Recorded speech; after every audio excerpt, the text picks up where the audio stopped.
Explanatory. The Colonel Mulberry Sellers here reintroduced to the public is the same person who appeared as Eschal Sellers in the first edition of the tale, entitled The Gilded Age, years ago, and as Beriah Sellers in the subsequent editions of the same book, and finally as Mulberry Sellers in the drama played afterward by John T. Raymond. The name was changed from Eschal to Beriah to accommodate an Eschal Sellers who rose up out of the vasty deeps of uncharted space and preferred his request, backed by threat of a libel suit, then went his way appeased and came no more. In the play, Beriah had to be dropped to satisfy another member of the race, and Mulberry was substituted in the hope that the objectors would be tired by that time and let it pass unchallenged. So far it has occupied the field in peace. Therefore we chance it again, feeling reasonably safe, this time, under shelter of the statute of limitations. Mark Twain. Hartford, 1891. The weather in this book. No weather will be found in this book. This is an attempt to pull a book through without weather. It being the first attempt of the kind in fictitious literature, it may prove a failure, but it seemed worth the while of some daredevil person to try it, and the author was in just the mood. Many a reader who wanted to read a tale through was not able to do it because of delays on account of the weather. Nothing breaks up an author's progress like having to stop every few pages to fuss up the weather. Thus it is plain that persistent intrusions of weather are bad for both reader and author. Of course, weather is necessary to a narrative of human experience.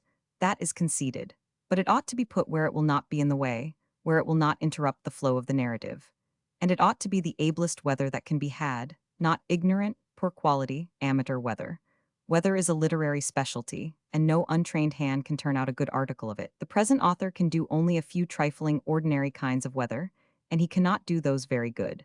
So it has seemed wisest to borrow such weather as is necessary for the book from qualified and recognized experts, giving credit, of course. This weather will be found over in the back part of the book, out of the way. See Appendix. The reader is requested to turn over and help himself from time to time as he goes along. Chapter 1. It is a matchless morning in rural England. On a fair hill we see a majestic pile, the ivied walls and towers of Comandelly Castle, huge relic and witness of the baronial grandeurs of the Middle Ages. This is one of the seats of the Earl of Rossmore, KGGCBKCMG, etc., etc., etc., etc., etc., who possesses 22,000 acres of English land, owns a parish in London with 2,000 houses on its lease roll, and struggles comfortably along on an income of £200,000 a year. The father and founder of this proud old line was William the Conqueror his very self. The mother of it was not inventoried in history by name, she being merely a random episode and inconsequential, like the tanner's daughter of Falaise. In a breakfast room of the castle on this breezy fine morning, there are two persons and the cooling remains of a deserted meal. One of these persons is the old lord, tall, erect, square-shouldered, white-haired, stern-browed, a man who shows character in every feature, attitude, and movement, and carries his 70 years as easily as most men carry 50. The other person is his only son and heir, a dreamy-eyed young fellow who looks about 26 but is nearer 30. Candor, kindliness, honesty, sincerity, simplicity, modesty. It is easy to see that these are cardinal traits of his character. And so when you have clothed him in the formidable components of his name, you somehow seem to be contemplating a lamb in armor. His name and style being the Honourable Kirkcudbright Lanover Marjoribanks Sellers Viscount Berkeley, of Comandelly Castle, Warwickshire, pronounced Kubri Th Lanover Marshbank Sellers Viscount Berkeley, of Chumley Castle, Warwickshire. He is standing by a great window, in an attitude suggestive of respectful attention to what his father is saying, and equally respectful dissent from the positions and arguments offered. The father walks the floor as he talks, and his talk shows that his temper is away up towards summer heat. Soft-spirited as you are, Berkeley, I am quite aware that when you have once made up your mind to do a thing which your ideas of honor and justice require you to do, argument and reason are for the time being wasted upon you, yes, and ridicule, persuasion, supplication, and command as well. To my mind. Father, if you will look at it without prejudice, without passion, you must concede that I am not doing a rash thing, a thoughtless, willful thing, with nothing substantial behind it to justify it. I did not create the American claimant to the earldom of Rossmore. I did not hunt for him, did not find him, did not obtrude him upon your notice. He found himself, he injected himself into our lives, and has made mine a purgatory for 10 years with his tiresome letters, his wordy reasonings, his acres of tedious evidence, which you would never read, would never consent to read. Yet in common fairness he was entitled to a hearing. That hearing would either prove he was the rightful earl, in which case our course would be plain, or it would prove that he wasn't, in which case our course would be equally plain. I have read his evidences, my lord. I have conned them well, studied them patiently and thoroughly. The chain seems to be complete, no important link wanting. I believe he is the rightful earl. And I a usurper, a nameless pauper, a tramp? Consider what you are saying, sir. Father, if he is the rightful earl, could you, that fact being established, consent to keep his titles and his properties from him a day, an hour, a minute? You are talking nonsense. Nonsense, lurid idiocy. Now, listen to me. I will make a confession, if you wish to call it by that name. I did not read those evidences because I had no occasion to. I was made familiar with them in the time of this claimant's father and of my own father 40 years ago. This fellow's predecessors have kept mine more or less familiar with them for close upon 150 years. The truth is, the rightful heir did go to America, with the Fairfax heir or about the same time, but disappeared somewhere in the wilds of Virginia, got married and began to breed savages for the claimant market, wrote no letters home, was supposed to be dead. His younger brother softly took possession. Presently the American did die, and straightway his eldest product put in his claim, by letter still in existence, and died before the uncle in possession found time, or maybe inclination, to answer. The infant son of that eldest product grew up, long interval, you see, and he took to writing letters and furnishing evidences. Well, successor after successor has done the same, down to the present idiot. It was a succession of paupers. Not one of them was ever able to pay his passage to England or institute suit. The Fairfaxes kept their lordship alive, and so they have never lost it to this day, although they live in Maryland. Their friend lost his by his own neglect. You perceive now that the facts in this case bring us to precisely this result. Morally, the American tramp is rightful Earl of Rossmore. Legally, he has no more right than his dog. There now, are you satisfied? There was a pause, then the son glanced at the crest carved in the great oaken mantel, and said, with a regretful note in his voice, "Since the introduction of heraldic symbols, the motto of this house has been suum cuique, to every man his own. By your own intrepidly frank confession, my lord, it has become a sarcasm, if Simon Lathers. Keep that exasperating name to yourself. For 10 years it has pestered my eye and tortured my ear, till at last my very footfalls time themselves to the brain-racking rhythm of Simon Lathers. Simon Lathers, Simon Lathers, and now, to make its presence in my soul eternal, immortal, imperishable, you have resolved what is it you have resolved to do? To go to Simon Lathers in America and change places with him. What? Deliver the reversion of the earldom into his hands. That is my purpose. Make this tremendous surrender, without even trying the fantastic case in the Lords. Yes, with hesitation and some embarrassment. By all that is amazing, I believe you are insane, my son. See here, have you been training with that ass again? That radical, if you prefer the term, though the words are synonymous, Lord Tansey of Tolmesh. The son did not reply, and the old lord continued. Yes, you confess, that puppy, that shame to his birth and caste, who holds all hereditary lordships and privilege to be usurpation, all nobility a tinsel sham, all aristocratic institutions a fraud, all inequalities in rank a legalized crime and an infamy, and no bread honest bread that a man doesn't earn by his own work, pa. And the old patrician brushed imaginary labor dirt from his white hands. You have come to hold just those opinions yourself, I suppose? He added with a sneer. A faint flush in the younger man's cheek told that the shot had hit and hurt, but he answered with dignity. I say it without shame, I feel none. And now my reason for resolving to renounce my heirship without resistance is explained. I wish to retire from what to me is a false existence, a false position, and begin my life over again. Begin it right, begin it on the level of mere manhood, unassisted by factitious aids, and succeed or fail by pure merit or the want of it. I will go to America, where all men are equal and all have an equal chance. I will live or die, sink or swim, win or lose as just a man. That alone, and not a single helping god or fiction back of it.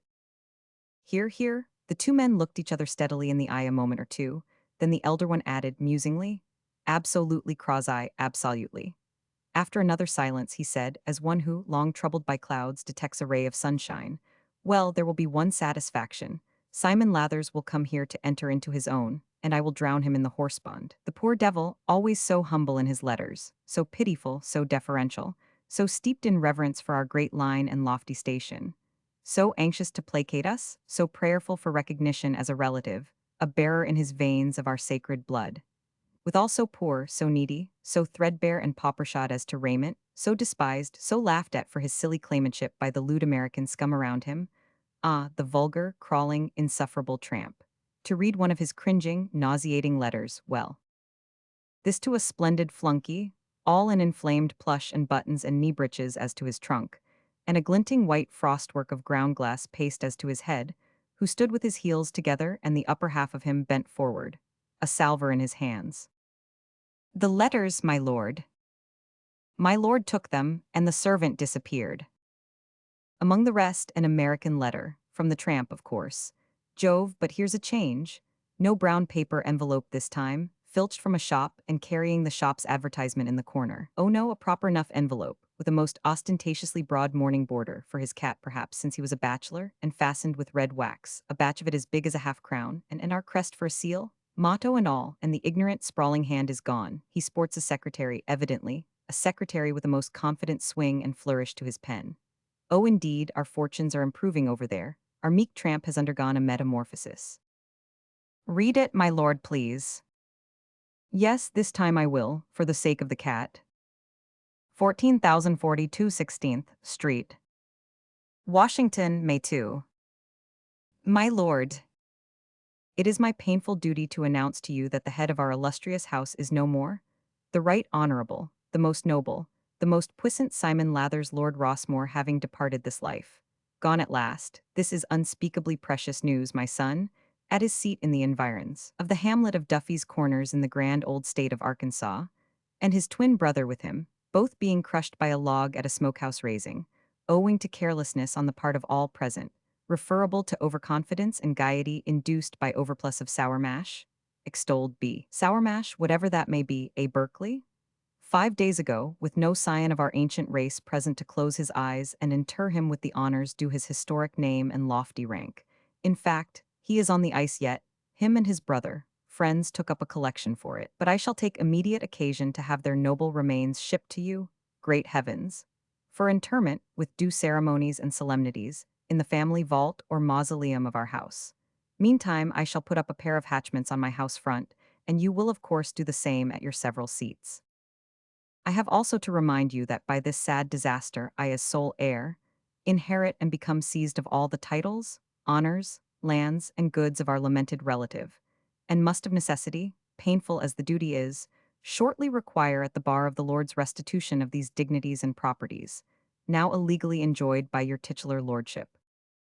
With assurance of my distinguished consideration and warm cousinly regard, I remain your titular lordship S. Most obedient servant, Mulberry Sellers Earl Rossmore. Immense, come, this one's interesting. Why Berkeley his breezy impudence is why it's colossal, it's sublime. No, this one doesn't seem to cringe much.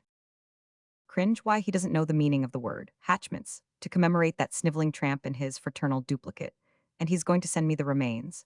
The late claimant was a fool, but plainly this new one's a maniac. What a name! Mulberry Sellers, there's music for you, Simon Lathers. Mulberry Sellers, Simon Lathers. Sounds like machinery working and churning. Simon Lathers, Mulberry Cell, are you going? If I have your leave, father. The old gentleman stood musing some time, after his son was gone. This was his thought. He is a good boy and lovable. Let him take his own course, as it would profit nothing to oppose him, make things worse, in fact. My arguments and his aunt's persuasions have failed. Let us see what America can do for us. Let us see what equality and hard times can effect for the mental health of a brainsick young British lord, going to renounce his lordship and be a man. Yes. Chapter 2. Colonel Mulberry Sellers, this was some days before he wrote his letter to Lord Rossmore, was seated in his library, which was also his drawing room, and was also his picture gallery, and likewise his workshop. Sometimes he called it by one of these names, sometimes by another, according to occasion and circumstance. He was constructing what seemed to be some kind of a frail mechanical toy, and was apparently very much interested in his work. He was a white-headed man now, but otherwise he was as young, alert, buoyant, visionary, and enterprising as ever. His loving old wife sat nearby, contentedly knitting and thinking, with a cat asleep in her lap. The room was large, light, and had a comfortable look, in fact, a home-like look, though the furniture was of a humble sort and not overabundant, and the knickknacks and things that go to adorn a living room not plenty and not costly. But there were natural flowers, and there was an abstract and unclassifiable something about the place which betrayed the presence in the house of somebody with a happy taste and an effective touch. Even the deadly chromos on the walls were somehow without offense. In fact, they seemed to belong there and to add an attraction to the room, a fascination, anyway, for whoever got his eye on one of them was like to gaze and suffer till he died.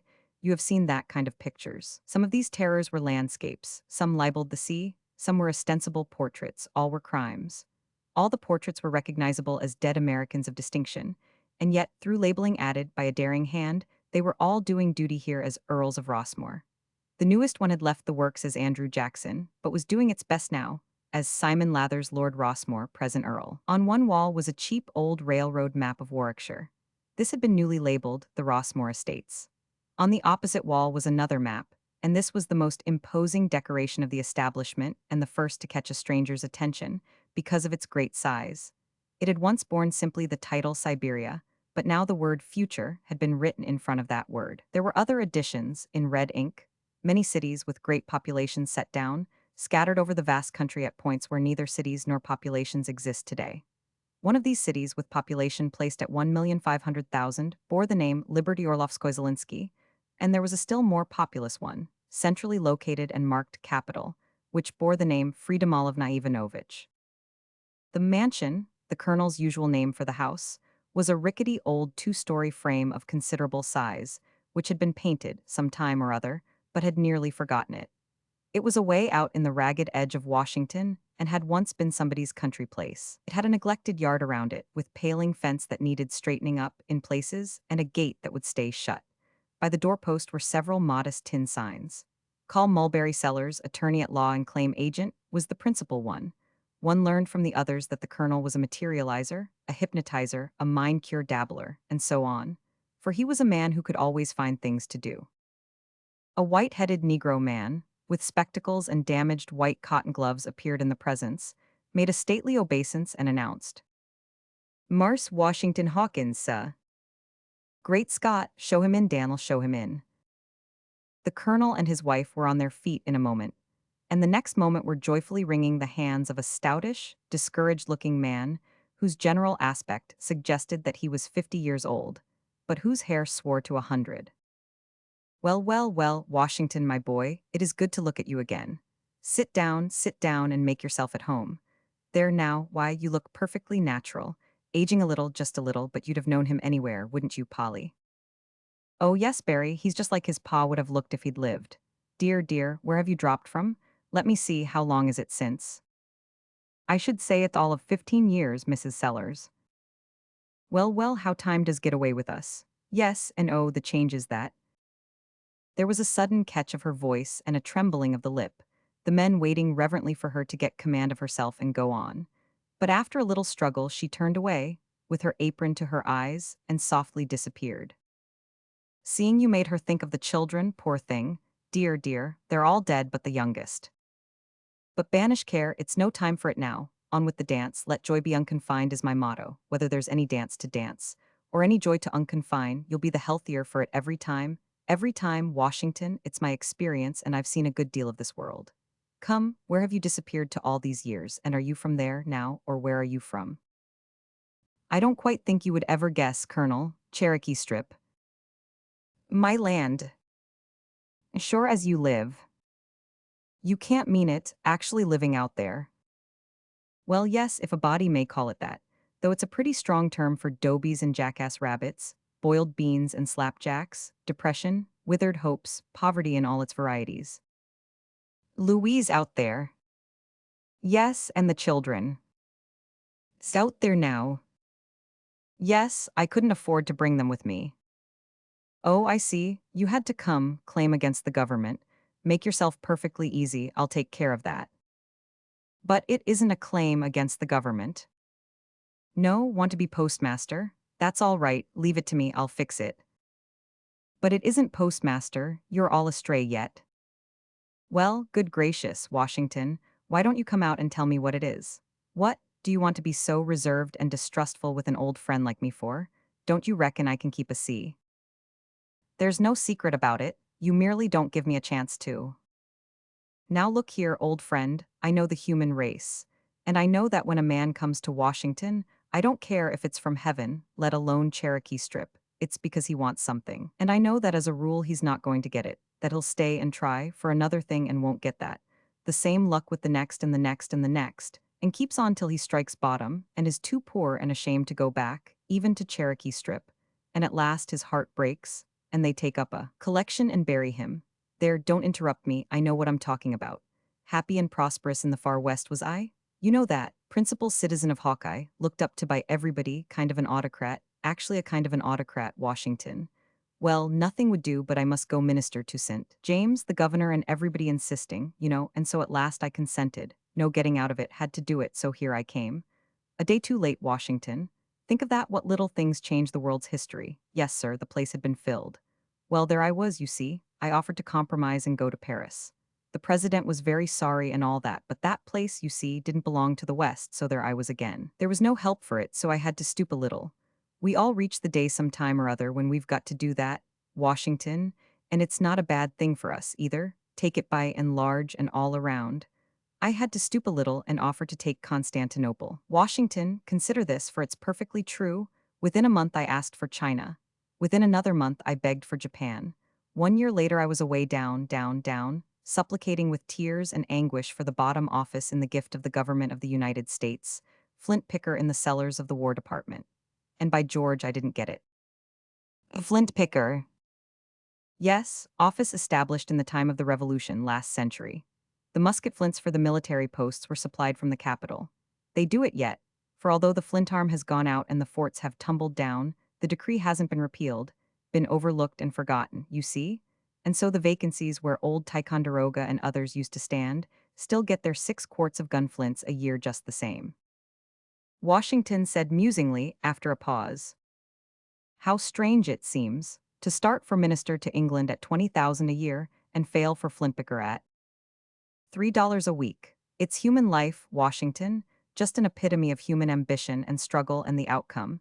You aim for the palace and get drowned in the sewer. There was another meditative silence. Then Washington said, with earnest compassion in his voice, "And so, after coming here, against your inclination, to satisfy your sense of patriotic duty and appease a selfish public clamor, you get absolutely nothing for it." Nothing? The colonel had to get up and stand to get room for his amazement to expand. Nothing, Washington? I ask you this. To be a perpetual member and the only perpetual member of a diplomatic body accredited to the greatest country on earth, do you call that nothing? It was Washington's turn to be amazed. He was stricken dumb, but the wide-eyed wonder, the reverent admiration expressed in his face were more eloquent than any words could have been. The colonel's wounded spirit was healed, and he resumed his seat pleased and content. He leaned forward and said impressively, "What was due to a man who had become forever conspicuous by an experience without precedent in the history of the world? A man made permanently and diplomatically sacred, so to speak, by having been connected, temporarily, through solicitation, with every single diplomatic post in the roster of this government, from envoy extraordinary and minister plenipotentiary to the court of St. James all the way down to consul to a guano rock in the Strait of Sunda, salary payable in guano, which disappeared by volcanic convulsion the day before they got down to my name in the list of applicants. Certainly something august enough to be answerable to the size of this unique and memorable experience was my due, and I got it. By the common voice of this community, by acclamation of the people, that mighty utterance which brushes aside laws and legislation, and from whose decrees there is no appeal, I was named perpetual member of the diplomatic body, representing the multifarious sovereignties and civilizations of the globe, near the Republican Court of the United States of America. And they brought me home with a torchlight procession. It is wonderful, Colonel, simply wonderful. It's the loftiest official position in the whole earth. I should think so, and the most commanding. You have named the word, think of it, I frown and there is war, I smile and contending nations lay down their arms. It is awful, the responsibility, I mean. It is nothing, responsibility is no burden to me, I am used to it, have always been used to it. And the work, do you have to attend all the sittings? Who, does the Emperor of Russia attend the conclaves of the governors of the provinces? He sits at home and indicates his pleasure. Washington was silent a moment, then a deep sigh escaped him. How proud I was an hour ago. How paltry seems my little promotion now. Colonel, the reason I came to Washington is, I am congressional delegate from Cherokee Strip. The colonel sprang to his feet and broke out with prodigious enthusiasm. Give me your hand, my boy, this is immense news. I congratulate you with all my heart. My prophecies stand confirmed. I always said it was in you. I always said you were born for high distinction and would achieve it. You ask Polly if I didn't. Washington was dazed by this most unexpected demonstration. Why, Colonel, there's nothing to it. That little narrow, desolate, unpeopled oblong streak of grass and gravel, lost in the remote wastes of the vast continent? Why, it's like representing a billiard table, a discarded one. Tut tut, it's a staving preferment, and just opulent with influence here. Shucks, Colonel, I haven't even a vote. That's nothing, you can make speeches. No, I can't, the population's only 200. That's all right, that's all right. And they hadn't any right to elect me. We're not even a territory, there's no organic act, the government hasn't any official knowledge of us whatever. Never mind about that, I'll fix that. I'll rush the thing through, I'll get you organized in no time. Will you, Colonel? It's too good of you. But it's just your old sterling self, the same old ever-faithful friend, and the grateful tears welled up in Washington's eyes. It's just as good as done, my boy, just as good as done. Shake hands. We'll hitch teams together, you and I, and we'll make things hum. Chapter 3. Mrs. Sellers returned now, with her composure restored, and began to ask after Hawkins's wife, and about his children, and the number of them, and so on, and her examination of the witness resulted in a circumstantial history of the family's ups and downs and driftings, to and fro in the far west during the previous 15 years. There was a message, now, from out back, and Colonel Sellers went out there in answer to it. Hawkins took this opportunity to ask how the world had been using the colonel during the past half-generation. Oh, it's been using him just the same. It couldn't change its way of using him if it wanted to, for he wouldn't let it. I can easily believe that, Mrs. Sellers. Yes, you see, he doesn't change himself, not the least little bit in the world. He's always Mulberry Sellers. I can see that plain enough. Just the same old scheming, generous, good-hearted, moonshiny, hopeful, no-account failure he always was, and still everybody likes him just as well as if he was the shiningest success. They always did, and it was natural because he was so obliging and accommodating, and had something about him that made it kind of easy to ask help of him, or favors. You didn't feel shy, or have that wish. You didn't have to try feeling that you have with other people. It's just so, yet. And a body wonders at it, too, because he's been shamefully treated, many times, by people that had used him for a ladder to climb up by, and then kicked him down when they didn't need him anymore. For a time you can see he's hurt, his pride's wounded, because he shrinks away from that thing and don't want to talk about it. And so I used to think now he's learned something and he'll be more careful hereafter. But laws. In a couple of weeks he's forgotten all about it, and any selfish tramp out of nobody knows where can come and put up a poor mouth and walk right into his heart with his boots on. It must try your patience pretty sharply sometimes. Oh no, I'm used to it, and I'd rather have him so than the other way. When I call him a failure, I mean to the world he's a failure. He isn't to me. I don't know as I want him different, much different anyway. I have to scold him some, snarl at him, you might even call it, but I reckon I'd do that just the same if he was different. It's my make. But I'm a good deal less snarly and more contented when he's a failure than I am when he is. Then he isn't always a failure, said Hawking, brightening. Him? Oh, bless you, no. He makes a strike, as he calls it, from time to time. Then's my time to fret and fuss. For the money just flies, first come first served. Straight off, he loads up the house with cripples and idiots and stray cats and all the different kinds of poor wrecks that other people don't want, and he does. And then when the poverty comes again, I've got to clear the most of them out or we'd starve, and that distresses him, and me the same, of course. Here's old Dan'l and old Ginny, that the sheriff sold south one of the times that we got bankrupted before the war. They came wandering back after the peace, worn out and used up on the cotton plantations, helpless, and not another lick of work left in their old hides for the rest of this earthly pilgrimage. And we, so pinched, oh so pinched for the very crumbs to keep life in us, and he just flung the door wide, and the way he received them you'd have thought they had come straight down from heaven in answer to prayer. I took him one side and said, "Mulberry, we can't have them. We've nothing for ourselves. We can't feed them." He looked at me kind of hurt and said, "Turn them out." And they've come to me just as confident and trusting why, Polly, I must have bought that confidence some time or other a long time ago, and given my note, so to speak. You don't get such things as a gift, and how am I going to go back on a debt like that? And you see, they're so poor and old and friendless, but I was ashamed by that time and shut him off and somehow felt a new courage in me, and so I said softly, "We'll keep them, the Lord will provide." He was glad and started to blurt out one of those overconfident speeches of his, but checked himself in time and said humbly, "I will anyway." It was years and years and years ago. Well, you see, those old wrecks are here yet. But don't they do your housework? Laws, the idea. They would if they could, poor old things, and perhaps they think they do some of it, but it's a superstition. Daniel waits on the front door, and sometimes goes on an errand. And sometimes you'll see one or both of them letting on to dust around in here. But that's because there's something they want to hear about and mix their gabble into. And they're always around at meals, for the same reason. But the fact is, we have to keep a young Negro girl just to take care of them, and a Negro woman to do the housework and help take care of them. Well, they ought to be tolerably happy, I should think. It's no name for it. They quarrel together pretty much all the time. Most always about religion, because Dan'l's a Dunker Baptist and Ginny's a shouting Methodist, and Ginny believes in special providences and Dan'l don't, because he thinks he's a kind of a freethinker. And they play and sing plantation hymns together, and talk and chatter just eternally and forever, and are sincerely fond of each other and think the world of Mulberry, and he puts up patiently with all their spoiled ways and foolishness, and so, ah well, they're happy enough if it comes to that. And I don't mind, I've got used to it.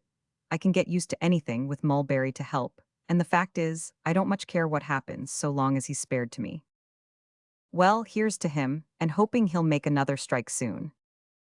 And rake in the lame, the halt and the blind and turn the house into a hospital again? It's what he would do. I've seen a plenty of that and more.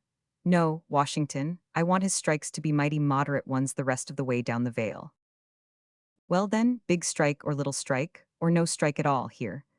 Hoping he'll never lack for friends, and I don't reckon he ever will while there's people around who know enough to. Him lack for friends? And she tilted her head up with a frank pride. Why, Washington, you can't name a man that's anybody that isn't fond of him. I'll tell you privately that I've had Satan's own time to keep them from appointing him to some office or other. They knew he'd no business with an office just as well as I did, but he's the hardest man to refuse anything to a body ever saw. Mulberry Sellers with an office. Law's goodness, you know what that would be like. Why, they'd come from the ends of the earth to see a circus like that. I'd just as lieves be married to Niagara Falls and done with it. After a reflective pause, she added, having wandered back in the interval to the remark that had been her text. Friends. Oh, indeed, no man ever had more, and such friends, Grant, Sherman, Sheridan, Johnston, Longstreet, Lee. Many's the time they've sat in that chair you're sitting in. Hawkins was out of it instantly, and contemplating it with a reverential surprise, and with the odd sense of having trodden shod upon holy ground. They, he said. Oh, indeed, yes, a many and a many a time. He continued to gaze at the chair, fascinated, magnetized. And for once in his life, that continental stretch of dry prairie, which stood for his imagination, was afire, and across it was marching a slanting flame front that joined its wide horizons together and smothered the skies with smoke. He was experiencing what one or another drowsing, geographically ignorant alien experiences every day in the year when he turns a dull and indifferent eye out of the car window, and it falls upon a certain station sign which reads, Stratford-on-Avon. Mrs. Sellers went gossiping comfortably along. Oh, they like to hear him talk, especially if their load is getting rather heavy on one shoulder and they want to shift it. He's all air, you know, breeze, you may say, and he freshens them up. It's a trip to the country, they say. Many a time he's made General Grant laugh. And that's a tidy job, I can tell you. And as for Sheridan, his eye lights up and he listens to Mulberry Sellers the same as if he was artillery. You see, the charm about Mulberry is, he is so Catholic and unprejudiced that he fits in anywhere and everywhere. It makes him powerful good company and as popular as scandal. You go to the White House when the president's holding a general reception, sometime when Mulberry's there. Why, dear me, you can't tell which of them it is that's holding that reception. Well, he certainly is a remarkable man, and he always was. Is he religious? Clear to his marrow, does more thinking and reading on that subject than any other, except Russia and Siberia. Thrashes around over the whole field, too. Nothing bigoted about him. What is his religion? She stopped and was lost for a moment or two in thinking. Then she said with simplicity, I think he was a Mohammedan or something last week. Washington started downtown, now, to bring his trunk, for the hospitable Sellerses would listen to no excuses. Their house must be his home during the session. The colonel returned presently and resumed work upon his plaything. It was finished when Washington got back. There it is, said the colonel, all finished. What is it for, Colonel? Oh, it's just a trifle, toy to amuse the children. Washington examined it. It seems to be a puzzle. Yes, that's what it is. I call it pigs in the clover. Put them in, see if you can put them in the pen. After many failures, Washington succeeded, and was as pleased as a child. It's wonderfully ingenious, Colonel. It's ever so clever and interesting. Why, I could play with it all day. What are you going to do with it? Oh, nothing. Patent it and throw it aside. Don't you do anything of the kind. There's money in that thing. A compassionate look traveled over the colonel's countenance, and he said, Money, yes, pin money, a couple of 100,000 perhaps, not more. Washington's eyes blazed. A couple of $100,000, do you call that pin money? The colonel rose and tiptoed his way across the room, closed a door that was slightly ajar, tiptoed his way to his seat again, and said, under his breath, You can keep a secret. Washington nodded his affirmative. He was too awed to speak. You have heard of materialization of departed spirits. Washington had heard of it, and probably didn't believe in it, and quite right too. The thing as practiced by ignorant charlatans is unworthy of attention or respect. Where there's a dim light and a dark cabinet, and a parcel of sentimental gulls gathered together, with their faith and their shudders and their tears all ready, and one and the same fatty degeneration of protoplasm and humbug comes out and materializes himself into anybody you want, grandmother, grandchild, brother-in-law, witch of Endor, John Milton, Siamese twins, Peter the Great, and all such frantic nonsense.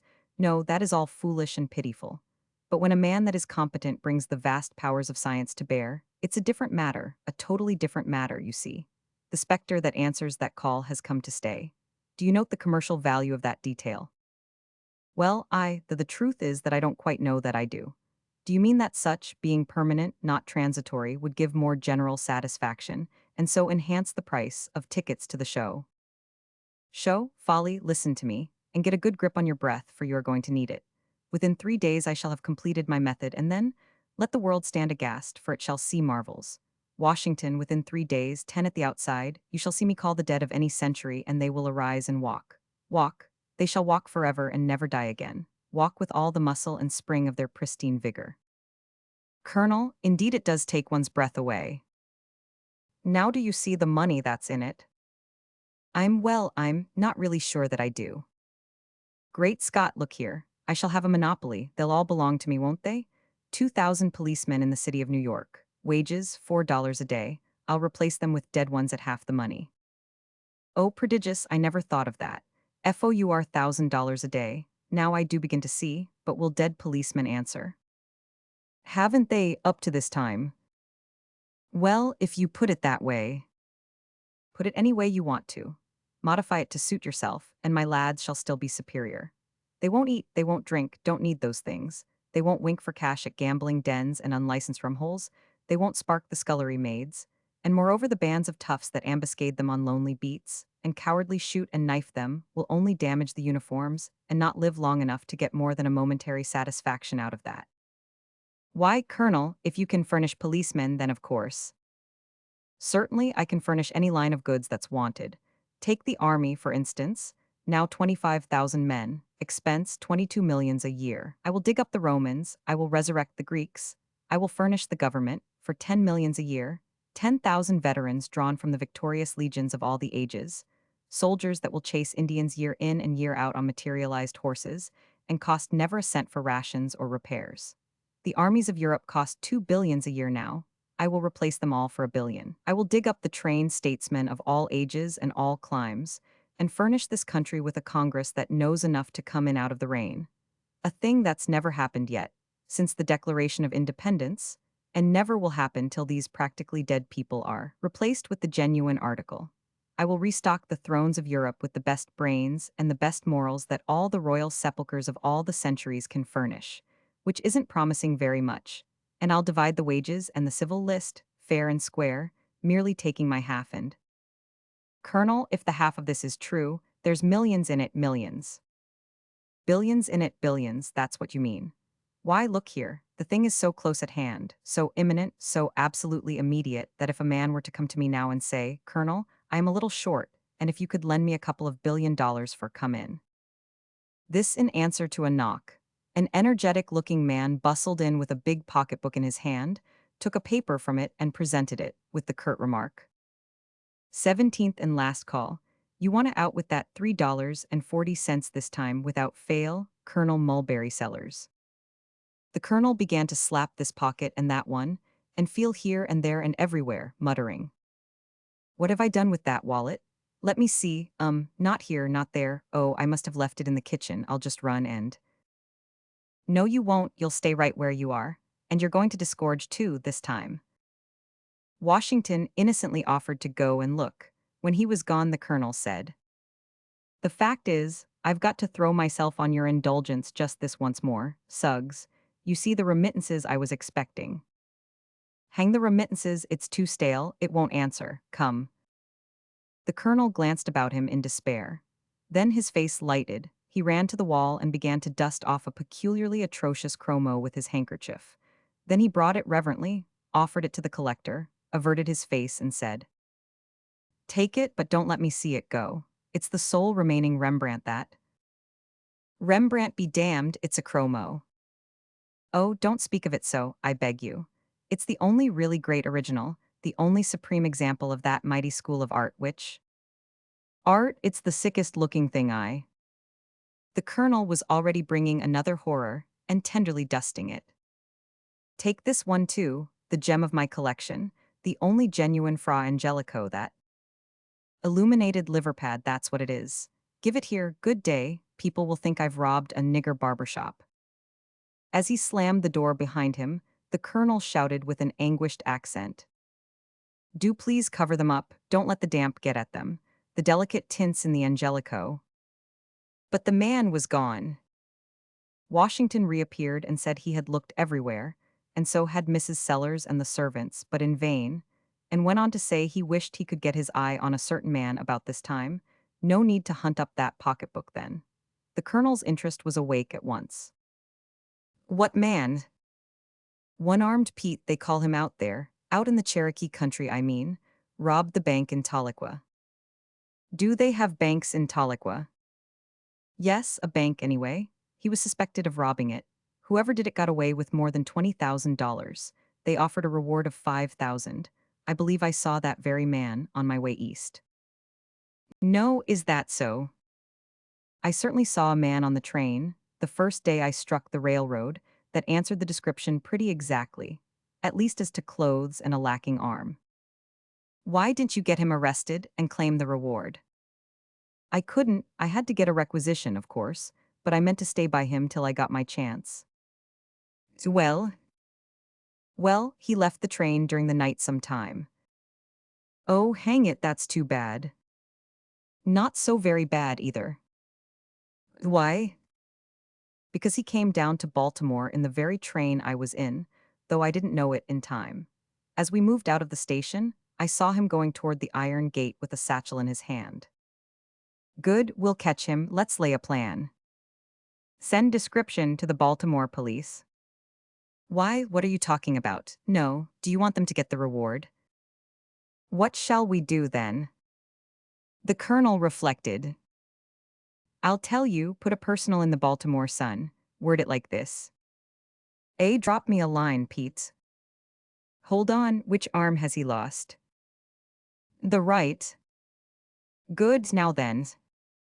A, drop me a line, Pete, even if you have to write with your left hand. Address XYZ, General Post Office, Washington, from you-know-who. There, that'll fetch him. But he won't know who, will he? No, but he'll want to know, won't he? Why, certainly, I didn't think of that. What made you think of it? Knowledge of human curiosity. Strong trait, very strong trait. Now I'll go to my room and write it out and enclose $1, and tell them to print it to the worth of that. Chapter 4. The day wore itself out. After dinner, the two friends put in a long and harassing evening trying to decide what to do with the $5,000 reward which they were going to get when they should find one-armed Pete, and catch him, and prove him to be the right person, and extradite him, and ship him to Tahlequah in the Indian Territory. But there were so many dazzling openings for ready cash that they found it impossible to make up their minds and keep them made up. Finally, Mrs. Sellers grew very weary of it all and said, "What is the sense in cooking a rabbit before it's caught?"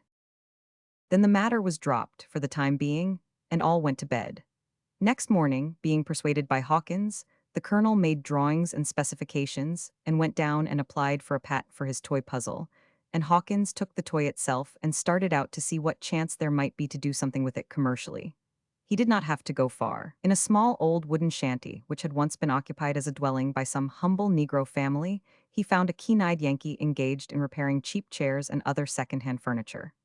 This man examined the toy indifferently, attempted to do the puzzle, found it not so easy as he had expected, grew more interested, and finally emphatically so, achieved a success at last, and asked, "Is it patented?" "Patent applied for." "That will answer. What do you want for it?" "What will it retail for?" "Well, 25 cents, I should think." "What will you give for the exclusive right?" "I couldn't give $20 if I had to pay cash down, but I'll tell you what I'll do. I'll make it and market it and pay you 5 cents royalty on each one." Washington sighed. Another dream disappeared, no money in the thing, so he said, "All right, take it at that. Draw me a paper." He went his way with the paper, and dropped the matter out of his mind, dropped it out to make room for further attempts to think out the most promising way to invest his half of the reward, in case a partnership investment satisfactory to both beneficiaries could not be hit upon. He had not been very long at home when Sellers arrived sodden with grief and booming with glad excitement, working both these emotions successfully, sometimes separately, sometimes together. He fell on Hawkins's neck sobbing and said, "Oh, mourn with me, my friend, mourn for my desolate house. Death has smitten my last kinsman, and I am Earl of Rossmore. Congratulate me." He turned to his wife, who had entered while this was going on, put his arms about her and said, "You will bear up for my sake, my lady? It had to happen, it was decreed." She bore up very well and said, "It's no great loss. Simon Lathers was a poor, well-meaning, useless thing and no account, and his brother never was worth shucks." The rightful earl continued, "I am too much prostrated by these conflicting griefs and joys to be able to concentrate my mind upon affairs.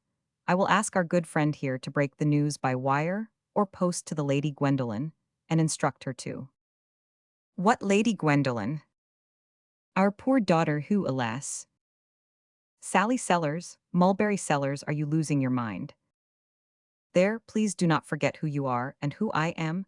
Remember your own dignity, be considerate also of mine. It were best to cease from using my family name, now Lady Rossmore." "Goodness gracious, well, I never, what am I to call you then?" "In private, the ordinary terms of endearment will still be admissible to some degree. But in public it will be more becoming if your ladyship will speak to me as my lord, or your lordship, and of me as Rossmore, or the earl, or his lordship, and—" "Oh, scat, I can't ever do it, Barry." "But indeed you must, my love. We must live up to our altered position and submit with what grace we may to its requirements." "Well, all right, have it your own way. I've never set my wishes against your commands yet, my lord, and it's late to begin now, though to my mind it's the rottingest foolishness that ever was." "Spoken like my own true wife. There, kiss and be friends again." "But Gwendolen, I don't know how I am ever going to stand that name. Why, a body wouldn't know Sally Sellers in it. It's too large for her, kind of like a cherub in an ulster, and it's a most outlandish sort of a name anyway, to my mind." "You'll not hear her find fault with it, my lady." "That's a true word. She takes to any kind of romantic rubbish like she was born to it. She never got it from me, that's sure. and sending her to that silly college hasn't helped the matter any, just the other way. Now hear her, Hawkins. Rowan Ivanhoe College is the selectest and most aristocratic seat of learning for young ladies in our country. Under no circumstances can a girl get in there unless she is either very rich and fashionable or can prove 4 generations of what may be called American nobility. Castellated college buildings, towers and turrets and an imitation moat, and everything about the place named out of Sir Walter Scott's books and redolent of royalty and state and style. And all the richest girls keep phaetons and coachmen in livery and riding horses, with English grooms in plug hats and tight-buttoned coats and top boots, and a whip handle without any whip to it, to ride 63 feet behind them. And they don't learn a blessed thing, Washington Hawkins, not a single blessed thing but showy rubbish and un-American pretentiousness. But send for the Lady Gwendolen, do. For I reckon the peerage regulations require that she must come home and let on to go into seclusion and mourn for those Arkansas blatherskites she's lost. My darling blatherskites, remember noblesse oblige. There, talk to me in your own tongue, Ross. You don't know any other and you only botch it when you try. Oh, don't stare, it was a slip and no crime. Customs of a lifetime can't be dropped in a second. Rossmore, there now be appeased and go along with you and attend to Gwendolen. Are you going to write Washington or telegraph? He will telegraph, dear. I thought as much, my lady muttered, as she left the room. Wants it so the address will have to appear on the envelope. It will just make a fool of that child. She'll get it, of course, for if there are any other Sellerses there they'll not be able to claim it, and just leave her alone to show it around and make the most of it. Well, maybe she's forgivable for that. She's so poor and they're so rich, of course she's had her share of snubs from the livery flunky sort, and I reckon it's only human to want to get even. Uncle Dan'l was sent with the telegram. For although a conspicuous object in a corner of the drawing room was a telephone hanging on a transmitter, Washington found all attempts to raise the central office vain. The colonel grumbled something about its being always out of order when you've got particular and a special use for it. But he didn't explain that one of the reasons for this was that the thing was only a dummy and hadn't any wire attached to it. And yet the colonel often used it, when visitors were present, and seemed to get messages through it. Morning paper and a seal were ordered, then the friends took a rest. Next afternoon, while Hawkins, by request, draped Andrew Jackson's portrait with crape, the rightful earl wrote off the family bereavement to the usurper in England, a letter which we have already read. He also, by letter to the village authorities at Duffy's Corners, Arkansas, gave order that the remains of the late twins be embalmed by some St. Louis expert and shipped at once to the usurper, with bill. Then he drafted out the Rossmore arms and motto on a great sheet of brown paper, and he and Hawkins took it to Hawkins's Yankee furniture mender, and at the end of an hour came back with a couple of stunning hatchments, which they nailed up on the front of the house, attractions calculated to draw, and they did. For it was mainly an idle and shiftless Negro neighborhood, with plenty of ragged children and indolent dogs to spare for a point of interest like that, and keep on sparing them for it, days and days together. The new Earl found, without surprise, this society item in the evening paper and cut it out and scrapbooked it. By a recent bereavement, our esteemed fellow citizen, Colonel Mulberry Sellers, perpetual member-at-large of the diplomatic body, succeeds as rightful lord to the great earldom of Rossmore, third by order of precedence in the earldoms of Great Britain, and will take early measures, by suit in the House of Lords, to wrest the title and estates from the present usurping holder of them. Until the season of mourning is past, the usual Thursday evening receptions at Rossmore Towers will be discontinued.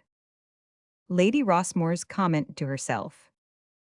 Receptions, people who don't rightly know him may think he is commonplace, but to my mind, he is one of the most unusual men I ever saw.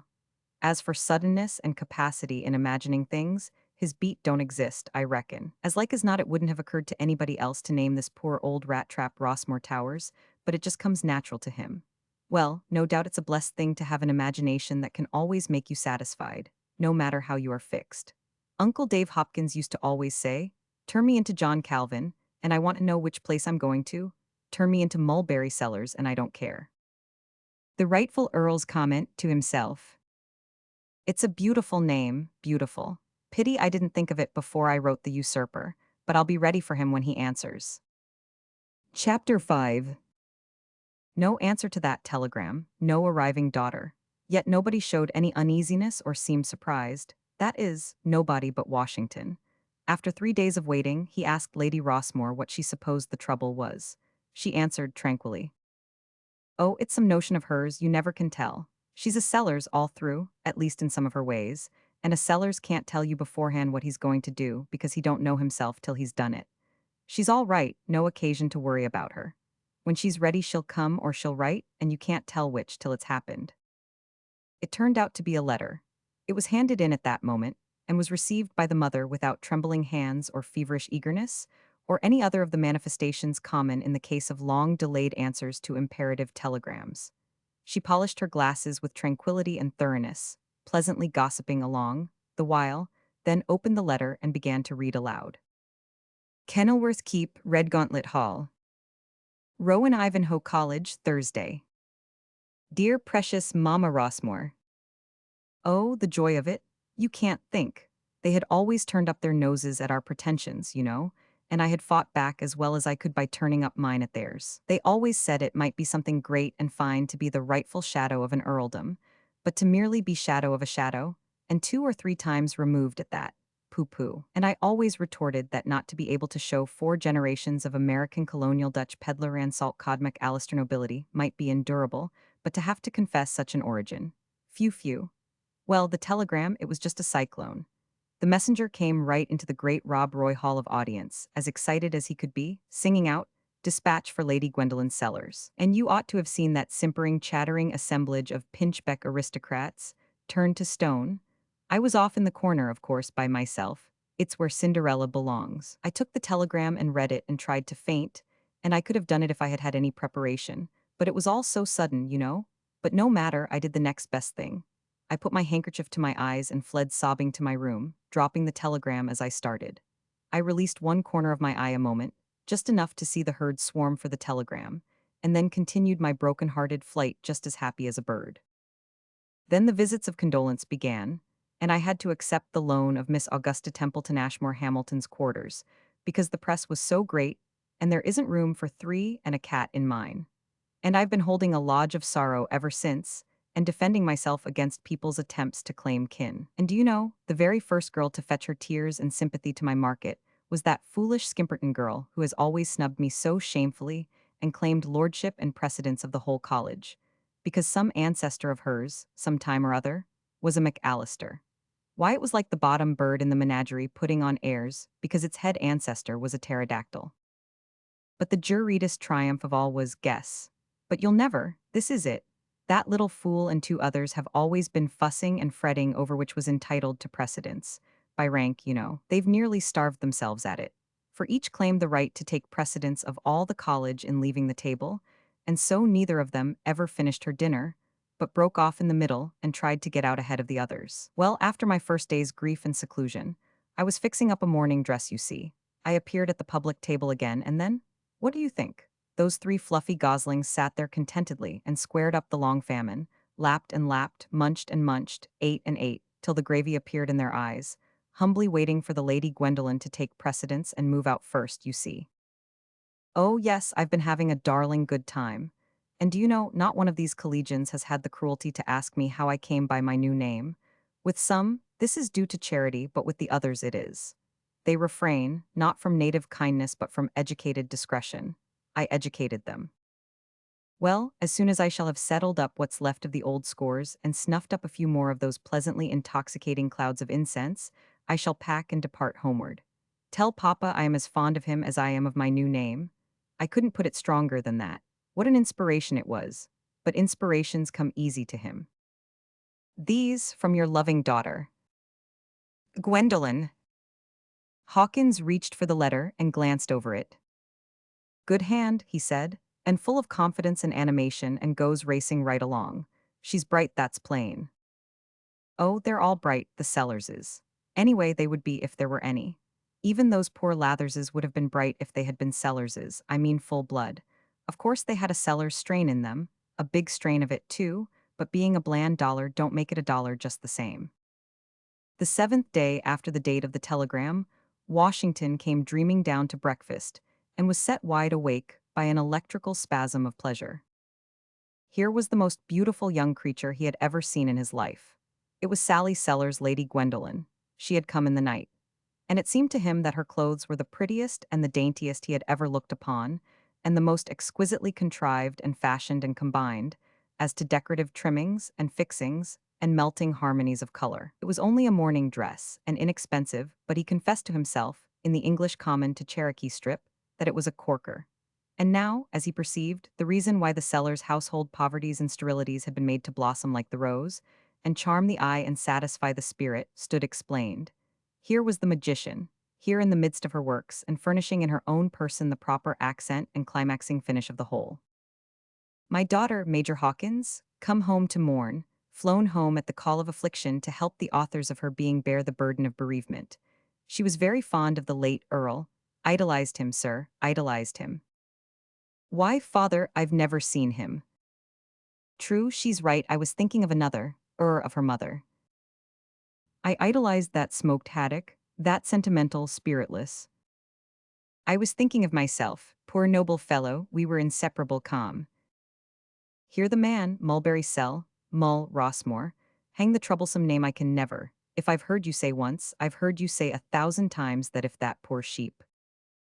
I was thinking I don't know who I was thinking of, and it doesn't make any difference anyway. Somebody idolized him, I recollect it as if it were yesterday, and Father, I am going to shake hands with Major Hawkins, and let the introduction work along and catch up at its leisure. I remember you very well indeed, Major Hawkins, although I was a little child when I saw you last, and I am very, very glad indeed to see you again, and have you in our house as one of us. And beaming in his face, she finished her cordial shake with the hope that he had not forgotten her. He was prodigiously pleased by her outspoken heartiness, and wanted to repay her by assuring her that he remembered her. And not only that, but better even than he remembered his own children, but the facts would not quite warrant this. Still, he stumbled through a tangled sentence which answered just as well, since the purport of it was an awkward and unintentional confession that her extraordinary beauty had so stupefied him that he hadn't got back to his bearings yet, and therefore couldn't be certain as to whether he remembered her at all or not. The speech made him her friend. It couldn't well help it. In truth, the beauty of this fair creature was of a rare type, and may well excuse a moment of our time spent in its consideration. It did not consist in the fact that she had eyes, nose, mouth, chin, hair, ears. It consisted in their arrangement. In true beauty, more depends upon right location and judicious distribution of feature than upon multiplicity of them. So also as regards color. The very combination of colors which in a volcanic eruption would add beauty to a landscape might detach it from a girl. Such was Gwendolen Sellers. The family circle being completed by Gwendolen's arrival, it was decreed that the official mourning should now begin, that it should begin at 6 o'clock every evening, the dinner hour, and end with the dinner. It's a grand old line, Major, a sublime old line, and deserves to be mourned for almost royally, almost imperially, I may say. Lady Gwendolen, but she's gone. Never mind, I wanted my peerage. I'll fetch it myself presently, and show you a thing or two that will give you a realizing idea of what our house is. I've been glancing through Burke, and I find that of William the Conqueror's 64 Natural Ch. My dear, would you mind getting me that book? It's on the escritoire in our boudoir. Yes, as I was saying, there's only St. Albans, Buccleuch, and Grafton ahead of us on the list. All the rest of the British nobility are in procession behind us. Ah, thanks, my lady. Now then, we turn to William and we find letter for Zize. Oh, splendid, when you get it. Last night, but I was asleep before you came. You were out so late. And when I came to breakfast, Miss Gwendolen, well, she knocked everything out of me, you know. Wonderful girl, wonderful. Her great origin is detectable in her step, her carriage, her features. But what does he say? Come, this is exciting. I haven't read it, Rossum, Mr. Rossum, 1,000 Lord, just cut it short like that, it's the English way, I'll open it, now let's see. To you know who, think I know you, wait 10 days, coming to Washington. The excitement died out of both men's faces. There was a brooding silence for a while, then the younger one said with a sigh. Why, we can't wait 10 days for the money. No, the man's unreasonable, we are down to the bedrock, financially speaking. If we could explain to him in some way, that we are so situated that time is of the utmost importance to us. Yes, yes, that's it. And so if it would be as convenient for him to come at once, it would be a great accommodation to us, and one which we, which we should sincerely appreciate. That's it, and most gladly reciprocate. Certainly that'll fetch him. Worded right if he's a man, got any of the feelings of a man, sympathies and all that, he'll be here inside of 24 hours. Pen and paper, come, we'll get right at it. Between them, they framed 22 different advertisements, but none was satisfactory. A main fault in all of them was urgency. That feature was very troublesome. If made prominent, it was calculated to excite Pete's suspicion. If modified below the suspicion point, it was flat and meaningless. Finally, the colonel resigned and said, I have noticed, in such literary experiences as I have had, that one of the most taking things to do is to conceal your meaning when you are trying to conceal it. Whereas, if you go at literature with a free conscience and nothing to conceal, you can turn out a book, every time, that the very elect can't understand. They all do. Then Hawkins resigned also, and the two agreed that they must manage to wait the 10 days somehow or other. Next, they caught a ray of cheer. Since they had something definite to go upon, now, they could probably borrow money on the reward. Enough, at any rate, to tide them over till they got it. And meantime, the materializing recipe would be perfected, and then goodbye to trouble for good and all. The next day, May the 10th, a couple of things happened, among others. The remains of the noble Arkansas twins left our shores for England, consigned to Lord Rossmore, and Lord Rossmore's son, Kirkcudbright Lenover Marjoribank Sellers Viscount Berkeley, sailed from Liverpool for America to place the reversion of the earldom in the hands of the rightful peer, Mulberry Sellers of Rossmore Towers in the District of Columbia, USA. These two impressive shipments would meet and part in mid-Atlantic 5 days later and give no sign. Chapter 6. In the course of time, the twins arrived and were delivered to their great kinsman. To try to describe the rage of that old man would profit nothing. The attempt would fall so far short of the purpose. However, when he had worn himself out and got quiet again, he looked the matter over and decided that the twins had some moral rights, although they had no legal ones. They were of his blood, and it could not be decorous to treat them as common clay. So he laid them with their majestic kin in the Comandelli church, with imposing state and ceremony, and added the supreme touch by officiating as chief mourner himself. But he drew the line at hatchments. Our friends in Washington watched the weary days go by, while they waited for Pete and covered his name with reproaches because of his calamitous procrastinations. Meantime, Sally Sellers, who was as practical and democratic as the Lady Gwendolyn Sellers was romantic and aristocratic, was leading a life of intense interest and activity, and getting the most she could out of her double personality. All day long in the privacy of her workroom, Sally Sellers earned bread for the Sellers family. And all the evening Lady Gwendolyn Sellers supported the Rossmore dignity. All day she was American, practically, and proud of the work of her head and hands and its commercial result. All the evening she took holiday and dwelt in a rich shadowland peopled with titled and coroneted fictions. By day to her, the place was a plain, unaffected, ramshackle old trap, just that, and nothing more. By night it was Rossmore Towers. At college she had learned a trade without knowing it. The girls had found out that she was the designer of her own gowns. She had no idle moments after that, and wanted none. For the exercise of an extraordinary gift is the supremest pleasure in life, and it was manifest that Sally Sellers possessed a gift of that sort in the matter of costume designing. Within 3 days after reaching home she had hunted up some work. Before Pete was yet due in Washington, and before the twins were fairly asleep in English soil, she was already nearly swamped with work, and the sacrificing of the family chromos for debt had got an effective check. She's a brick, said Rossmore to the major. Just her father all over, prompt to labor with head or hands and not ashamed of it.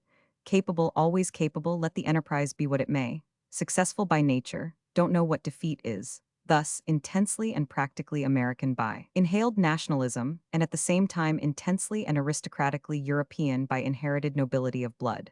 Just me exactly. Mulberry Sellers in matter of finance and invention. After office hours, what do you find? The same clothes, yes, but what's in them? Rossmore of the peerage. The two friends had haunted the General Post Office daily. At last they had their reward. Toward evening on the 20th of May, they got a letter for Zeiss. It bore the Washington postmark. The note itself was not dated. It said, Ash barrel back of lamp post Black Horse Alley. If you're playing square, go and set on it tomorrow morning 21st 10, 22 not sooner not later, wait till I come. The friends cogitated over the note profoundly. Presently the Earl said, Don't you reckon he's afraid? We are a sheriff with a requisition. Why, Lord? because that's no place for a seance. Nothing friendly, nothing sociable about it. And at the same time, a body that wanted to know who was roosting on that ash barrel without exposing himself by going near it or seeming to be interested in it could just stand on the street corner and take a glance down the alley and satisfy himself, don't you see? Yes, his idea is plain now. He seems to be a man that can't be candid and straightforward. He acts as if he thought shucks, I wish he had come out like a man and told us what hotel he. Now you've struck it sure, Washington, he has told us. Has he? Yes, he has, but he didn't mean to. That alley is a lonesome little pocket that runs along one side of the New Gadsby. That's his hotel. What makes you think that? Why, I just know it. He's got a room that's just across from that lamp post. He's going to sit there perfectly comfortable behind his shutters at 10:22 tomorrow, and when he sees us sitting on the ash barrel, he'll say to himself, I saw one of those fellows on the train, and then he'll pack his satchel in half a minute and ship for the ends of the earth. Hawkins turned sick with disappointment. Oh dear, it's all up, Colonel. It's exactly what he'll do. Indeed he will. Won't he's why? Because you won't be holding the ash barrel down, it'll be me. You'll be coming in with an officer and a requisition in plain clothes. The officer, I mean, the minute you see him arrive and open up a talk with me. Well, what a head you have got, Colonel Sellers. I never should have thought of that in the world. Neither would any Earl of Rossmore, betwixt William's contribution and Mulberry, as Earl, but it's office hours now, you see, and the Earl and me sleeps. Come, I'll show you his very room. They reached the neighborhood of the New Gadsby about 9 in the evening, and passed down the alley to the lamp post. There you are, said the colonel, triumphantly, with a wave of his hand which took in the whole side of the hotel. There it is, what did I tell you? Well, but why, Colonel, it's 6 stories high. I don't quite make out which window you. All the windows, all of them. Let him have his choice. I'm indifferent now that I have located him. You go and stand on the corner and wait, I'll prospect the hotel. The Earl drifted here and there through the swarming lobby, and finally took a waiting position in the neighborhood of the elevator. During an hour, crowds went up and crowds came down, and all complete as to limbs, but at last the watcher got a glimpse of a figure that was satisfactory, got a glimpse of the back of it, though he had missed his chance at the face through waning alertness. The glimpse revealed a cowboy hat, and below it a plaited sack of rather loud pattern, and an empty sleeve pinned up to the shoulder. Then the elevator snatched the vision aloft, and the watcher fled away in joyful excitement, and rejoined the fellow conspirator. We've got him, Major, got him sure? I've seen him good, and I don't care where or when that man approaches me backwards, I'll recognize him every time. We're all right, now for the requisition. They got it, after the delays usual in such cases. By 11:30 they were at home and happy, and went to bed full of dreams of the morrow's great promise. Among the elevator load, which had the suspect for fellow passenger, was a young kinsman of Mulberry Sellers, but Mulberry was not aware of it and didn't see him. It was Viscount Berkeley. Chapter 7. Arrived in his room, Lord Berkeley made preparations for that first and last and all the time duty of the visiting Englishman, the jotting down in his diary of his impressions, to date. His preparations consisted in ransacking his box for a pen. There was a plenty of steel pens on his table with the ink bottle, but he was English. The English people manufacture steel pens for 19/20ths of the globe, but they never use any themselves. They use exclusively the prehistoric quill. My lord not only found a quill pen, but the best one he had seen in several years, and after writing diligently for some time, closed with the following entry. But in one thing I have made an immense mistake. I ought to have shucked my title and changed my name before I started. He sat admiring that pen a while, and then went on. All attempts to mingle with the common people and become permanently one of them are going to fail, unless I can get rid of it, disappear from it, and reappear with the solid protection of a new name. I am astonished and pained to see how eager the most of these Americans are to get acquainted with a lord, and how diligent they are in pushing attentions upon him. They lack English servility, it is true, but they could acquire it with practice. My quality travels ahead of me in the most mysterious way. I write my family name without additions on the register of this hotel, and imagine that I am going to pass for an obscure and unknown wanderer. But the clerk promptly calls out, "Front! Show his lordship to 482." And before I can get to the lift, there is a reporter trying to interview me, as they call it. This sort of thing shall cease at once. I will hunt up the American claimant the first thing in the morning, accomplish my mission, then change my lodging and vanish from scrutiny under a fictitious name. He left his diary on the table, where it would be handy in case any new impressions should wake him up in the night. Then he went to bed and presently fell asleep. An hour or two passed, and then he came slowly to consciousness with a confusion of mysterious and augmenting sounds hammering at the gates of his brain for admission. The next moment he was sharply awake, and those sounds burst with the rush and roar and boom of an undammed freshet into his ears, banging and slamming of shutters, smashing of windows and the ringing clash of falling glass, clatter of flying feet along the halls, shrieks, supplications, dumb moanings of despair within, hoarse shouts of command outside, cracklings and snappings and the windy roar of victorious flames. Bang, bang, bang, on the door and a cry. "Turn out, the house is on fire." The cry passed on, and the banging. Lord Berkeley sprang out of bed and moved with all possible speed toward the clothes press in the darkness and the gathering smoke, but fell over a chair and lost his bearings. He groped desperately about on his hands, and presently struck his head against the table and was deeply grateful, for it gave him his bearings again since it stood close by the door. He seized his most precious possession, his journaled impressions of America, and darted from the room. He ran down the deserted hall toward the red lamp which he knew indicated the place of a fire escape. The door of the room beside it was open. In the room the gas was burning full head. On a chair was a pile of clothing. He ran to the window, could not get it up, but smashed it with a chair, and stepped out on the landing of the fire escape. Below him was a crowd of men, with a sprinkling of women and youth, massed in a ruddy light. Must he go down in his spectral night dress? No, this side of the house was not yet on fire except at the further end. He would snatch on those clothes, which he did. They fitted well enough, though a trifle loosely, and they were just a shade loud as to pattern. Also as to hat, which was of a new breed to him, Buffalo Bill not having been to England yet. One side of the coat went on, but the other side refused. One of its sleeves was turned up and stitched to the shoulder. He started down without waiting to get it loose, made the trip successfully, and was promptly hustled outside the limitrope by the police. The cowboy hat and the coat but half on made him too much of a center of attraction for comfort, although nothing could be more profoundly respectful, not to say deferential, than was the manner of the crowd toward him. In his mind he framed a discouraged remark for early entry in his diary. "It is of no use, they know a lord through any disguise and show awe of him, even something very like fear indeed." Presently one of the gaping and adoring half-circle of boys ventured a timid question. My lord answered it.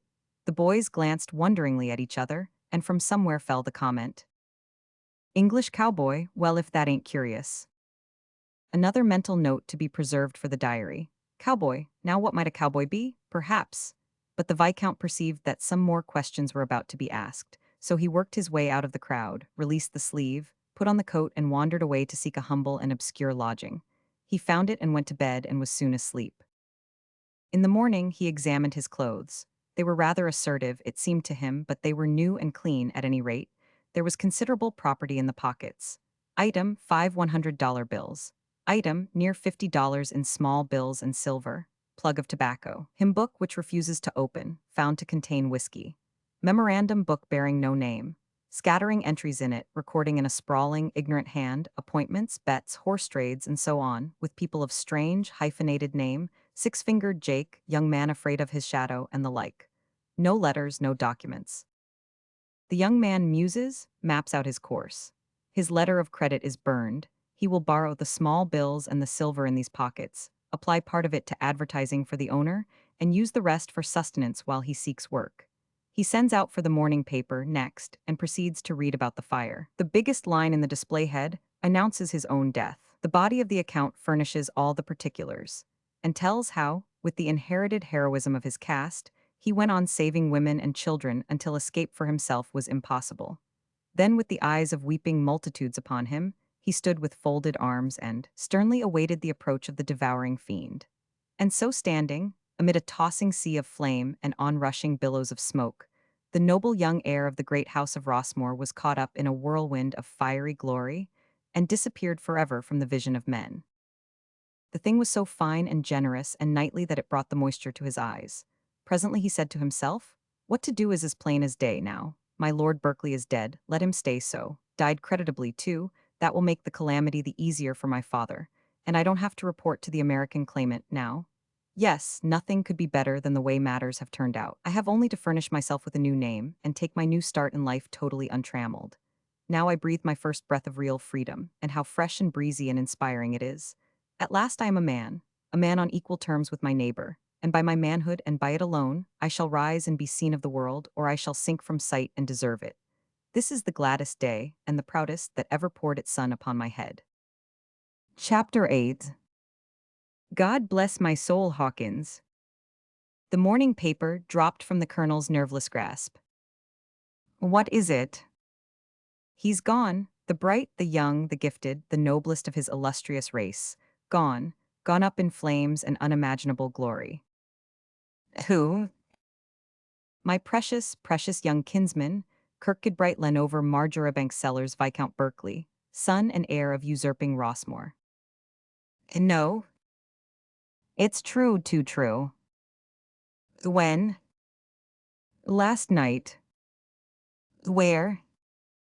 Right here in Washington, where he arrived from England last night, the papers say. You don't say. Hotel burned down. What hotel? The New Gadsby. Oh my goodness, and have we lost both of them? Both who? One arm, Pete. Oh, great guns, I forgot all about him. Oh, I hope not. Hope, well, I should say. Oh, we can't spare him. We can better afford to lose 1,000,000 viscounts than our only support and stay.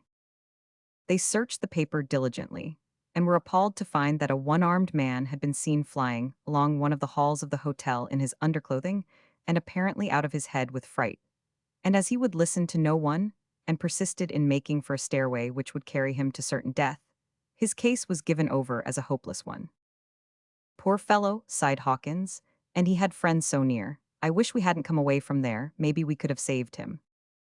The Earl looked up and said calmly, his being dead doesn't matter, he was uncertain before, we've got him sure this time. Got him how? I will materialize him.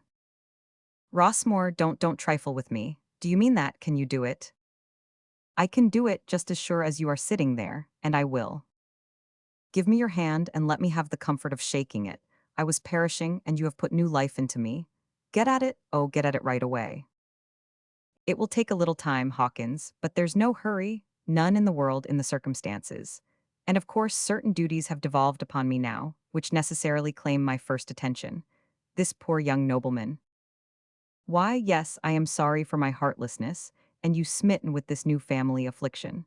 Of course you must materialize him first, I quite understand that. Well, I wasn't meaning just that, but why, what am I thinking of? Of course I must materialize him. Oh, Hawkins, selfishness is the bottom trait in human nature. I was only thinking that now, with the usurper's heir out of the way. But you'll forgive that momentary weakness and forget it. Don't ever remember it against me that Mulberry Sellers was once mean enough to think the thought that I was thinking. I'll materialize him. I will, on my honor. And I'd do it were he 1,000 heirs jammed into one and stretching in a solid rank from here to the stolen estates of Rossmore, and barring the road forever to the rightful earl. There spoke the real Sellers, the other had a false ring, old friend. Hawkins, my boy, it just occurs to me, a thing I keep forgetting to mention, a matter that we've got to be mighty careful about. What is that? We must keep absolutely still about these materializations. Mind, not a hint of them must escape, not a hint. To say nothing of how my wife and daughter, high-strung, sensitive organizations, might feel about them, the Negroes wouldn't stay on the place a minute. That's true, they wouldn't. It's well you spoke, for I'm not naturally discreet with my tongue when I'm not warned. Sellers reached out and touched a bell button in the wall, set his eye upon the rear door and waited, touched it again and waited. And just as Hawkins was remarking admiringly that the colonel was the most progressive and most alert man he had ever seen, in the matter of impressing into his service every modern convenience the moment it was invented, and always keeping breast to breast with the drum major in the great work of material civilization, he forsook the button, which hadn't any wire attached to it, rang a vast dinner bell which stood on the table, and remarked that he had tried that newfangled dry battery, now, to his entire satisfaction, and had got enough of it, and added, Nothing would do Graham Bell, but I must try it, said the mere fact of my trying it would secure public confidence and get it a chance to show what it could do. I told him that in theory a dry battery was just a curled darling and no mistake, but when it come to practice, show. And here's the result. Was I right? What should you say, Washington Hawkins? You've seen me try that button twice. Was I right? That's the idea. Did I know what I was talking about, or didn't I? Well, you know how I feel about you, Colonel Sellers, and always have felt. It seems to me that you always know everything about everything. If that man had known you as I know you, he would have taken your judgment at the start and dropped his dry battery where it was. Did you ring Mars Sellers? No, Mars Sellers didn't. Den it was you, Mars Washington, eyes he saw. No, it wasn't Mars Washington either. De good lan, who did ring her den? Lord Rossmore rang it. The old negro flung up his hands and exclaimed, blame my skin if I hain't gone en forgit dat name again. Come he, Ginny, run he, honey. Ginny arrived. You take dish your order to Lord Gwine, to give you eyes gwine down suller, and study dat name tell I get it. I take de order, who's yo nigger laws year, de bell rung for you. Dat don't make no difference. When a bell ring for anybody, an old marster tell me to clear out and settle it in the kitchen. The noise of the quarreling presently sank to a murmur in the distance, and the Earl added, that's a trouble with old house servants that were your slaves once and have been your personal friends always. Yes, and members of the family. Members of the family is just what they become. The members of the family, in fact. And sometimes master and mistress of the household. These two are mighty good and loving and faithful and honest, but hang it, they do just about as they please.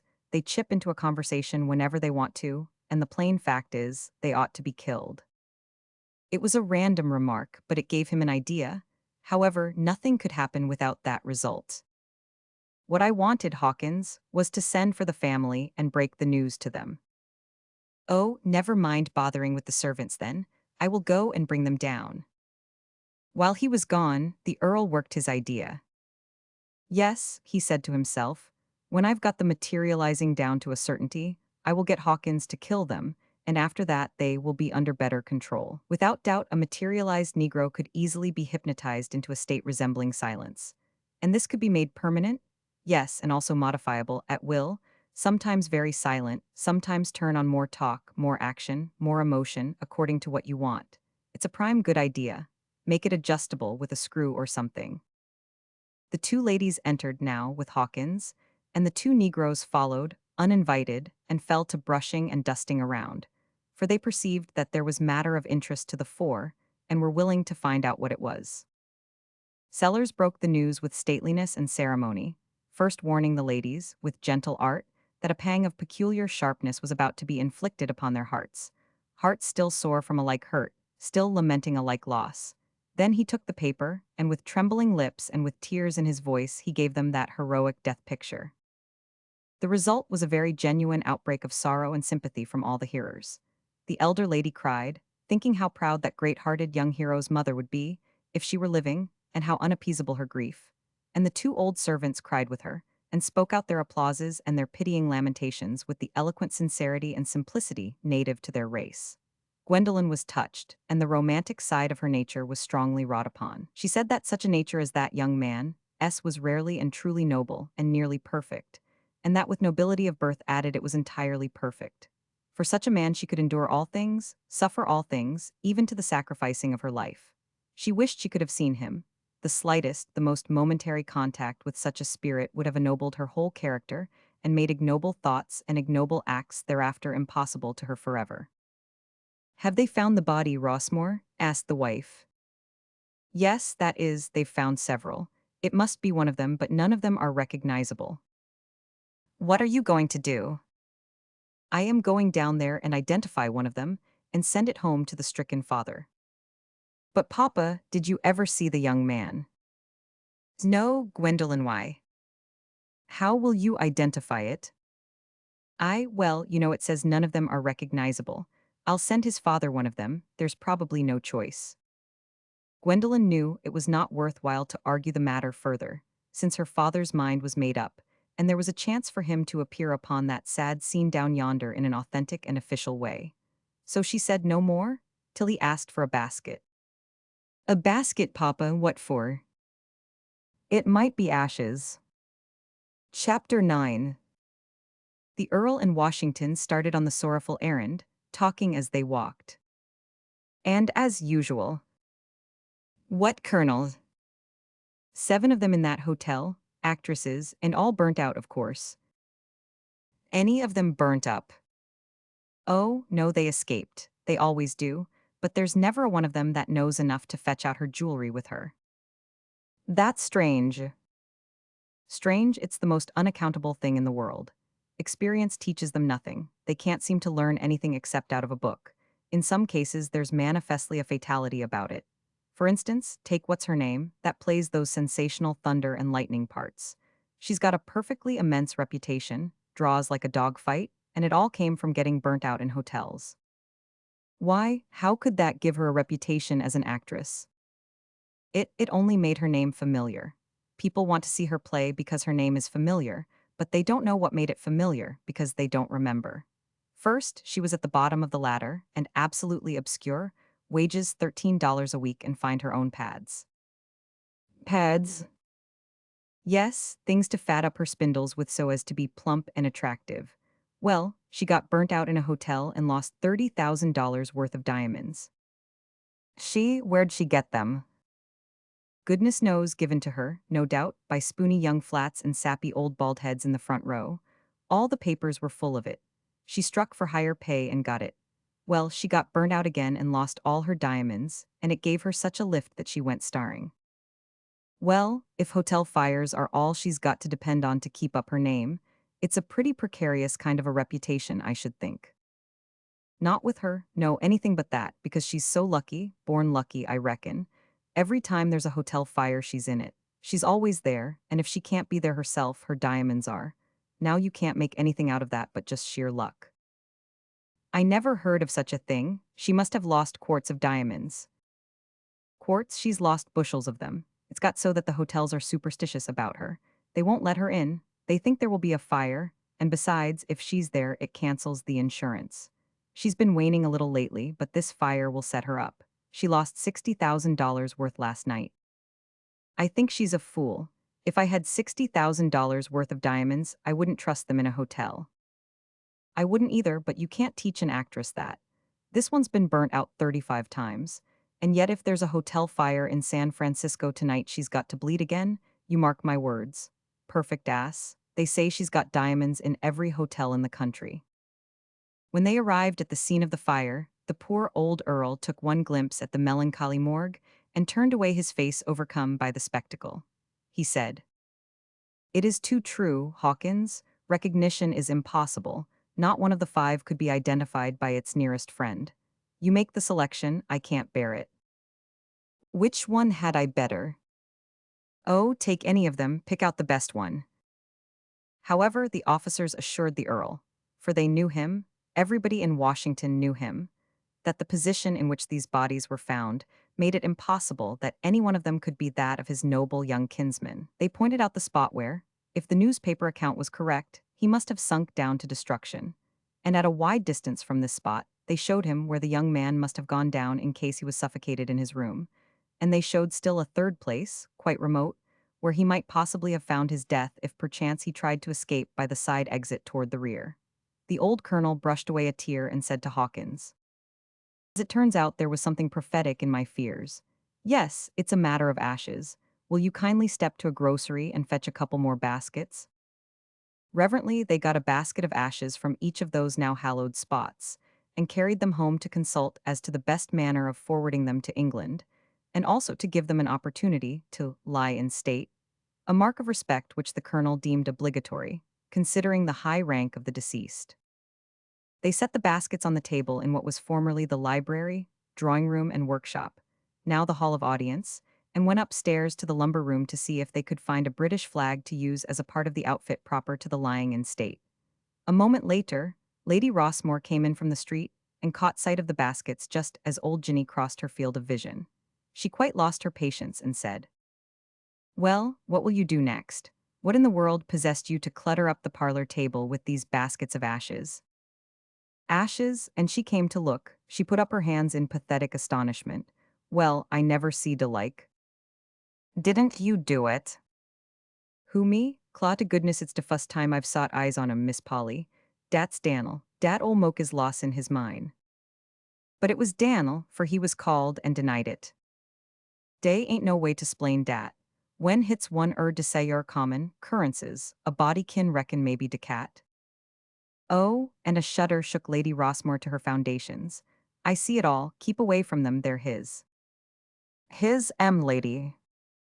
Yes, your young Marsh Sellers from England that's burnt up. She was alone with the ashes, alone before she could take half a breath. Then she went after Mulberry Sellers, purposing to make short work of his program, whatever it might be. For, said she, when his sentimentals are up, he's a numbskull, and there's no knowing what extravagance he'll contrive if you let him alone. She found him. He had found the flag and was bringing it. When she heard that his idea was to have the remains lie in state and invite the government and the public, she broke it up. She said, your intentions are all right, they always are. You want to do honor to the remains, and surely nobody can find any fault with that, for he was your kin.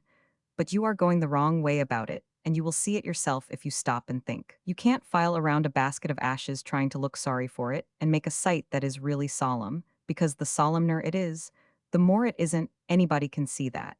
It would be so with one basket. It would be 3 times so with 3. Well, it stands to reason that if it wouldn't be solemn with one mourner, it wouldn't be with a procession, and there would be 5,000 people here. I don't know, but it would be pretty near ridiculous. I think it would. No, Mulberry, they can't lie in state, it would be a mistake. Give that up and think of something else. So he gave it up, and not reluctantly, when he had thought it over and realized how right her instinct was. He concluded to merely sit up with the remains, just himself and Hawkins. Even this seemed a doubtful attention to his wife, but she offered no objection, for it was plain that he had a quite honest and simple-hearted desire to do the friendly and honorable thing by these forlorn poor relics, which could command no hospitality in this far-off land of strangers but his. He draped the flag about the baskets, put some crepe on the doorknob, and said with satisfaction, there, he is as comfortable now as we can make him in the circumstances. Except, yes, we must strain a point there. One must do as one would wish to be done by, he must have it. Have what, dear? A hatchment. The wife felt that the house front was standing about all it could well stand, in that way. The prospect of another stunning decoration of that nature distressed her, and she wished the thing had not occurred to him. She said, hesitatingly, but I thought such an honor as that wasn't allowed to any but very, very near relations who. Right, you are quite right, my lady, perfectly right, but there aren't any nearer relatives than relatives by usurpation. We cannot avoid it. We are slaves of aristocratic custom and must submit. The Hatchments were unnecessarily generous, each being as large as a blanket, and they were unnecessarily volcanic, too, as to variety and violence of color, but they pleased the Earl's barbaric eye, and they satisfied his taste for symmetry and completeness, too, for they left no waste room to speak of on the house front. Lady Rossmore and her daughter assisted at the sitting up till near midnight, and helped the gentlemen to consider what ought to be done next with the remains. Rossmore thought they ought to be sent home with a committee and resolutions, at once. But the wife was doubtful. She said, would you send all of the baskets? Oh, yes, all. All at once. To his father? Oh no, by no means. Think of the shock. No, one at a time, break it to him by degrees. Would that have that effect, father? Yes, my daughter, remember, you are young and elastic, but he is old. To send him the whole at once might well be more than he could bear. But mitigated, one basket at a time, with restful intervals between, he would be used to it by the time he got all of him. And sending him in 3 ships is safer anyway, on account of wrecks and storms. I don't like the idea, father. If I were his father, it would be dreadful to have him coming in that. On the installment plan, suggested Hawkins, gravely and proud of being able to help. Yes, dreadful to have him coming in that incoherent way. There would be the strain of suspense upon me all the time. To have so depressing a thing as a funeral impending, delayed, waiting, unaccomplished. Oh no, my child, said the Earl reassuringly, there would be nothing of that kind. So old a gentleman could not endure a long-drawn suspense like that. There will be 3 funerals. Lady Rossmore looked up surprised and said, How is that going to make it easier for him? It's a total mistake to my mind. He ought to be buried all at once, I'm sure of it. I should think so too, said Hawkins. And certainly I should, said the daughter. You are all wrong, said the earl. You will see it yourselves if you think. Only one of these baskets has got him in it. Very well then, said Lady Rossmore. The thing is perfectly simple, bury that one. Certainly, said Lady Gwendolen. But it is not simple, said the earl, because we do not know which basket he is in. We know he is in one of them, but that is all we do know. You see now, I reckon, that I was right. It takes 3 funerals, there is no other way. And 3 graves and 3 monuments and 3 inscriptions? Asked the daughter. Well, yes, to do it right, that is what I should do. It could not be done so, father. Each of the inscriptions would give the same name and the same facts and say he was under each and all of these monuments, and that would not answer at all. The earl nestled uncomfortably in his chair. No, he said, that is an objection. That is a serious objection. I see no way out. There was a general silence for a while. Then Hawkins said, It seems to me that, if we mixed the 3 ramifications together. The earl grasped him by the hand and shook it gratefully. It solves the whole problem, he said. 1 ship, 1 funeral, 1 grave, 1 monument. It is admirably conceived. It does you honor, Major Hawkins. It has relieved me of a most painful embarrassment and distress, and it will save that poor stricken old father much suffering. Yes, he shall go over in 1 basket. When? Asked the wife. Tomorrow immediately, of course. I would wait, Mulberry. Wait, why? You don't want to break that childless old man's heart. God knows I do. Then wait till he sends for his son's remains. If you do that, you will never have to give him the last and sharpest pain a parent can know. I mean, the certainty that his son is dead, for he will never send. Why won't he? Because to send and find out the truth would rob him of the one precious thing left him, the uncertainty, the dim hope that maybe, after all, his boy escaped, and he will see him again some day. Why, Polly, he'll know by the papers that he was burnt up. He won't let himself believe the papers. He'll argue against anything and everything that proves his son is dead, and he will keep that up and live on it, and on nothing else till he dies. But if the remains should actually come, and be put before that poor old dim-hoping soul. Oh my God, they never shall. Polly, you've saved me from a crime, and I'll bless you for it always. Now we know what to do. We'll place them reverently away, and he shall never know. Chapter 10. The young Lord Berkeley, with the fresh air of freedom in his nostrils, was feeling invincibly strong for his new career. And yet, if the fight should prove a very hard one at first, very discouraging, very taxing on untoughened moral sinews, he might in some weak moment want to retreat. Not likely, of course, but possibly that might happen, and so on the whole it might be pardonable caution to burn his bridges behind him. Oh, without doubt. He must not stop with advertising for the owner of that money, but must put it where he could not borrow from it himself, meantime, under stress of circumstances. So he went downtown and put in his advertisement, then went to a bank and handed in $500 for deposit. What name? He hesitated and colored a little. He had forgotten to make a selection. He now brought out the first one that suggested itself. Howard Tracy. When he was gone, the clerks, marveling, said. The cowboy blushed. The first step was accomplished. The money was still under his command and at his disposal, but the next step would dispose of that difficulty. He went to another bank and drew upon the first bank for the $500 by check. The money was collected and deposited a second time to the credit of Howard Tracy. He was asked to leave a few samples of his signature, which he did. Then he went away, once more proud and of perfect courage, saying, No help for me now, for henceforth I couldn't draw that money without identification, and that has become legally impossible. No resources to fall back on. It is work or starve from now to the end. I am ready and not afraid. Then he sent this cablegram to his father. Escaped unhurt from burning hotel, have taken fictitious name, goodbye. During the evening while he was wandering about in one of the outlying districts of the city, he came across a small brick church with a bill posted there with these words printed on it: Mechanics Club Debate, all invited. He saw people, apparently mainly of the working class, entering the place, and he followed and took his seat. It was a humble little church, quite bare as to ornamentation. It had painted pews without cushions, and no pulpit, properly speaking, but it had a platform. On the platform sat the chairman, and by his side sat a man who held a manuscript in his hand and had the waiting look of one who is going to perform the principal part. The church was soon filled with a quiet and orderly congregation of decently dressed and modest people. This is what the chairman said. The essayist for this evening is an old member of our club whom you all know, Mr. Parker, assistant editor of the Daily Democrat. The subject of his essay is the American press, and he will use as his text a couple of paragraphs taken from Mr. Matthew Arnold's new book. He asks me to read these texts for him. The first is as follows.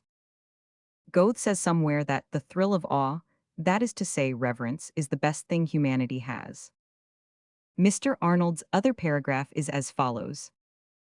I should say that if one were searching for the best means to efface and kill in a whole nation the discipline of respect, one could not do better than take the American newspapers. Mr. Parker rose and bowed, and was received with warm applause. He then began to read in a good round resonant voice, with clear enunciation and careful attention to his pauses and emphases. His points were received with approval as he went on. The essayist took the position that the most important function of a public journal in any country was the propagating of national feeling and pride in the national name, the keeping the people in love with their country and its institutions, and shielded from the allurements of alien and inimical systems. He sketched the manner in which the reverent Turkish or Russian journalist fulfilled this function, the one assisted by the prevalent discipline of respect for the bastinado, the other for Siberia. Continuing, he said, the chief function of an English journal is that of all other journals the world over. It must keep the public eye fixed admiringly upon certain things, and keep it diligently diverted from certain others. For instance, it must keep the public eye fixed admiringly upon the glories of England, a processional splendor stretching its receding line down the hazy vistas of time, with the mellowed lights of 1,000 years glinting from its banners.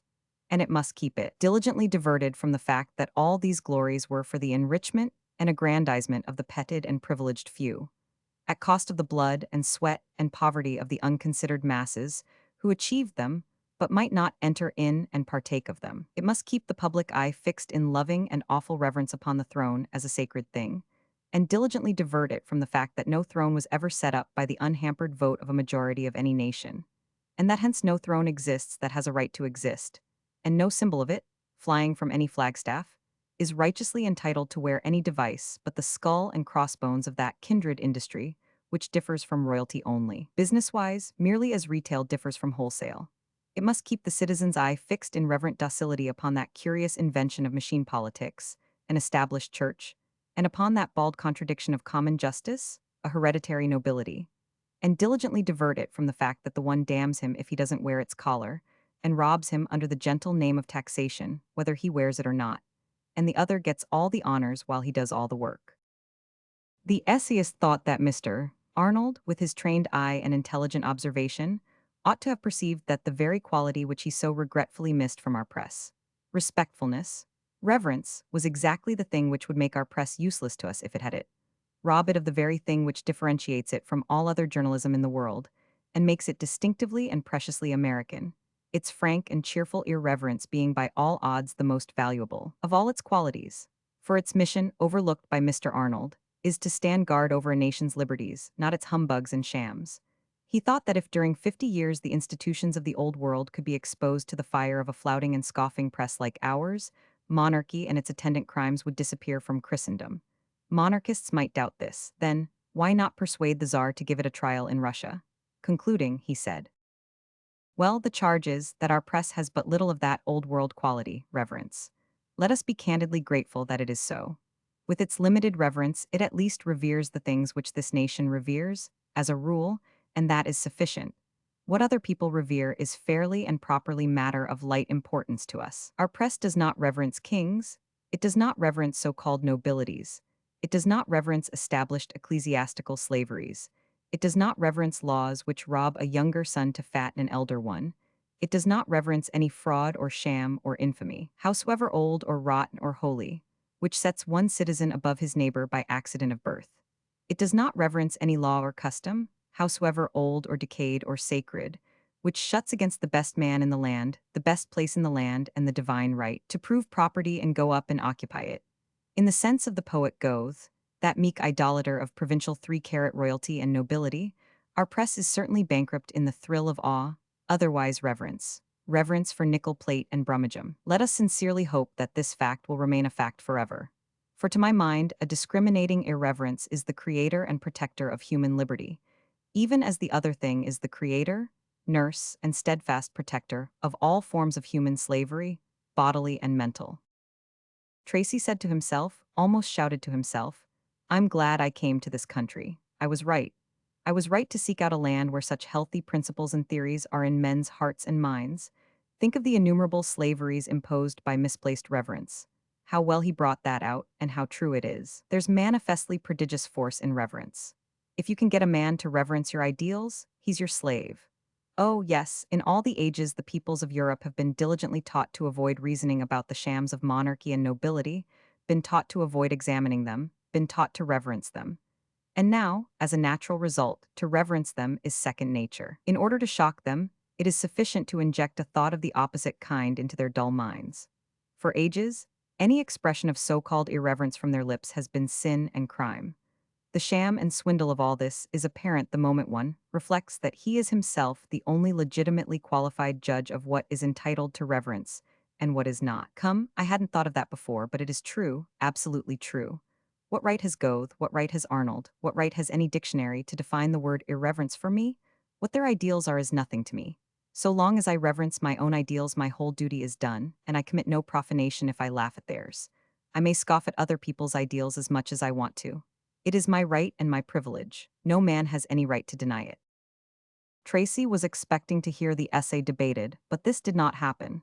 The chairman said, by way of explanation, I would say, for the information of the strangers present here, that in accordance with our custom, the subject of this meeting will be debated at the next meeting of the club.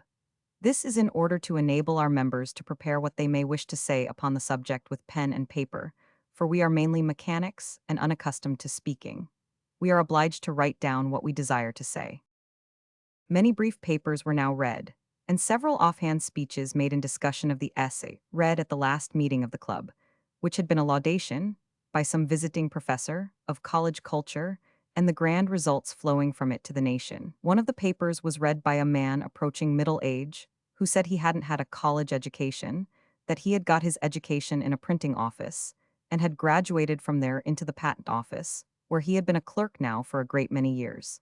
Then he continued to this effect. The essayist contrasted the America of today with the America of bygone times, and certainly the result is the exhibition of a mighty progress. But I think he a little overrated the college culture share in the production of that result. It can no doubt be easily shown that the colleges have contributed the intellectual part of this progress, and that that part is vast, but that the material progress has been immeasurably vaster, I think you will concede. Now I have been looking over a list of inventors, the creators of this amazing material development, and I find that they were not college-bred men. Of course, there are exceptions, like Professor Henry of Princeton, the inventor of Mr. Morse's system of telegraphy, but these exceptions are few.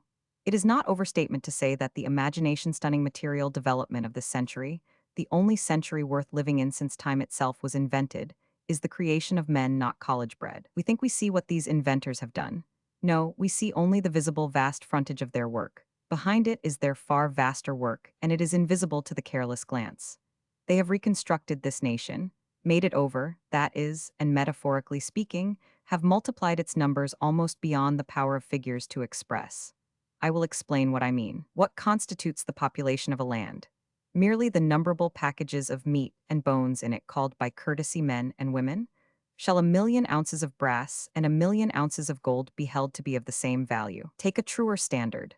The measure of a man's contributing capacity to his time and his people, the work he can do, and then number the population of this country today, as multiplied by what a man can now do, more than his grandfather could do. By this standard of measurement, this nation, 2 or 3 generations ago, consisted of mere cripples, paralytics, dead men, as compared with the men of today. In 1840, our population was 17 million. By way of rude but striking illustration, let us consider, for argument's sake, that 4 of these millions consisted of aged people, little children, and other incapables, and that the remaining 13 million were divided and employed as follows: 2 million as ginners of cotton, 6 million women as stocking knitters, 2 million women as thread spinners, 500,000 as screw makers, 400,000 as reapers, binders, at 0 as corn shellers, 40,000 as weavers, 1,000 as stitchers of shoe soles. Now the deductions which I am going to append to these figures may sound extravagant, but they are not. I take them from Miscellaneous Documents Number 50, Second Session 45th Congress, and they are official and trustworthy. Today, the work of those 2 million cotton ginners is done by 2,000 men. That of the 6 million stocking knitters is done by 3,000 boys. That of the 2 million thread spinners is done by 1,000 girls. That of the 500,000 screw makers is done by 500 girls. That of the 400,000 reapers, binders, etc., is done by 4,000 boys. That of the 1 million corn shellers is done by 7,500 men. That of the 40,000 weavers is done by 1,200 men. And that of the 1,000 stitchers of shoe soles is done by 6 men. To bunch the figures, 17,900 persons today do the above work, whereas 50 years ago it would have taken 13 millions of persons to do it. Now then, how many of that ignorant race, our fathers and grandfathers, with their ignorant methods, would it take to do our work today? It would take 40,000 millions, 100 times the swarming population of China, 20 times the present population of the globe. You look around you and you see a nation of 60 millions, apparently, but secreted in their hands and brains, and invisible to your eyes, is the true population of this republic, and it numbers 40 billions. It is the stupendous creation of those humble, unlettered, uncollege-bred inventors. All honor to their name.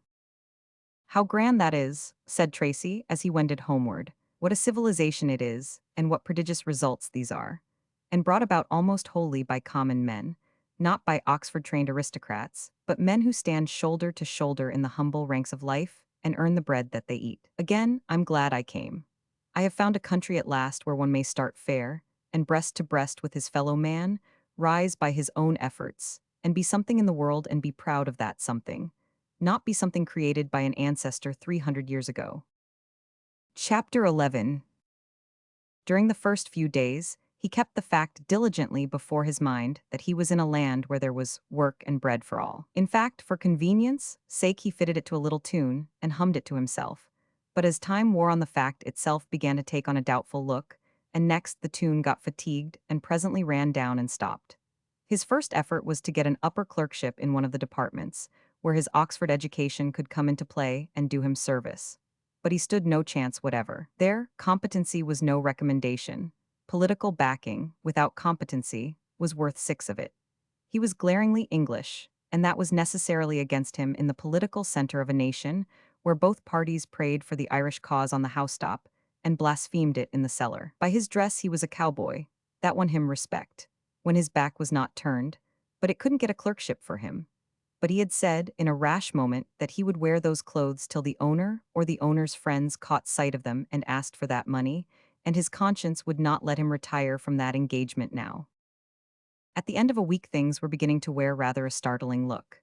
He had hunted everywhere for work, descending gradually the scale of quality, until apparently he had sued for all the various kinds of work a man without a special calling might hope to be able to do, except ditching and the other coarse manual sorts, and had got neither work nor the promise of it. He was mechanically turning over the leaves of his diary, meanwhile, and now his eye fell upon the first record made after he was burnt out. "I myself did not doubt my stamina before. Nobody could doubt it now, if they could see how I am housed, and realize that I feel absolutely no disgust with these quarters, but am as serenely content with them as any dog would be in a similar kennel. Terms, $25 a week. I said I would start at the bottom. I have kept my word." A shudder went quaking through him, and he exclaimed, "What have I been thinking of? This the bottom. Mooning along a whole week and these terrific expenses climbing and climbing all the time. I must end this folly straightway." He settled up at once and went forth to find less sumptuous lodgings. He had to wander far and seek with diligence, but he succeeded. They made him pay in advance, $4.50. This secured both bed and food for a week. The good-natured, hard-worked landlady took him up 3 flights of narrow, uncarpeted stairs and delivered him into his room. There were two double bedsteads in it, and one single one. He would be allowed to sleep alone in one of the double beds until some new boarder should come, but he wouldn't be charged extra. So he would presently be required to sleep with some stranger? The thought of it made him sick. Mrs. Marsh, the landlady, was very friendly and hoped he would like her house. They all liked it, she said. And they're a very nice set of boys. They carry on a good deal, but that's their fun. You see, this room opens right into this back one, and sometimes they're all in one and sometimes in the other. And hot nights they all sleep on the roof when it don't rain. They get out there the minute it's hot enough. The season's so early that they've already had a night or two up there. If you'd like to go up and pick out a place, you can. You'll find chalk in the side of the chimney where there's a brick wanting. You just take the chalk and, but of course you've done it before. Oh no, I haven't. Why, of course you haven't. What am I thinking of? Plenty of room on the plains without chalking, I'll be bound. Well, you just chalk out a place the size of a blanket anywhere on the tin that ain't already marked off, and that's your property.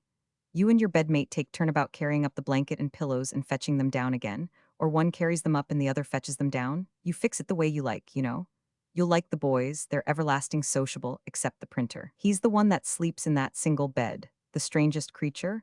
Why, I don't believe you could get that man to sleep with another man, not if the house was afire.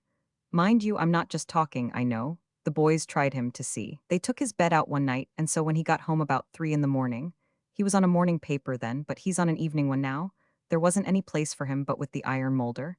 And if you'll believe me, he just sat up the rest of the night. He did, honest. They say he's cracked, but it ain't so. He's English. They're awful particular. You won't mind my saying that. You're English. Yes.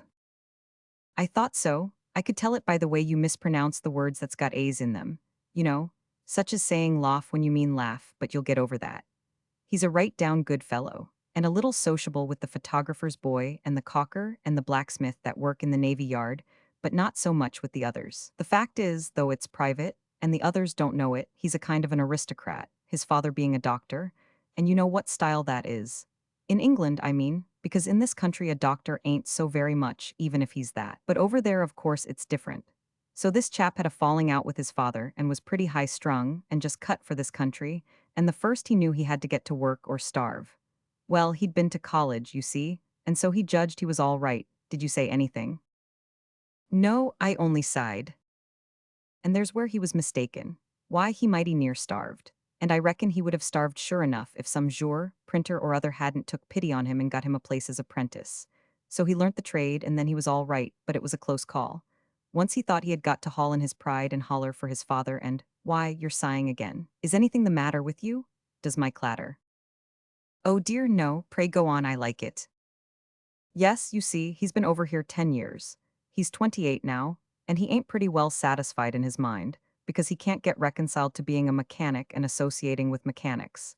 He being, as he says to me, a gentleman, which is a pretty plain letting on that the boys ain't, but of course I know enough not to let that cat out of the bag. Why would there be any harm in it? Harm in it, they'd lick him, wouldn't they? Wouldn't you? Of course you would. Don't you ever let a man say you ain't a gentleman in this country. But laws, what am I thinking about? I reckon a body would think twice before he said a cowboy wasn't a gentleman. A trim, active, slender, and very pretty girl of about 18 walked into the room now, in the most satisfied and unembarrassed way. She was cheaply but smartly and gracefully dressed, and the mother's quick glance at the stranger's face as he rose was of the kind which inquires what effect has been produced, and expects to find indications of surprise and admiration. This is my daughter Hattie, we call her Puss. It's the new boarder, Puss, this without rising. The young Englishman made the awkward bow common to his nationality and time of life, in circumstances of delicacy and difficulty, and these were of that sort. For, being taken by surprise, his natural, lifelong self sprang to the front, and that self, of course, would not know just how to act when introduced to a chambermaid, or to the heiress of a mechanic's boarding house. His other self, the self which recognized the equality of all men, would have managed the thing better if it hadn't been caught off guard and robbed of its chance. The young girl paid no attention to the bow, but put out her hand frankly and gave the stranger a friendly shake and said, "How do you do?" Then she marched to the one washstand in the room, tilted her head this way, and that before the wreck of a cheap mirror that hung above it, dampened her fingers with her tongue, perfected the circle of a little lock of hair that was pasted against her forehead, then began to busy herself with the slops. Well, I must be going. It's getting towards supper time. Make yourself at home, Mr. Tracy. You'll hear the bell when it's ready. The landlady took her tranquil departure, without commanding either of the young people to vacate the room. The young man wondered a little that a mother who seemed so honest and respectable should be so thoughtless, and was reaching for his hat, intending to disembarrass the girl of his presence. But she said, "Where are you going?" "Well, nowhere in particular, but as I am only in the way here." "Why, who said you were in the way? Sit down, I'll move you when you are in the way." She was making the beds now. He sat down and watched her deft and diligent performance. "What gave you that notion? Do you reckon I need a whole room just to make up a bed or two in?" "Well, no, it wasn't that exactly. We are away up here in an empty house, and your mother being gone." The girl interrupted him with an amused laugh and said, "Nobody to protect me? Bless you, I don't need it, I'm not afraid. I might be if I was alone because I do hate ghosts and I don't deny it. Not that I believe in them, for I don't. I'm only just afraid of them." "How can you be afraid of them if you don't believe in them?" "Oh, I don't know the how of it, that's too many for me. I only know it's so. It's the same with Maggie Lee." "Who is that?" "One of the boarders, young lady that works in the factory." "She works in a factory?" "Yes, shoe factory." "In a shoe factory, and you call her a young lady?" "Why, she's only 22, what should you call her?" "I wasn't thinking of her age, I was thinking of the title. The fact is, I came away from England to get away from artificial forms, for artificial forms suit artificial people only, and here you've got them too, I'm sorry. I hoped you had only men and women, everybody equal, no differences in rank." The girl stopped with a pillow in her teeth, and the case spread open below it, contemplating him from under her brows with a slightly puzzled expression. She released the pillow and said, "Why, they are all equal. Where's any difference in rank? If you call a factory girl a young lady, what do you call the president's wife?" "Call her an old one." "Oh, you make age the only distinction." "There ain't any other to make as far as I can see." "Then all women are ladies." "Certainly they are, all the respectable ones." "Well, that puts a better face on it. Certainly there is no harm in a title when it is given to everybody. It is only an offense and a wrong when it is restricted to a favored few. But Hattie, Miss Hattie, be frank, confess that that title isn't accorded by everybody to everybody. The rich American doesn't call her cook a lady, isn't that so?" "Yes, it's so, what of it?" He was surprised and a little disappointed to see that his admirable shot had produced no perceptible effect. "What of it?" he said. "Why, this equality is not conceded here after all, and the Americans are no better off than the English. In fact, there's no difference." "Now what an idea. There's nothing in a title except what is put into it, you've said that yourself. Suppose the title is clean instead of lady. You get that?" "I believe so. Instead of speaking of a woman as a lady, you substitute clean and say she's a clean person." "That's it. In England, the swell folks don't speak of the working people as gentlemen and ladies." "So no." "And the working people don't call themselves gentlemen and ladies." "Certainly not."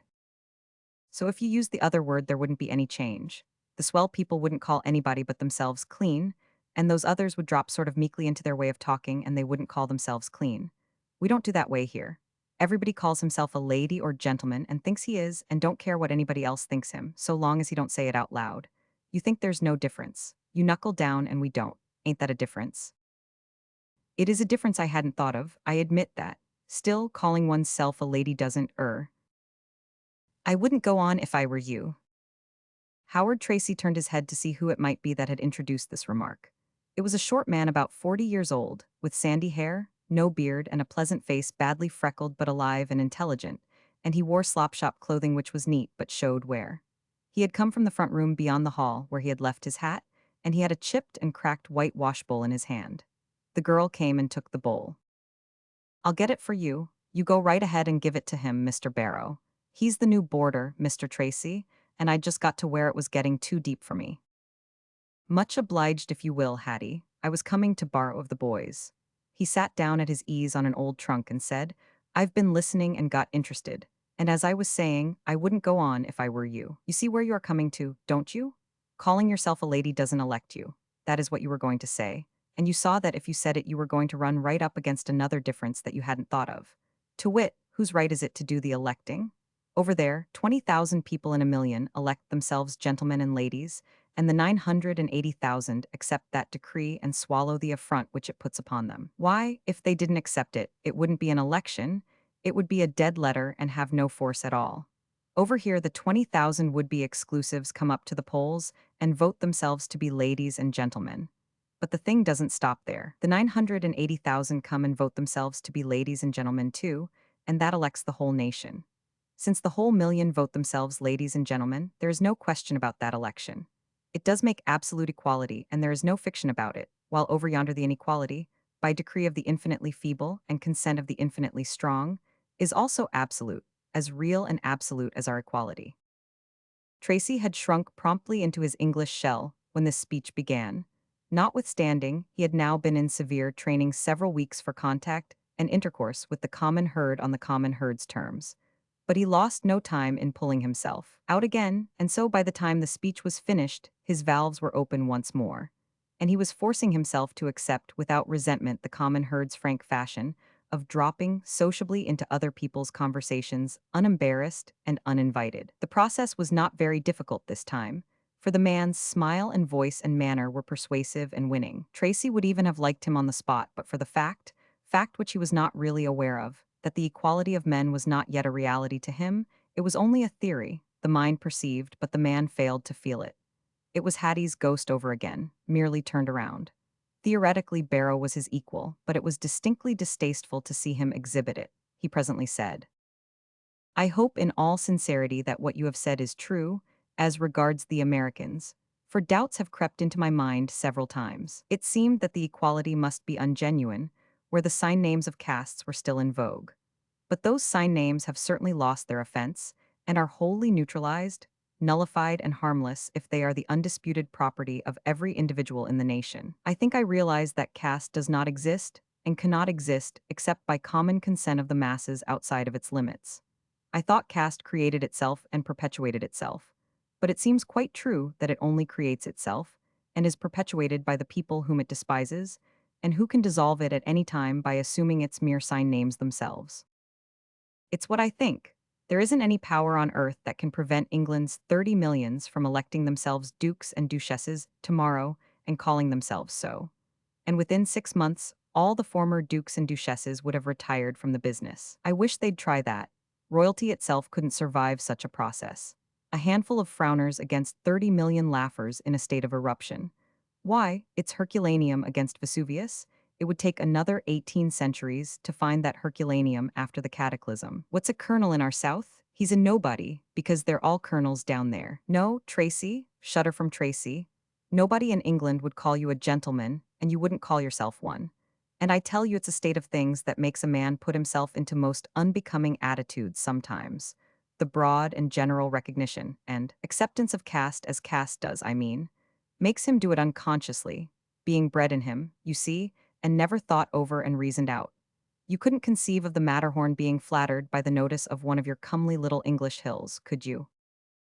Why, no. Well then, let a man in his right mind try to conceive of Darwin feeling flattered by the notice of a princess. It's so grotesque that it paralyses the imagination. Yet that Memnon was flattered by the notice of that statuette. He says so himself. The system that can make a god disown his godship and profane it. Oh well, it's all wrong and ought to be abolished, I should say. The mention of Darwin brought on a literary discussion, and this topic roused such enthusiasm in Barrow that he took off his coat and made himself the more free and comfortable for it, and detained him so long that he was still at it when the noisy proprietors of the room came shouting and skylarking in, and began to romp, scuffle, wash, and otherwise entertain themselves. He lingered yet a little longer to offer the hospitalities of his room and his bookshelf to Tracy, and ask him a personal question or two. What is your trade? They call me a cowboy, but that is a fancy. I'm not that, I haven't any trade. What do you work at for your living? Oh, anything, I mean I would work at. anything I could get to do, but thus far I haven't been able to find an occupation. Maybe I can help you, I'd like to try. I shall be very glad, I've tried myself to weariness. Well, of course, where a man has a regular trade, he's pretty bad off in this world. What you needed, I reckon, was less book learning and more bread and butter learning.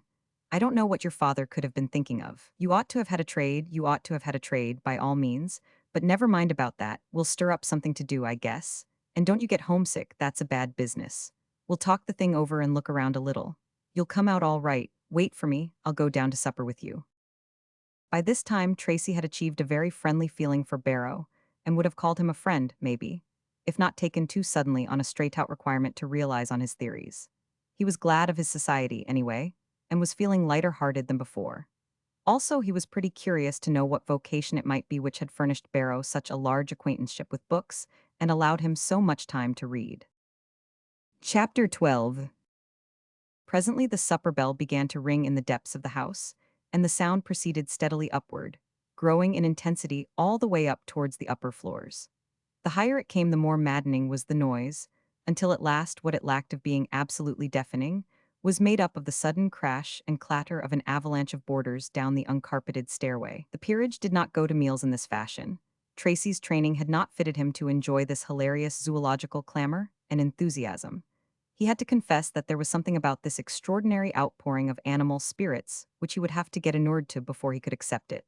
No doubt in time he would prefer it, but he wished the process might be modified and made just a little more gradual, and not quite so pronounced and violent. Barrow and Tracy followed the avalanche down through an ever-increasing and ever more aggressive stench of bygone cabbage and kindred smells.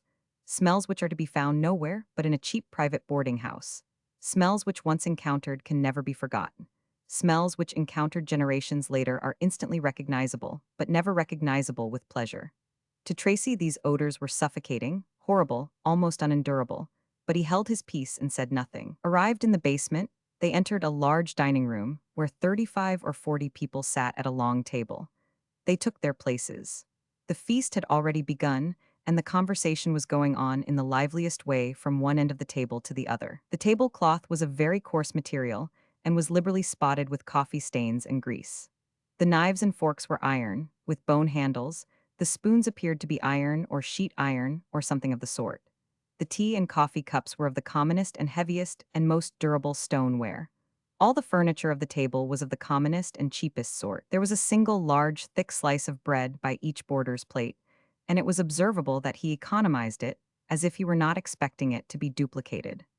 Dishes of butter were distributed along the table within reach of people's arms, if they had long ones, but there were no private butter plates. The butter was perhaps good enough, and was quiet and well behaved, but it had more bouquet than was necessary, though nobody commented upon that fact or seemed in any way disturbed by it. The main feature of the feast was a piping hot Irish stew made of the potatoes and meat left over from a procession of previous meals. Everybody was liberally supplied with this dish. On the table were a couple of great dishes of sliced ham, and there were some other eatables of minor importance, preserves and New Orleans molasses and such things. There was also plenty of tea and coffee of an infernal sort, with brown sugar and condensed milk, but the milk and sugar supply was not left at the discretion of the boarders, but was rationed out at headquarters. One spoonful of sugar and one of condensed milk to each cup and no more. The table was waited upon by two stalwart Negro women who raced back and forth from the bases of supplies with splendid dash and clatter and energy. Their labors were supplemented after a fashion by the young girl Puss. She carried coffee and tea back and forth among the boarders, but she made pleasure excursions rather than business ones in this way, to speak strictly. She made jokes with various people. She chaffed the young men pleasantly and wittily, as she supposed, and as the rest also supposed, apparently, judging by the applause and laughter which she got by her efforts. Manifestly, she was a favorite with most of the young fellows and sweetheart of the rest of them. Where she conferred notice, she conferred happiness, as was seen by the face of the recipient, and at the same time she conferred unhappiness. One could see it fall and dim the faces of the other young fellows like a shadow. She never mistered these friends of hers, but called them Billy, Tom, John, and they called her Puss or Hattie. Mr. Marsh sat at the head of the table, his wife sat at the foot. Marsh was a man of 60 and was an American, but if he had been born a month earlier, he would have been a Spaniard. He was plenty good enough Spaniard as it was. His face was very dark, his hair very black, and his eyes were not only exceedingly black but were very intense, and there was something about them that indicated that they could burn with passion upon occasion. He was stoop-shouldered and lean-faced, and the general aspect of him was disagreeable. He was evidently not a very companionable person. If looks went for anything, he was the very opposite of his wife, who was all motherliness and charity, goodwill and good nature. All the young men and the women called her Aunt Rachel, which was another sign. Tracy's wandering and interested eye presently fell upon one boarder who had been overlooked in the distribution of the stew. He was very pale and looked as if he had but lately come out of a sick bed, and also as if he ought to get back into it again as soon as possible. His face was very melancholy. The waves of laughter and conversation broke upon it without affecting it any more than if it had been a rock in the sea, and the words and the laughter veritable waters. He held his head down and looked ashamed. Some of the women cast glances of pity toward him from time to time in a furtive and half-afraid way, and some of the youngest of the men plainly had compassion on the young fellow, a compassion exhibited in their faces, but not in any more active or compromising way. But the great majority of the people present showed entire indifference to the youth and his sorrows. Marsh sat with his head down, but one could catch the malicious gleam of his eyes through his shaggy brows. He was watching that young fellow with evident relish. He had not neglected him through carelessness, and apparently the table understood that fact. The spectacle was making Mrs. Marsh very uncomfortable. She had the look of one who hopes against hope that the impossible may happen. But as the impossible did not happen, she finally ventured to speak up and remind her husband that Nat Brady hadn't been helped to the Irish stew. Marsh lifted his head and gasped out with mock courtliness, "Oh, he hasn't he? What a pity that is. I don't know how I came to overlook him. Ah, he must pardon me. You must indeed, Mr. Baxter Barker, you must pardon me. My attention was directed to some other matter, I don't know what. The thing that grieves me mainly is that it happens every meal now. But you must try to overlook these little things, Mr. Bunker, these little neglects on my part. They're always likely to happen with me in any case, and they are especially likely to happen where a person has, where a person is, say, about 3 weeks in arrears for his board. You get my meaning? You get my idea? Here is your Irish stew, and, it gives me the greatest pleasure to send it to you, and I hope that you will enjoy the charity as much as I enjoy conferring it." A blush rose in Brady's white cheeks and flowed slowly backward to his ears and upward toward his forehead, but he said nothing and began to eat his food under the embarrassment of a general silence and the sense that all eyes were fastened upon him. Barrow whispered to Tracy, "The old man 's been waiting for that. He wouldn't have missed that chance for anything." "It's a brutal business," said Tracy. Then he said to himself, purposing to set the thought down in his diary later, "Well, here in this very house is a republic where all are free and equal, if men are free and equal anywhere in the earth. Therefore I have arrived at the place I started to find, and I am a man among men, and on the strictest equality possible to men, no doubt. Yet here on the threshold I find an inequality. There are people at this table who are looked up to for some reason or another, and here is a poor devil of a boy who is looked down upon, treated with indifference, and shamed by humiliations, when he has committed no crime but that common one of being poor. Equality ought to make men noble-minded. In fact, I had supposed it did do that." After supper, Barrow proposed a walk, and they started. Barrow had a purpose. He wanted Tracy to get rid of that cowboy hat. He didn't see his way to finding mechanical or manual employment for a person rigged in that fashion. Barrow presently said, "As I understand it, you're not a cowboy." "No, I'm not." "Well, now if you will not think me too curious, how did you come to mount that hat? Where'd you get it?"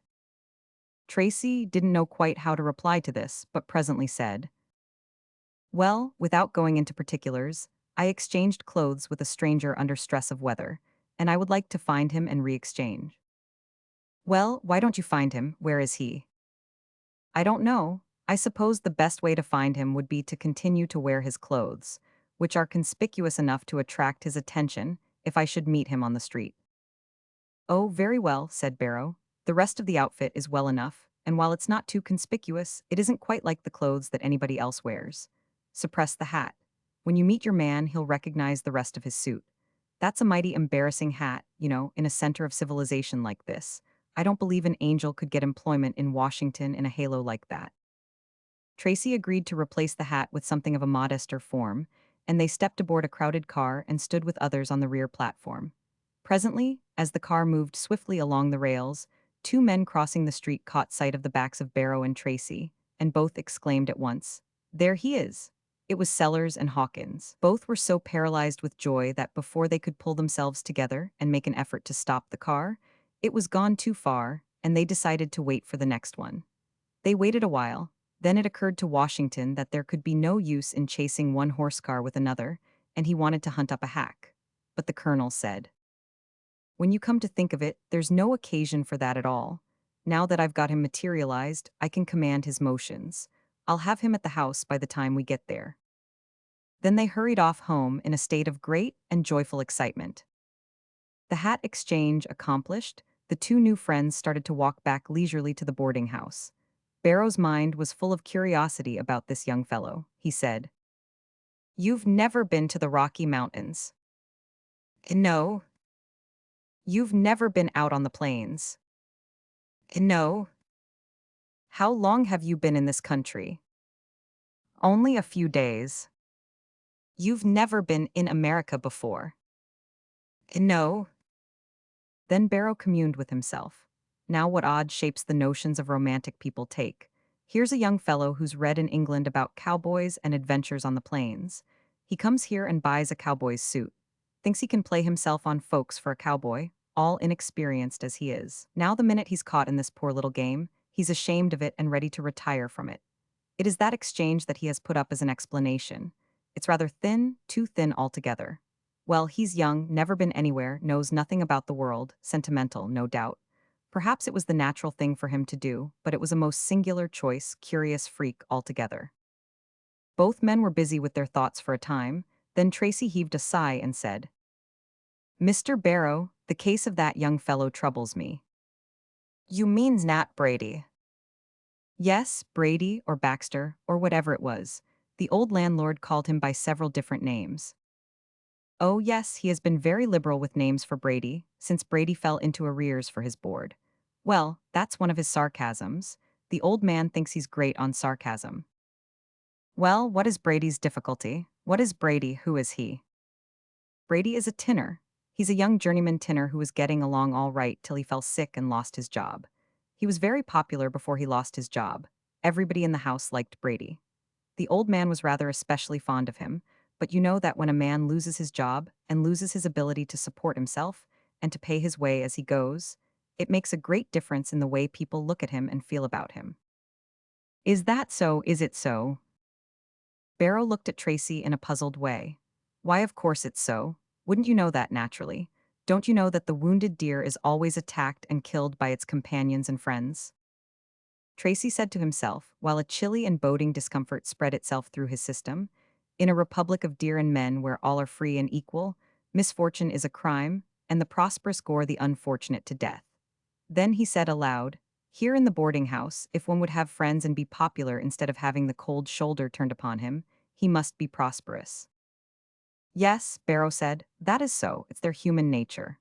They do turn against Brady, now that he's unfortunate, and they don't like him as well as they did before. But it isn't because of any lack in Brady. He's just as he was before, has the same nature and the same impulses, but well, Brady is a thorn in their consciences, you see. They know they ought to help him and they're too stingy to do it, and they're ashamed of themselves for that, and they ought also to hate themselves on that account. But instead of that, they hate Brady because he makes them ashamed of themselves. I say that's human nature. That occurs everywhere. This boarding house is merely the world in little. It's the case all over. They're all alike. In prosperity, we are popular. Popularity comes easy in that case, but when the other thing comes, our friends are pretty likely to turn against us." Tracy's noble theories and high purposes were beginning to feel pretty damp and clammy. He wondered if by any possibility he had made a mistake in throwing his own prosperity to the winds and taking up the cross of other people's unprosperity. But he wouldn't listen to that sort of thing. He cast it out of his mind and resolved to go ahead resolutely along the course he had mapped out for himself. Extracts from his diary. "Have now spent several days in this singular hive. I don't know quite what to make out of these people. They have merits and virtues, but they have some other qualities, and some ways that are hard to get along with. I can't enjoy them. The moment I appeared in a hat of the period, I noticed a change. The respect which had been paid me before passed suddenly away, and the people became friendly. More than that, They became familiar, and I'm not used to familiarity and can't take to it right off. I find that out. These people's familiarity amounts to impudence sometimes. I suppose it's all right. No doubt I can get used to it, but it's not a satisfactory process at all. I have accomplished my dearest wish. I am a man among men, on an equal footing with Tom, Dick, and Harry, and yet it isn't just exactly what I thought it was going to be. I miss home. Am obliged to say I am homesick. Another thing, and this is a confession. A reluctant one, but I will make it. The thing I miss most and most severely is the respect, the deference, with which I was treated all my life in England, and which seems to be somehow necessary to me. I get along very well without the luxury and the wealth and the sort of society I've been accustomed to, but I do miss the respect and can't seem to get reconciled to the absence of it. There is respect, there is deference here, but it doesn't fall to my share. It is lavished on two men. One of them is a portly man of middle age who is a retired plumber. Everybody is pleased to have that man's notice. He's full of pomp and circumstance and self-complacency and bad grammar, and at table he is Sir Oracle, and when he opens his mouth not any dog in the kennel barks. The other person is a policeman at the Capitol building. He represents the government. The deference paid to these two men is not so very far short of that paid to an earl in England, though the method of it differs. Not so much courtliness, but the deference is all there. Yes, and there is obsequiousness too. It does rather look as if, in a republic where all are free and equal, prosperity and position constitute rank. Chapter 13. The days drifted by, and they grew ever more dreary. For Barrow's efforts to find work for Tracy were unavailing. Always the first question asked was, "What union do you belong to?" Tracy was obliged to reply that he didn't belong to any trade union. "Very well then, it's impossible to employ you. My men wouldn't stay with me if I should employ a scab, or rat, or whatever the phrase was." Finally, Tracy had a happy thought. He said, "Why, the thing for me to do, of course, is to join a trade union." "Yes," Barrow said, "that is the thing for you to do, if you can." "If I can, is it difficult?" "Well, yes," Barrow said. "It's sometimes difficult, in fact, very difficult, but you can try, and of course it will be best to try." Therefore Tracy tried, but he did not succeed. He was refused admission with a good deal of promptness, and was advised to go back home, where he belonged, not come here taking honest men's bread out of their mouths. Tracy began to realize that the situation was desperate, and the thought made him cold to the marrow. He said to himself, "So there is an aristocracy of position here, and an aristocracy of prosperity, and apparently there is also an aristocracy of the ins as opposed to the outs, and I am with the outs. So the ranks grow daily here. Plainly, there are all kinds of castes here, and only one that I belong to, the outcasts." But he couldn't even smile at his small joke, although he was obliged to confess that he had a rather good opinion of it. He was feeling so defeated and miserable by this time that he could no longer look with philosophical complacency on the horseplay of the young fellows in the upper rooms at night. At first it had been pleasant to see them unbend and have a good time after having so well earned it by the labors of the day, but now it all rasped upon his feelings and his dignity.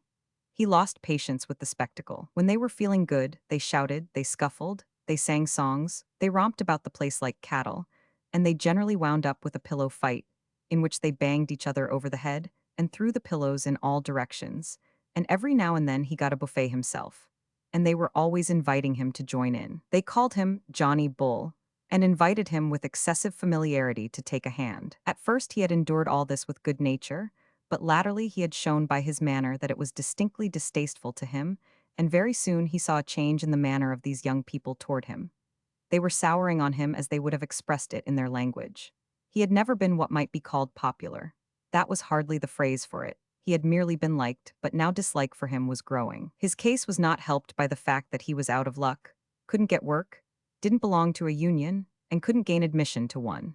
He got a good many slights of that small, ill-defined sort that you can't quite put your finger on, and it was manifest that there was only one thing which protected him from open insult, and that was his muscle. These young people had seen him exercising, mornings, after his cold sponge bath, and they had perceived by his performance and the build of his body that he was athletic and also versed in boxing. He felt pretty naked now, recognizing that he was shorn of all respect except respect for his fists. One night when he entered his room, he found about a dozen of the young fellows there carrying on a very lively conversation punctuated with hoarse laughter. The talking ceased instantly, and the frank affront of a dead silence followed. He said, "Good evening, gentlemen," and sat down. There was no response. He flushed to the temples but forced himself to maintain silence. He sat there in this uncomfortable stillness some time, then got up and went out. The moment he had disappeared, he heard a prodigious shout of laughter break forth. He saw that their plain purpose had been to insult him. He ascended to the flat roof, hoping to be able to cool down his spirit there and get back his tranquility. He found the young tinner up there, alone and brooding, and entered into conversation with him.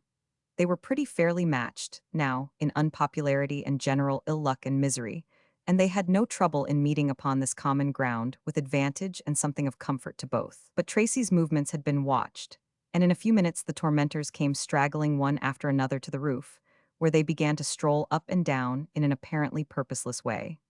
But presently they fell to dropping remarks that were evidently aimed at Tracy, and some of them at the tinner. The ringleader of this little mob was a short-haired bully and amateur prizefighter named Alan, who was accustomed to lording it over the upper floor, and had more than once shown a disposition to make trouble with Tracy.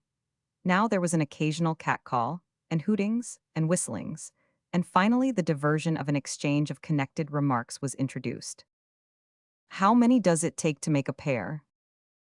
"Well, two generally makes a pair, but sometimes there ain't stuff enough in them to make a whole pair." General laugh.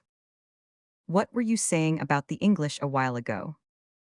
"Oh, nothing, the English are all right, only, I—" "What was it you said about them?" "Oh, I only said they swallow well." "Swallow better than other people." "Oh, yes, the English swallow a good deal better than other people." "What is it they swallow best?" "Oh, insults." Another general laugh.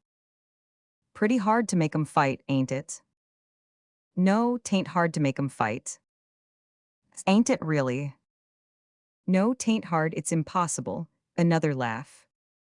"This one's kind of spiritless, that's certain." "Couldn't be the other way in his case." "Why?" "Don't you know the secret of his birth?" "No, has he got a secret of his birth?" "You bet he has." "What is it?" "His father was a wax figure." Alan came strolling by where the pair were sitting, stopped, and said to the tinner, "How are you off for friends these days?" "Well enough off." "Got a good many?" "Well, as many as I need." "A friend is valuable, sometimes. As a protector, you know. What do you reckon would happen if I was to snatch your cap off and slap you in the face with it?" "Please don't trouble me, Mr. Allen. I ain't doing anything to you." "You answer me, what do you reckon would happen?" "Well, I don't know." Tracy spoke up with a good deal of deliberation and said, "Don't trouble the young fellow, I can tell you what would happen." "Oh, you can you? Boys, Johnny Bull can tell us what would happen if I was to snatch this chump's cap off and slap him in the face with it. Now you'll see." He snatched the cap and struck the youth in the face, and before he could inquire what was going to happen, it had already happened, and he was warming the tin with the broad of his back. Instantly there was a rush and shouts of, a ring make a ring. Fair play all round, Johnny's grit, give him a chance." The ring was quickly chalked on the tin, and Tracy found himself as eager to begin as he could have been if his antagonist had been a prince instead of a mechanic. At bottom he was a little surprised at this, because although his theories had been all in that direction for some time, he was not prepared to find himself actually eager to measure strength with quite so common a man as this ruffian. In a moment all the windows in the neighborhood were filled with people, and the roofs also. The men squared off, and the fight began. But Alan stood no chance whatever against the young Englishman. Neither in muscle nor in science was he his equal. He measured his length on the tin time and again. In fact, as fast as he could get up he went down again, and the applause was kept up in liberal fashion from all the neighborhood around. Finally, Alan had to be helped up. Then Tracy declined to punish him further and the fight was at an end. Alan was carried off by some of his friends in a very much humbled condition, his face black and blue and bleeding.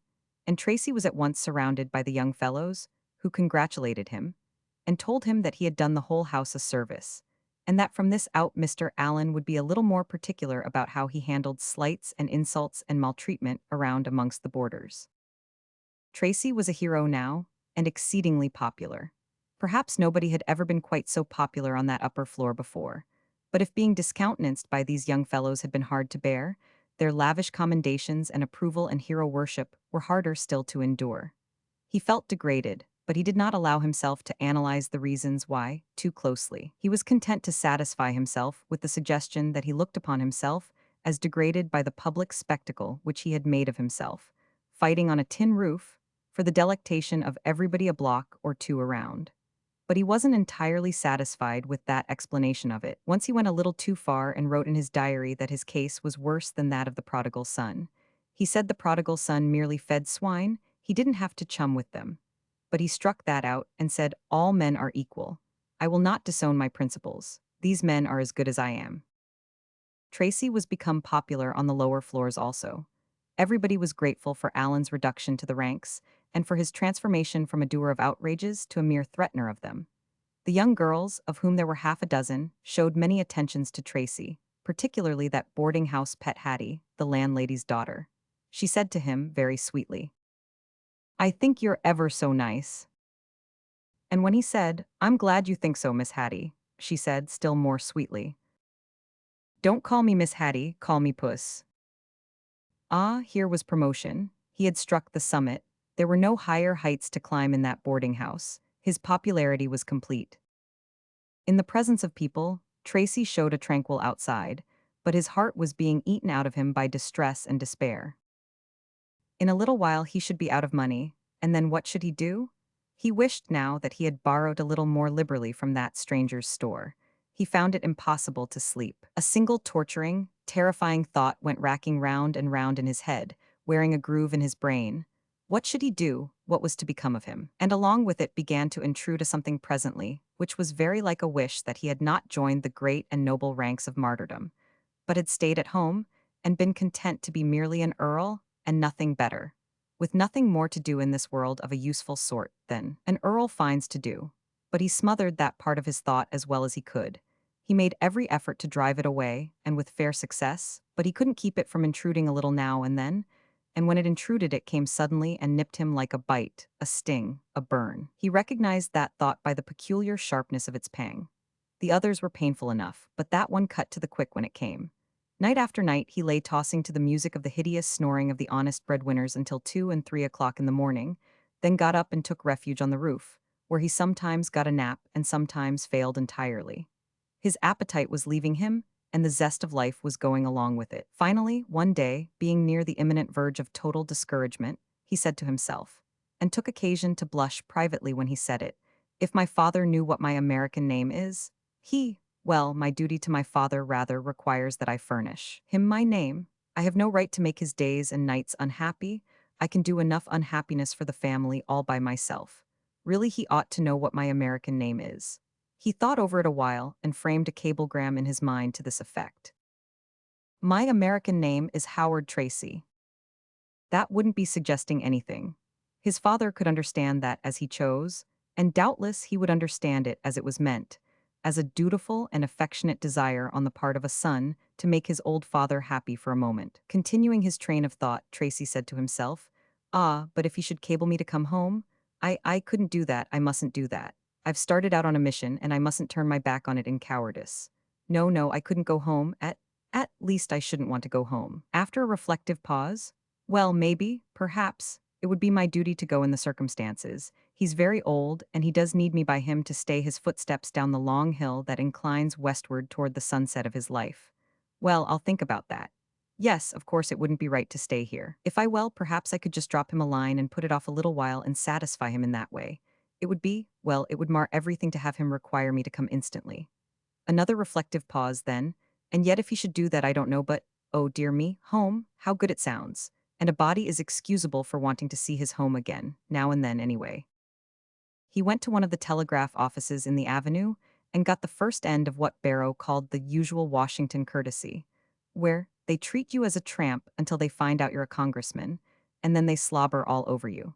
There was a boy of 17 on duty there, tying his shoe. He had his foot on a chair and his back turned toward the wicket. He glanced over his shoulder, took Tracy's measure, turned back, and went on tying his shoe.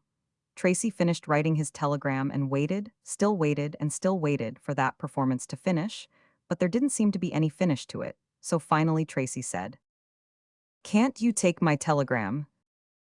The youth looked over his shoulder and said, by his manner, not his words, "Don't you think you could wait a minute if you tried?" However, he got the shoe tied at last, and came and took the telegram, glanced over it, then looked up surprised at Tracy. There was something in his look that bordered upon respect, almost reverence. It seemed to Tracy, although he had been so long without anything of this kind, he was not sure that he knew the signs of it. The boy read the address aloud, with pleased expression in face and voice. "The Earl of Rossmore, Cracky, do you know him?" "Yes." "Is that so? Does he know you?" "Well, yes." "Well, I swear, will he answer you?" "I think he will." "Will he though? Where'll you have it sent?" "Oh, nowhere, I'll call here and get it. When shall I call?" "Oh, I don't know, I'll send it to you." "Where shall I send it?" "Give me your address, I'll send it to you soon's it comes." But Tracy didn't propose to do this. He had acquired the boy's admiration and deferential respect, and he wasn't willing to throw these precious things away, a result sure to follow if he should give the address of that boarding house. So he said again that he would call and get the telegram, and went his way. He idled along, reflecting. He said to himself, "There is something pleasant about being respected. I have acquired the respect of Mr. Allen and some of those others, and almost the deference of some of them on pure merit for having thrashed Allen. While their respect and their deference, if it is deference, is pleasant, a deference based upon a sham, a shadow, does really seem pleasanter still. It's no real merit to be in correspondence with an earl, and yet after all, that boy makes me feel as if there was." The cablegram was actually gone home. The thought of it gave him an immense uplift. He walked with a lighter tread. His heart was full of happiness. He threw aside all hesitances and confessed to himself that he was glad through and through that he was going to give up this experiment and go back to his home again. His eagerness to get his father's answer began to grow, now, and it grew with marvelous celerity after it began. He waited an hour, walking about, putting in his time as well as he could, but interested in nothing that came under his eye, and at last he presented himself at the office again and asked if any answer had come yet. The boy said, "No, no answer yet," then glanced at the clock and added, "I don't think it's likely you'll get one today." "Why not?" "Well, you see it's getting pretty late. You can't always tell whereabouts a man is when he's on the other side, and you can't always find him just the minute you want him, and you see it's getting about 6 o'clock now, and over there it's pretty late at night." "Why, yes," said Tracy, "I hadn't thought of that." "Yes, pretty late now, 10:30 or 11. Oh yes, you probably won't get any answer tonight." Chapter 14. So Tracy went home to supper. The odors in that supper room seemed more strenuous and more horrible than ever before, and he was happy in the thought that he was so soon to be free from them again. When the supper was over, he hardly knew whether he had eaten any of it or not, and he certainly hadn't heard any of the conversation. His heart had been dancing all the time, his thoughts had been far away from these things, and in the visions of his mind, the sumptuous appointments of his father's castle had risen before him without rebuke. Even the plushed flunkey, that walking symbol of a sham inequality, had not been unpleasant to his dreaming view. After the meal, Barrow said, "Come with me, I'll give you a jolly evening." "Very good, where are you going?"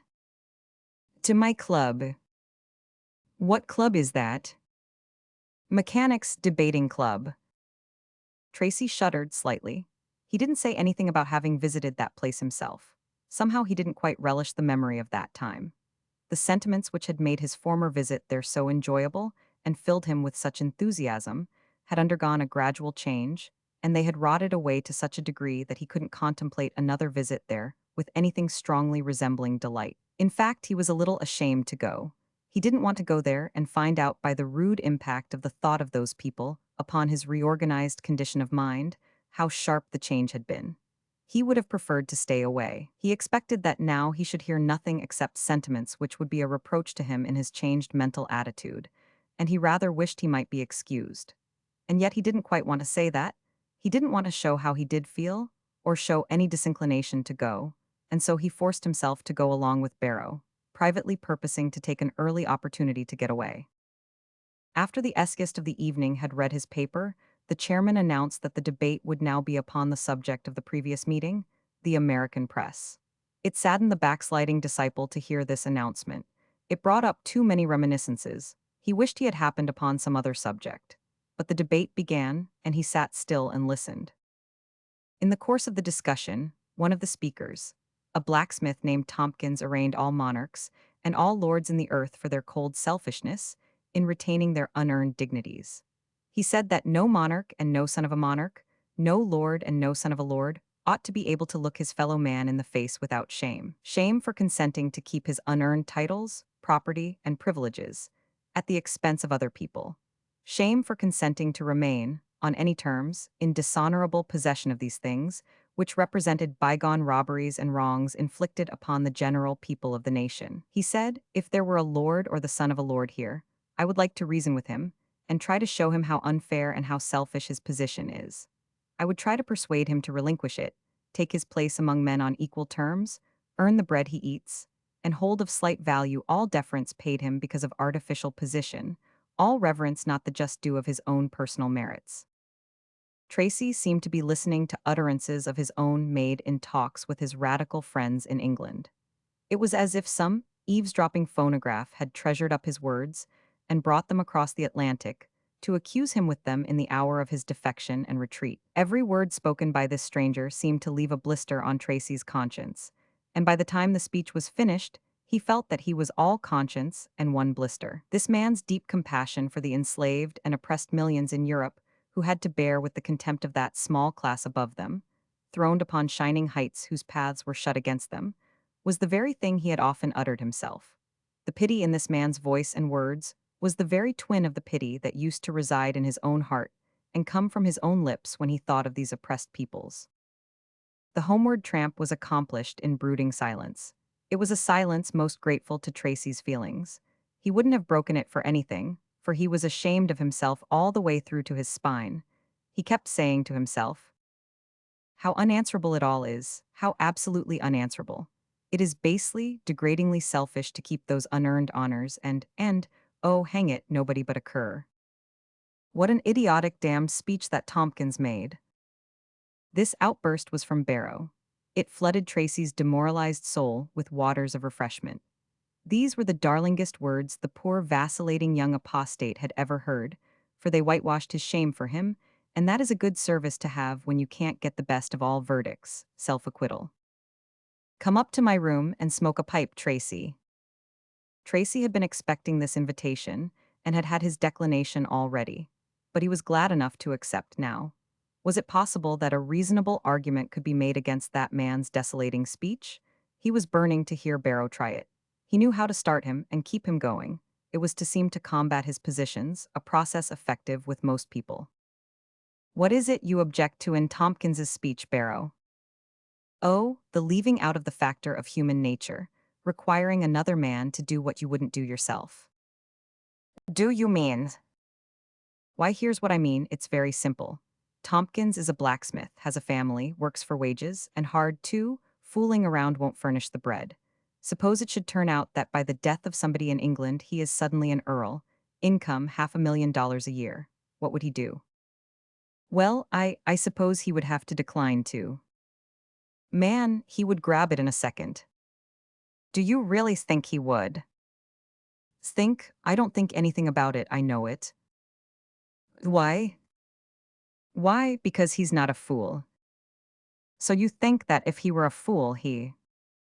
No, I don't. Fool or no fool, he would grab it. Anybody would, anybody that's alive. And I've seen dead people that would get up and go for it, I would myself. This was balm, this was healing, this was rest and peace and comfort. But I thought you were opposed to nobilities. Transmissible ones, yes, but that's nothing. I'm opposed to millionaires, but it would be dangerous to offer me the position. You'd take it. I would leave the funeral of my dearest enemy to go and assume its burdens and responsibilities. Tracy thought a while, then said, I don't know that I quite get the bearings of your position. You say you are opposed to hereditary nobilities, and yet, if you had the chance, you would. Take one, in a minute I would. And there isn't a mechanic in that entire club that wouldn't. There isn't a lawyer, doctor, editor, author, tinker, loafer, railroad president, saint, land, there isn't a human being in the United States that wouldn't jump at the chance. Except me, said Tracy softly. Except you. Barrow could hardly get the words out, his scorn so choked him. And he couldn't get any further than that form of words. It seemed to dam his flow utterly. He got up and came and glared upon Tracy in a kind of outraged and unappeasable way, and said again, except you. He walked around him, inspecting him from one point of view and then another, and relieving his soul now and then by exploding that formula at him. Except you. Finally, he slumped down into his chair with the air of one who gives it up and said, he's straining his viscera and he's breaking his heart trying to get some low-down job that a good dog wouldn't have, and yet wants to let on that, if he had a chance to scoop an earldom, he wouldn't do it. Tracy, don't put this kind of a strain on me. Lately, I'm not as strong as I was. Well, I wasn't meaning to put a strain on you, Barrow. I was only meaning to intimate that if an earldom ever does fall in my way, there, I wouldn't give myself any worry about that if I was you, and besides, I can settle what you would do. Are you any different from me? Wells, no. Are you any better than me? Oh, why certainly not. Are you as good, come? Indeed, the fact is you take me so suddenly. Suddenly, what is there sudden about it? It isn't a difficult question, is it? Or doubtful. Just measure us on the only fair lines, the lines of merit. And of course you'll admit that a journeyman chairmaker that earns his $20 a week, and has had the good and genuine culture of contact with men, and care, and hardship, and failure, and success, and downs and ups and downs, is just a trifle the superior of a young fellow like you, who doesn't know how to do anything that's valuable, can't earn his living in any secure and steady way, hasn't had any experience of life and its seriousness, hasn't any culture but the artificial culture of books, which adorns but doesn't really educate. Come. If I wouldn't scorn an earldom, what the devil right have you to do it? Tracy dissembled his joy, though he wanted to thank the chairmaker for that last remark. Presently a thought struck him, and he spoke up briskly and said, but look here, I really can't quite get the hang of your notions, your principles, if they are principles. You are inconsistent. You are opposed to aristocracies, yet you'd take an earldom if you could. Am I to understand that you don't blame an earl for being and remaining an earl? I certainly don't. And you wouldn't blame Tompkins, or yourself, or me, or anybody, for accepting an earldom if it was offered. Indeed I wouldn't. Well then, whom would you blame? The whole nation, any bulk and mass of population anywhere, in any country, that will put up with the infamy, the outrage, the insult of a hereditary aristocracy which they can't enter, and on absolutely free and equal terms. Come, aren't you beclouding yourself with distinctions that are not differences? Indeed I am not.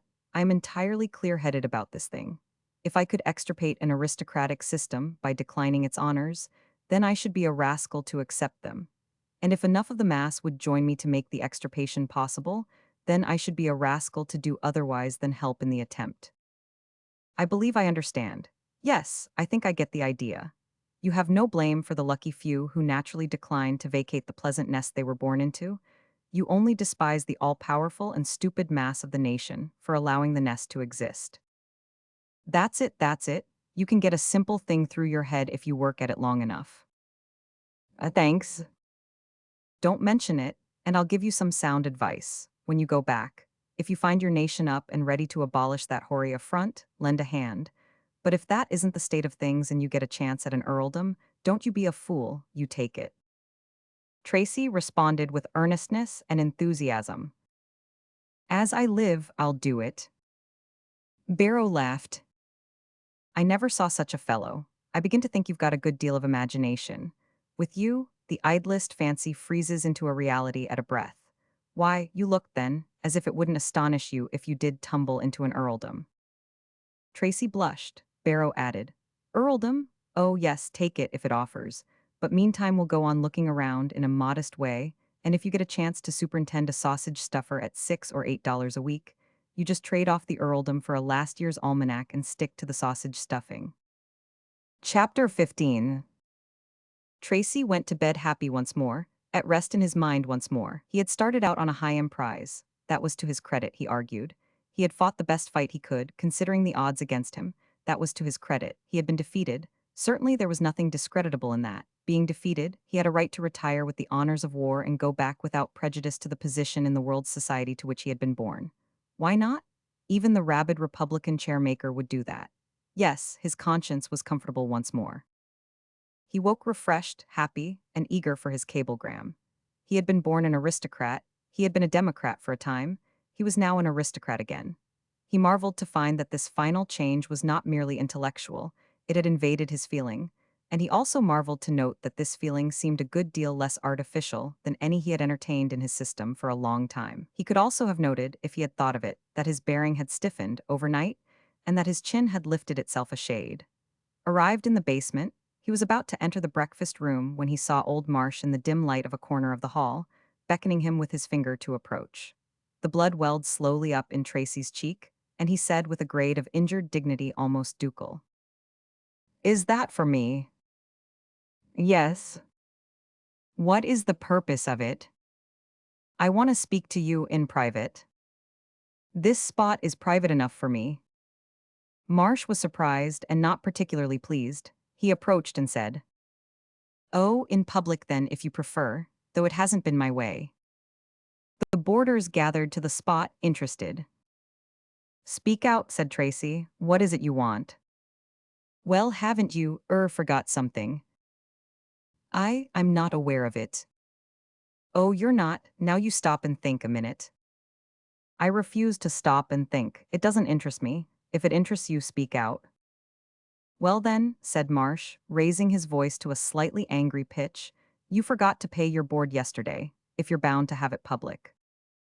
Oh, yes, this heir to an annual million or so had been dreaming and soaring, and had forgotten that pitiful $3 or $4. For penalty, he must have it coarsely flung in his face in the presence of these people in whose countenances was already beginning to dawn an uncharitable enjoyment of the situation. "Is that all? Take your money and give your terrors a rest." Tracy's hand went down into his pocket with angry decision, but it didn't come out. The color began to ebb out of his face.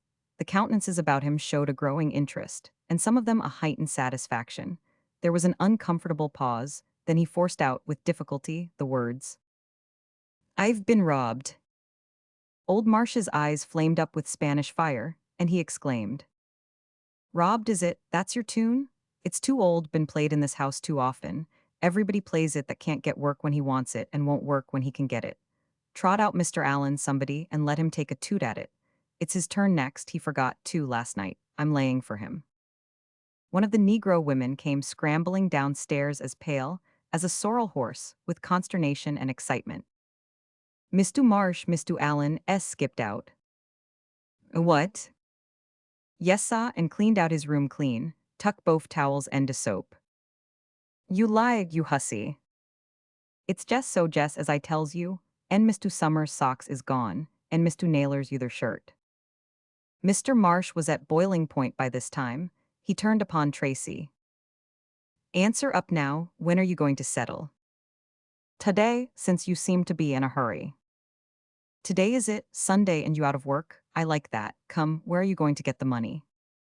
Tracy's spirit was rising again. He proposed to impress these people. "I am expecting a cablegram from home." Old Marsh was caught out with the surprise of it. The idea was so immense, so extravagant, that he couldn't get his breath at first. When he did get it, it came rancid with sarcasm. "A cablegram, think of it, ladies and gents, he's expecting a cablegram. He's expecting a cablegram, this duffer, this scrub, this bilk. From his father, eh? Yes, without a doubt. $1 or $2 a word, oh, that's nothing? They don't mind a little thing like that, this kind's fathers don't. Now his father is, well, I reckon his father. My father is an English earl." The crowd fell back aghast at the sublimity of the young loafer's cheek. Then they burst into a laugh that made the windows rattle. Tracy was too angry to realize that he had done a foolish thing. He said, "Stand aside, please, I—" "Wait a minute, your lordship," said Marsh, bowing low. "Where is your lordship going?"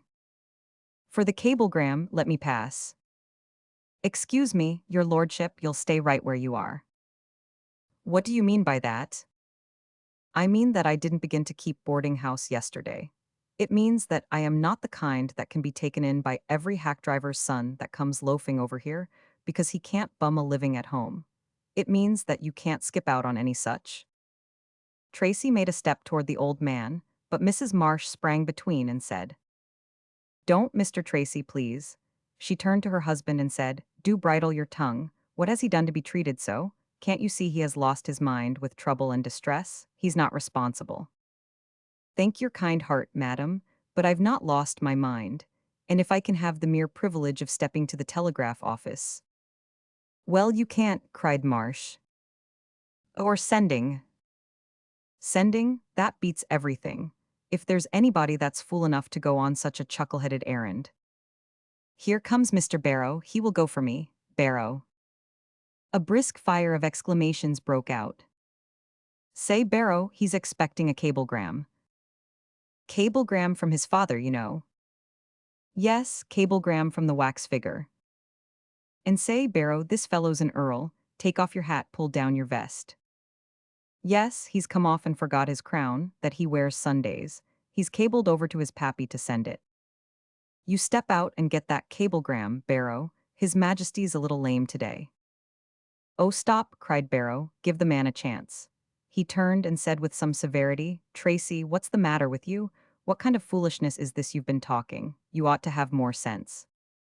"I've not been talking foolishness, and if you'll go to the telegraph office—" "Oh, don't talk so. I'm your friend in trouble and out of it, before your face and behind your back for anything in reason. But you've lost your head, you see, and this moonshine about a cablegram. I'll go there and ask for it."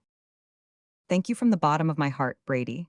Here, I'll give you a written order for it. Fly now and fetch it, we'll soon see." Brady flew. Immediately the sort of quiet began to steal over the crowd, which means dawning doubt, misgiving, and might be translated into the words, "Maybe he is expecting a cablegram. Maybe he has got a father somewhere.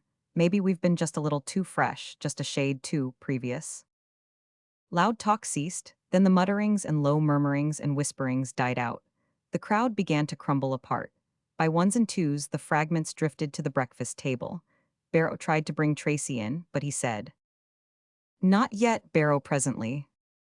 Mrs. Marsh and Hattie tried, offering gentle and kindly persuasions, but he said, "I would rather wait till he comes." Even old Marsh began to have suspicions that maybe he had been a trifle too brash, as he called it in the privacy of his soul, and he pulled himself together and started toward Tracy with invitation in his eyes. But Tracy warned him off with a gesture which was quite positive and eloquent. Then followed the stillest quarter of an hour which had ever been known in that house at that time of day. It was so still, and so solemn withal, that when somebody's cup slipped from his fingers and landed in his plate, the shock made people start, and the sharp sound seemed as indecorous there, and as out of place as if a coffin and mourners were imminent and being waited for. And at last, when Brady's feet came clattering down the stairs, the sacrilege seemed unbearable.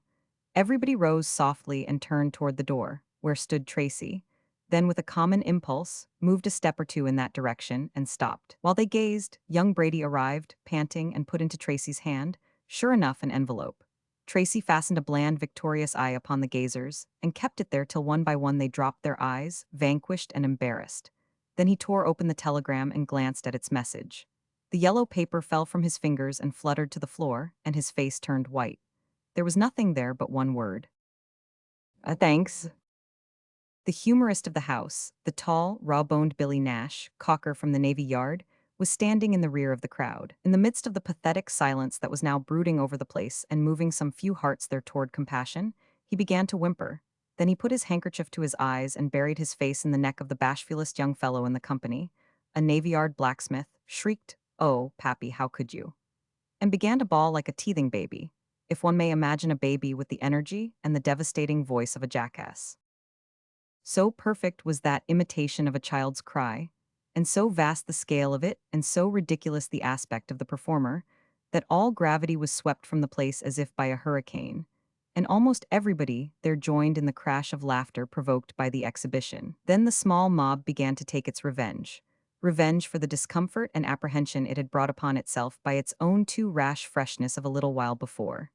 It guyed its poor victim, baited him, worried him, as dogs do with a cornered cat. The victim answered back with defiances and challenges which included everybody, and which only gave the sport new spirit and variety. But when he changed his tactics and began to single out individuals and invite them by name, the fun lost its funniness and the interest of the show died out, along with the noise.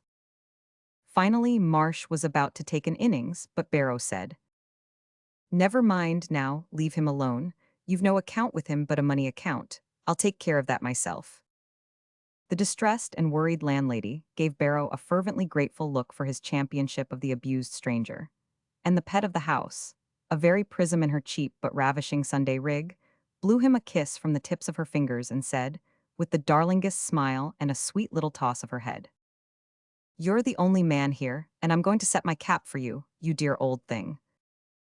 "For shame, puss, how you talk, I never saw such a child." It took a good deal of argument and persuasion, that is to say, petting, under these disguises, to get Tracy to entertain the idea of breakfast. He at first said he would never eat again in that house, and added that he had enough firmness of character, he trusted, to enable him to starve like a man when the alternative was to eat insult with his bread. When he had finished his breakfast, Barrow took him to his room, furnished him a pipe, and said cheerily, "Now, old fellow, taken your battle flag out of the wet, you're not in the hostile camp anymore. You're a little upset by your troubles, and that's natural enough, but don't let your mind run on them any more than you can help. Drag your thoughts away from your troubles by the ears, by the heels, or any other way so you manage it. It's the healthiest thing a body can do. Dwelling on troubles is deadly, just deadly, and that's the softest name there is for it. You must keep your mind amused, you must indeed." "Oh, miserable me." "Don't, there's just pure heartbreak in that tone. It's just as I say, you've got to get right down to it and amuse your mind as if it was salvation." "They're easy words to say, Barrow, but how am I going to amuse, entertain, divert a mind that finds itself suddenly assaulted and overwhelmed by disasters of a sort not dreamed of and not provided for? No, no, the bare idea of amusement is repulsive to my feelings. Let us talk of death and funerals." "No, not yet. That would be giving up the ship. We'll not give up the ship yet. I'm going to amuse you. I sent Brady out for the wherewithal before you finished breakfast." "You did? What is it?" "Come, this is a good sign, curiosity. Oh, there's hope for you yet." Chapter 16. Brady arrived with a box and departed after saying, "They're finishing one up, but they'll be along as soon as it's done." Barrow took a frameless oil portrait a foot square from the box, set it up in a good light, without comment, and reached for another, taking a furtive glance at Tracy, meantime. The stony solemnity in Tracy's face remained as it was, and gave out no sign of interest. Barrow placed the second portrait beside the first, and stole another glance while reaching for a third. The stone image softened, a shade. Number 3 forced the ghost of a smile, number 4 swept indifference wholly away, and number 5 started a laugh which was still in good and hearty condition when number 14 took its place in the row. "Oh, you're all right yet," said Barrow. "You see you're not past amusement." The pictures were fearful as to color and atrocious as to drawing and expression. But the feature which squelched animosity and made them funny was a feature which could not achieve its full force in a single picture, but required the wonder-working assistance of repetition. One loudly dressed mechanic in stately attitude, with his hand on a cannon, ashore, and a ship riding at anchor in the offing. This is merely odd. But when one sees the same cannon and the same ship in 14 pictures in a row, and a different mechanic standing watch in each, the thing gets to be funny. Explain these aberrations," said Tracy. "Well, they are not the achievement of a single intellect, a single talent. It takes two to do these miracles. They are collaborations. The one artist does the figure, the other the accessories. The figure artist is a German shoemaker with an untaught passion for art. The other is a simple-hearted old Yankee sailorman whose possibilities are strictly limited to his ship, his cannon, and his patch of petrified sea. They work these things up from 25-cent tintypes. They get $6 apiece for them, and they can grind out a couple a day when they strike what they call a boost. That is, an inspiration. People actually pay money for these calumnies. They actually do, and quite willingly, too. And these abortionists could double their trade and work the women in, if capped. Saltmarsh could whirl a horse in, or a piano, or a guitar in place of his cannon. The fact is, he fatigues the market with that cannon. Even the male market, I mean. These 14 in the procession are not all satisfied. One is an old independent fireman, and he wants an engine in place of the cannon. Another is a mate of a tug, and wants a tug in place of the ship, and so on, and so on. But the captain can't make a tug that is deceptive, and a fire engine is many flights beyond his power. This is a most extraordinary form of robbery. I never have heard of anything like it. It's interesting. Yes, and so are the artists. They are perfectly honest men, and sincere. And the old sailorman is full of sound religion, and is as devoted a student of the Bible and misquoter of it as you can find anywhere. I don't know a better man or kinder-hearted old soul than Saltmarsh, although he does swear a little sometimes. He seems to be perfect. I want to know him, Barrow. You'll have the chance. I guess I hear them coming now. We'll draw them out on their art if you like. The artists arrived and shook hands with great heartiness. The German was 40 and a little fleshy, with a shiny bald head and a kindly face and deferential manner. Capped. Saltmarsh was 60, tall, erect, powerfully built, with coal-black hair and whiskers, and he had a well-tanned complexion, and a gait and countenance that were full of command, confidence, and decision. His horny hands and wrists were covered with tattoo marks, and when his lips parted, his teeth showed up white and blemishless. His voice was the effortless deep bass of a church organ and would disturb the tranquility of a gas flame 50 yards away. "They're wonderful pictures," said Barrow. "We've been examining them."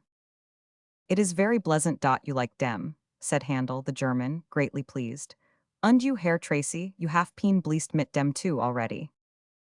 "I can honestly say, I have never seen anything just like them before." "Scon," cried the German, delighted. "You hear, Captain? Here is a gentleman, yes, vad abbreviate unser art." The captain was charmed and said, "Well, sir, we're thankful for a compliment yet, though they're not as scarce now as they used to be before we made a reputation." "Getting the reputation is the uphill time in most things, Captain.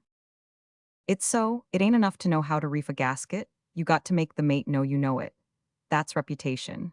The good word said at the right time, that's the word that makes us, and evil be to him that evil thinks, as Isaiah says." "It's very relevant and hits the point exactly," said Tracy. "Where did you study art, Captain?" "I haven't studied, it's a natural gift. He is born mit dos cannon in him. He don't have to do nodding, his genius do all de vork. Of he is asleep and take a pencil in his hand, out come a cannon. Pi crashes, of he could do a clavier, of he could do a guitar, of he could do a vashtub, it is a fortune, Heiliger Johannes, it is used to fortune. Well, it is an immense pity that the business is hindered and limited in this unfortunate way." The captain grew a trifle excited, himself now. "You've said it, Mr. Tracy? Hindered? Well, I should say so. Why, look here, this fellow here, number 11, he's a hackman, a flourishing hackman, I may say. He wants his hack in this picture. Wants it where the cannon is.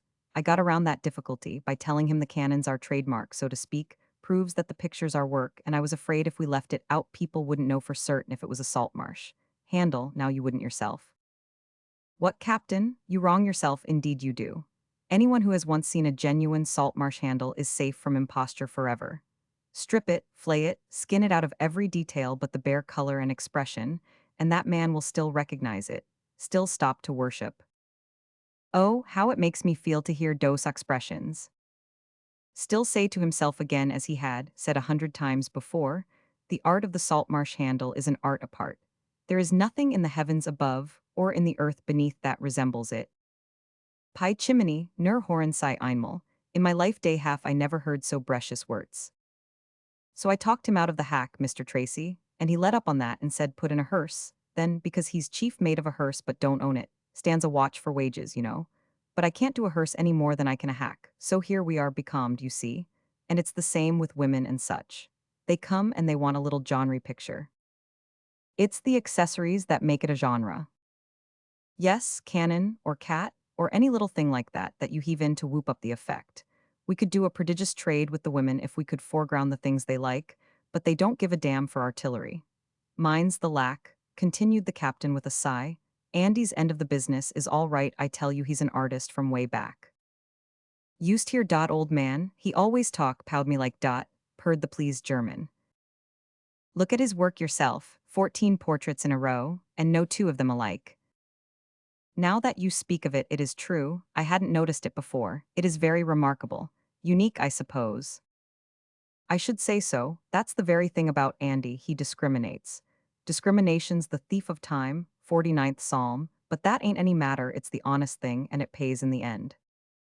Yes, he certainly is great in that feature. One is obliged to admit it. But now mind, I'm not really criticizing. Don't you think he is just a trifle overstrong in technique? The captain's face was knocked expressionless by this remark. It remained quite vacant while he muttered to himself, technique, technique, polytechnique, pyrotechnique. That's it, likely, fireworks too much color. Then he spoke up with serenity and confidence and said, well, yes, he does pile it on pretty loud, but they all like it, you know? Fact is, it's the life of the business. Take that number 9 there, Evans the butcher. He drops into the studio as sober-colored as anything you ever see. Now look at him. You can't tell him from scarlet fever. Well, it pleases that butcher to death. I'm making a study of a sausage wreath to hang on the cannon, and I don't really reckon I can do it right, but if I can, we can break the butcher. Unquestionably, your confederate, I mean your fellow craftsman, is a great colorist. Oh, Danksgone. In fact, a quite extraordinary colorist. A colorist, I make bold to say, without imitator here or abroad, and with a most bold and effective touch, a touch like a battering ram, and a manner so peculiar and romantic and extraneous and ad libitum and heart-searching, that he is an impressionist, I presume. No, said the captain simply, he is a Presbyterian. It accounts for it all, there's something divine about his art. Soulful, unsatisfactory, yearning, dim hearkening on the void horizon, vague, murmuring to the spirit out of ultramarine distances and far-sounding cataclysms of uncreated space. Oh, if he, has he ever tried distemper? The captain answered up with energy. Not if he knows himself, but his dog has, and oh no, it vas not my dog. Why, you said it was your dog. Oh no, Captain, it was a white dog, wasn't it, with his tail docked and one ear gone, and dots him, dare furry dog. Why, pie George dog he would eat bain't used to same like. Well, never mind that, now, vast heaving, I never saw such a man. You start him on that dog and he'll dispute a year. Blamed if I haven't seen him keep it up a level 2 hours and a half. Why, Captain, said Barrow, I guess that must be hearsay. No, sir, no hearsay about it, he disputed with me. I don't see how you stood it. Oh, you've got to, if you run with Andy, but it's the only fault he's got. Ain't you afraid of acquiring it? Oh no, said the captain tranquilly, no danger of that, I reckon. The artists presently took their leave. Then Barrow put his hands on Tracy's shoulders and said, look me in the eye, my boy, steady, steady. There, it's just as I thought, hoped anyway, you're all right, thank goodness. Nothing the matter with your mind, but don't do that again, even for fun, it isn't wise. They wouldn't have believed you if you'd been an earl's son. Why they couldn't, don't you know that? Whatever possessed you to take such a freak? But never mind about that, let's not talk of it. It was a mistake, you see that yourself. Yes, it was a mistake. Well, just drop it out of your mind, it's no harm, we all make them. Pull your courage together and don't brood and don't give up. I'm at your back and we'll pull through, don't you be afraid.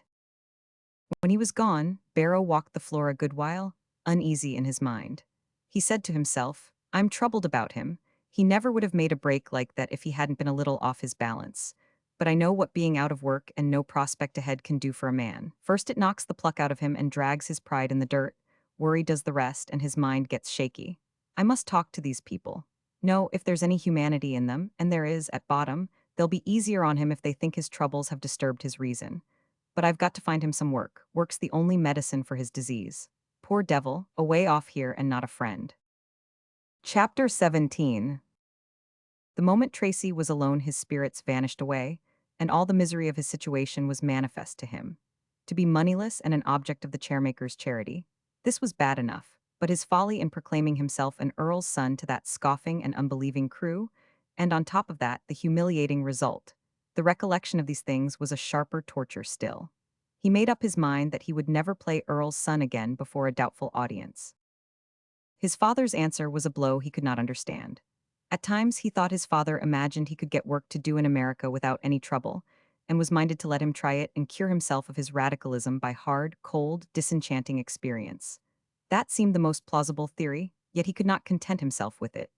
A theory that pleased him better was that this cablegram would be followed by another, of a gentler sort, requiring him to come home. Should he write and strike his flag and ask for a ticket home? Oh no, that he couldn't ever do. At least not yet. That cablegram would come, it certainly would. So he went from one telegraph office to another every day for nearly a week and asked if there was a cablegram for Howard Tracy. No, there wasn't any. So they answered him at first. Later, they said it before he had a chance to ask. Later still, they merely shook their heads impatiently as soon as he came in sight. After that, he was ashamed to go any more. He was down in the lowest depths of despair, now, for the harder Barrow tried to find work for him, the more hopeless the possibilities seemed to grow. At last he said to Barrow, "Look here, I want to make a confession. I have got down now, to where I am not only willing to acknowledge to myself that I am a shabby creature and full of false pride, but am willing to acknowledge it to you. Well, I've been allowing you to wear yourself out hunting for work for me when there's been a chance open to me all the time. Forgive my pride, what was left of it. It is all gone now, and I've come to confess that if those ghastly artists want another confederate, I'm their man, for at last I am dead to shame." "No, really, can you paint?" "Not as badly as they. No, I don't claim that, for I am not a genius. In fact, I am a very indifferent amateur, a slouchy dabster, a mere artistic sarcasm, but drunk or asleep I can beat those buccaneers. Shake, I want to shout. Oh, I tell you, I am immensely delighted and relieved. Oh, just to work, that is life. No matter what the work is, that's of no consequence. Just work itself is bliss when a man has been starving for it. I've been there. Come right along, we'll hunt the old boys up. Don't you feel good? I tell you I do." The freebooters were not at home, but their works were displayed in profusion all about the little ratty studio. Cannon to the right of them, cannon to the left of them, cannon in front, it was balaclava come again. Here the uncontented hackman, Tracy. Buckle to, deepen the sea green to turf, turn the ship into a hearse. Let the boys have a taste of your quality. The artists arrived just as the last touch was put on. They stood transfixed with admiration. My souls, but she's a stunner, that hearse. The hackman will just go all to pieces when he sees that, won't he, Andy? Oh, it is splendid, splendid. Herr Tracy, why have you not said you vas a so sublime artist? Lob Gott, if you had lived in Paris you would be a prix de Rome, dots votes de matter. The arrangements were soon made. Tracy was taken into full and equal partnership, and he went straight to work, with dash and energy, to reconstructing gems of art whose accessories had failed to satisfy. Under his hand on that and succeeding days, artillery disappeared and the emblems of peace and commerce took its place. Cats, hacks, sausages, tugs, fire engines, pianos, guitars, rocks, gardens, flowerpots, landscapes. Whatever was wanted, he flung it in, and the more out of place and absurd the required object was, the more joy he got out of fabricating it. The pirates were delighted, the customers applauded, the sex began to flock in. Great was the prosperity of the firm. Tracy was obliged to confess to himself that there was something about work, even such grotesque and humble work as this, which most pleasantly satisfied a something in his nature which had never been satisfied before, and also gave him a strange new dignity in his own private view of himself. The unqualified member from Cherokee Strip was in a state of deep dejection.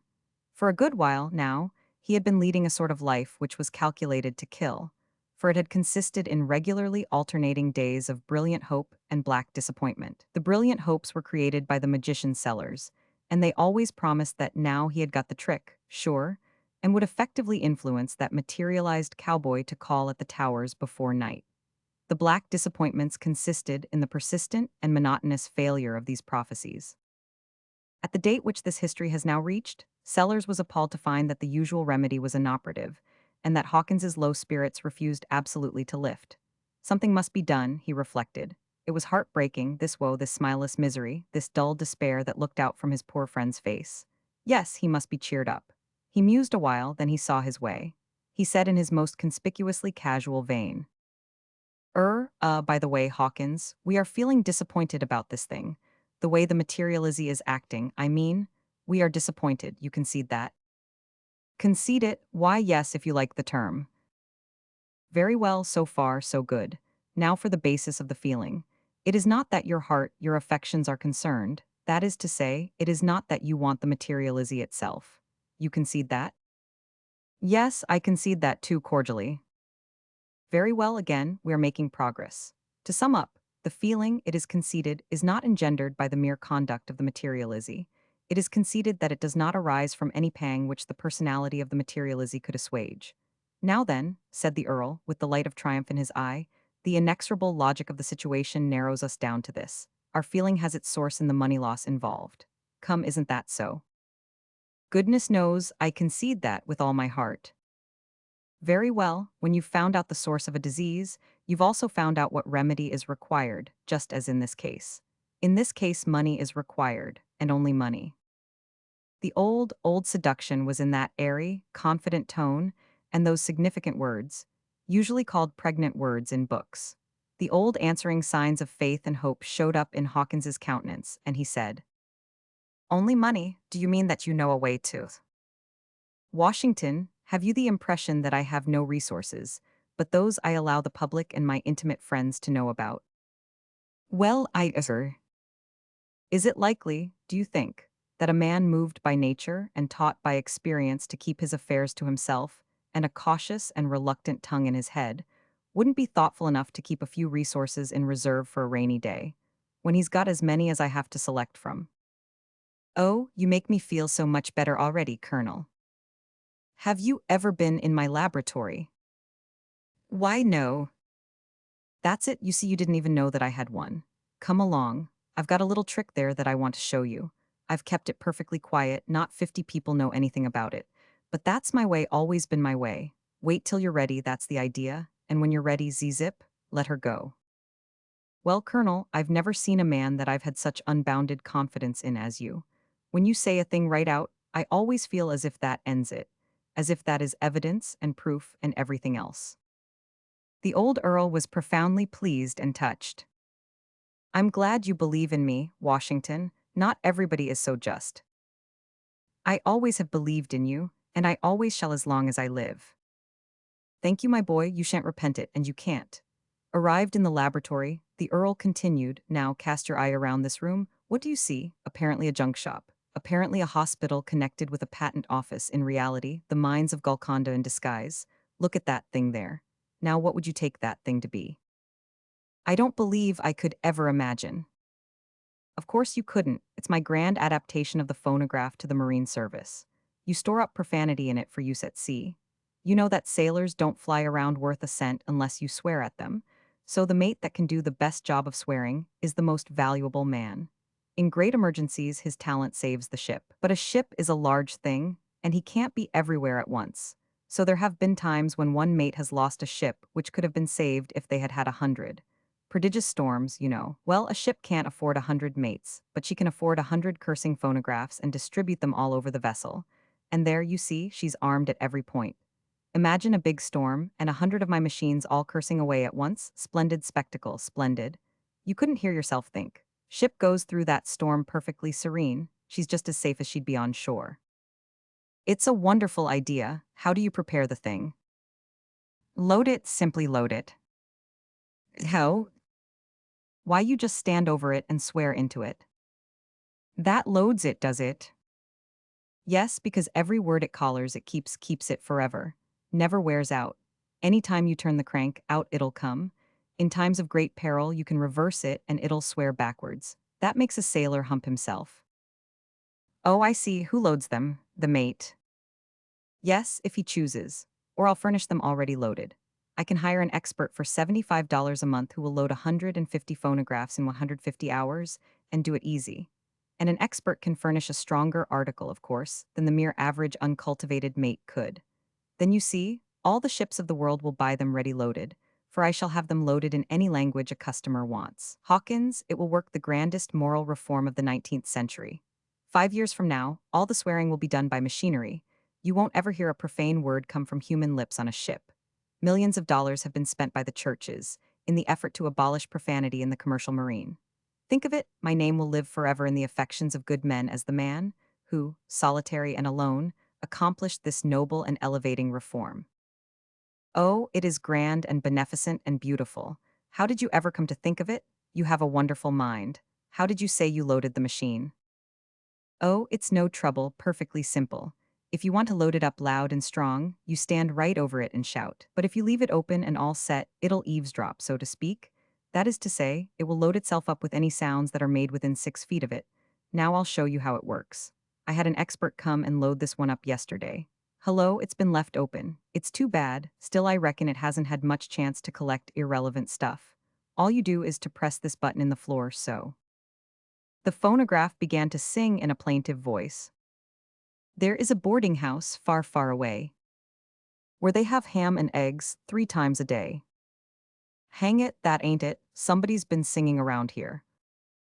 The plaintive song began again, mingled with a low, gradually rising wail of cats slowly warming up toward a fight. Oh, how the boarders yell when they hear that dinner bell. They give that landlord momentary outburst of terrific catfight which drowns out one word. 3 times a day. Renewal of furious catfight for a moment. The plaintive voice on a high fierce key, scat, you devils, and a racket as of flying missiles. Well, never mind, let it go. I've got some sailor profanity down in there somewhere if I could get to it, but it isn't any matter, you see how the machine works. Hawkins responded with enthusiasm. Oh, it works admirably. I know there's 100 fortunes in it. And mind, the Hawkins family get their share, Washington. Oh, thanks, thanks, you are just as generous as ever. Ah, it's the grandest invention of the age. Ah, well, we live in wonderful times. The elements are crowded full of beneficent forces, always have been, and ours is the first generation to turn them to account and make them work for us. Why, Hawkins, everything is useful, nothing ought ever to be wasted. Now look at sewer gas, for instance. Sewer gas has always been wasted heretofore. Nobody tried to save up sewer gas. You can't name me a man. Ain't that so? You know perfectly well it's so. Yes, it is so, but I don't quite see why a body should want to save it up. Well, I'll tell you. Do you see this little invention here? It's a decomposer. I call it a decomposer. I give you my word of honor that if you show me a house that produces a given quantity of sewer gas in a day, I'll engage to set up my decomposer there and make that house produce 100 times that quantity of sewer gas in less than half an hour. Dear me, but why should you want to? Want to? Listen and you'll see. My boy, for illuminating purposes and economy combined, there's nothing in the world that begins with sewer gas. And really, it don't cost a cent. You put in a good inferior article of plumbing, such as you find everywhere, and add my decomposer and there you are. Just use the ordinary gas pipes, and there your expense ends. Think of it. Why, Major, in 5 years from now you won't see a house lighted with anything but sewer gas. Every physician I talk to recommends it, and every plumber. But isn't it dangerous? Oh yes, more or less, but everything is. Coal gas, candles, electricity. There isn't anything that ain't. It lights up well, does it? Oh, magnificently. Have you given it a good trial? Well, no, not a first-rate one. Polly's prejudiced, and she won't let me put it in here, but I'm playing my cards to get it adopted in the president's house, and then it'll go, don't you doubt it. I shall not need this one for the present, Washington. You may take it down to some boarding house and give it a trial if you like. Chapter 18. Washington shuddered slightly at the suggestion, then his face took on a dreamy look and he dropped into a trance of thought. After a little, Sellers asked him what he was grinding in his mental mill. Well, this. Have you got some secret project in your head which requires a Bank of England back of it to make it succeed? The colonel showed lively astonishment and said, Why, Hawkins, are you a mind reader? I never thought of such a thing. Well, then how did you happen to drop onto that idea in this curious fashion? It's just mind reading, that's what it is, though you may not know it, because I have got a private project that requires a Bank of England at its back. How could you divine that? What was the process? This is interesting. There wasn't any process. A thought like this happened to slip through my head by accident. How much would make you or me comfortable? 100,000. Yet you are expecting 2 or 3 of these inventions of yours to turn out some billions of money, and you are wanting them to do that. If you wanted 10 millions, I could understand that. It's inside the human limits. But billions, that's clear outside the limits. There must be a definite project back of that somewhere. The Earl's interest and surprise augmented with every word, and when Hawkins finished, he said with strong admiration, It's wonderfully reasoned out, Washington. It certainly is. It shows what I think is quite extraordinary penetration. For you've hit it, you've driven the center, you've plugged the bullseye of my dream. Now I'll tell you the whole thing, and you'll understand it. I don't need to ask you to keep it to yourself, because you'll see that the project will prosper all the better for being kept in the background till the right time. Have you noticed how many pamphlets and books I've got lying around relating to Russia? Yes, I think most anybody would notice that. Anybody who wasn't dead. Well, I've been posting myself a good while. That's a great and splendid nation and deserves to be set free. He paused, then added in a quite matter-of-fact way, when I get this money, I'm going to set it free. Great guns. Why, what makes you jump like that? Dear me, when you are going to drop a remark under a man's chair that is likely to blow him out through the roof, why don't you put some expression, some force, some noise into it that will prepare him? You shouldn't flip out such a gigantic thing as this in that colorless kind of a way. You do jolt a person up, so. Go on now, I'm all right again. Tell me all about it. I'm all interest, yes, and sympathy too. Well, I've looked the ground over and concluded that the methods of the Russian patriots, while good enough considering the way the boys are hampered, are not the best, at least not the quickest. They are trying to revolutionize Russia from within. That's pretty slow, and liable to interruption all the time, and is full of perils for the workers. Do you know how Peter the Great started his army? He didn't start it on the family premises under the noses of the Strelitzes. No, he started it away off yonder, privately. Only just one regiment, and he built to that. The first thing the Strelitzes knew, the regiment was an army, their position was turned, and they had to take a walk. Just that little idea made the biggest and worst of all the despotisms the world has seen. The same idea can unmake it. I'm going to prove it. I'm going to get out to one side and work my scheme the way Peter did. This is mighty interesting, Rossmore. What is it you are going to do? I am going to buy Siberia and start a republic. There, bang you go again without giving any notice. Going to buy it? Yes, as soon as I get the money. I don't care what the price is, I shall take it. I can afford it and I will. Now then, consider this, and you've never thought of it, I'll warrant.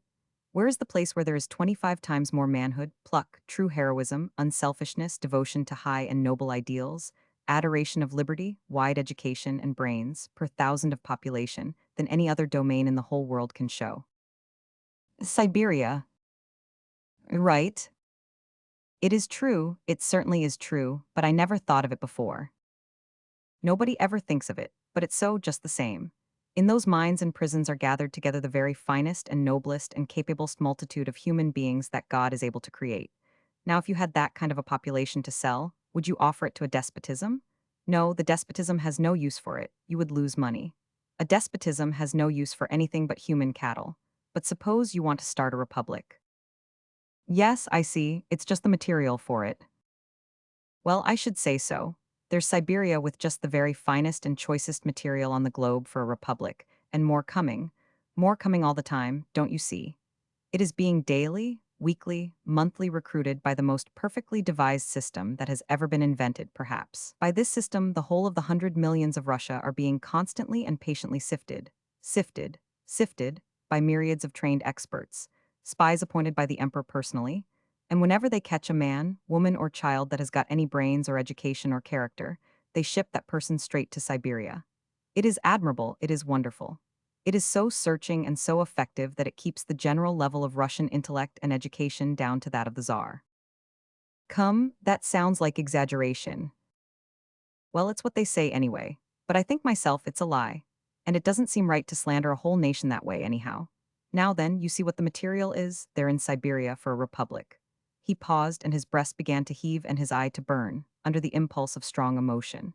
Then his words began to stream forth with constantly increasing energy and fire, and he rose to his feet as if to give himself larger freedom. The minute I organized that republic, the light of liberty, intelligence, justice, humanity bursting from it, flooding from it, flaming from it, will concentrate the gaze of the whole astonished world as upon the miracle of a new sun. Russia's countless multitudes of slaves will rise up and march eastward with that great light transfiguring their faces as they come, and far back of them you will see, what will you see? A vacant throne in an empty land. It can be done, and by God I will do it. He stood a moment bereft of earthly consciousness by his exaltation. Then consciousness returned, bringing him a slight shock, and he said with grave earnestness, I must ask you to pardon me, Major Hawkins. I have never used that expression before, and I beg you will forgive it this time. Hawkins was quite willing. You see, Washington, it is an error which I am by nature not liable to. Only excitable people, impulsive people, are exposed to it. But the circumstances of the present case, I being a Democrat by birth and preference, and an aristocrat by inheritance and relish. The Earl stopped suddenly, his frame stiffened, and he began to stare speechless through the curtainless window. Then he pointed and gasped out a single rapturous word. "And look." "What is it, Colonel?" "It." "And no." "Sure as you're born, keep perfectly still. I'll apply the influence, I'll turn on all my force. I've brought it thus far, I'll fetch it right into the house, you'll see." He was making all sorts of passes in the air with his hands. "There, look at that, I've made it smile, see." Quite true, Tracy, out for an afternoon stroll, had come unexpectedly upon his family arms displayed upon this shabby house front. The hatchments made him smile, which was nothing, they had made the neighborhood cats do that. "Look, Hawkins, look, I'm drawing it over." "You're drawing it sure, Rossmore. If I ever had any doubts about materialization, they're gone, now and gone for good. Oh, this is a joyful day." Tracy was sauntering over to read the door plate. Before he was halfway over, he was saying to himself, "Why, manifestly these are the American claimant's quarters. It's coming right along. I'll slide down and pull it in, you follow after me." Sellers, pale and a good deal agitated, opened the door and confronted Tracy. The old man could not at once get his voice. Then he pumped out a scattering and hardly coherent salutation, and followed it with, "Walk in, walk right in, Mr. Tracy, Howard Tracy." "Tracy, thanks, walk right in, you're expected." Tracy entered, considerably puzzled, and said, "Expected, I think there must be some mistake." "Oh, I judge not," said Sellers, who, noticing that Hawkins had arrived, gave him a sidewise glance intended to call his close attention to a dramatic effect which he was proposing to produce by his next remark. Then he said, slowly and impressively, "I am, you know who." To the astonishment of both conspirators, the remark produced no dramatic effect at all, for the newcomer responded with a quite innocent and unembarrassed air. "No, pardon me, I don't know who you are, I only suppose, but no doubt correctly, that you are the gentleman whose title is on the door plate." "Right, quite right, sit down, pray sit down." The Earl was rattled, thrown off his bearings, his head was in a whirl. Then he noticed Hawkins standing apart and staring idiotically at what to him was the apparition of a defunct man, and a new idea was born to him.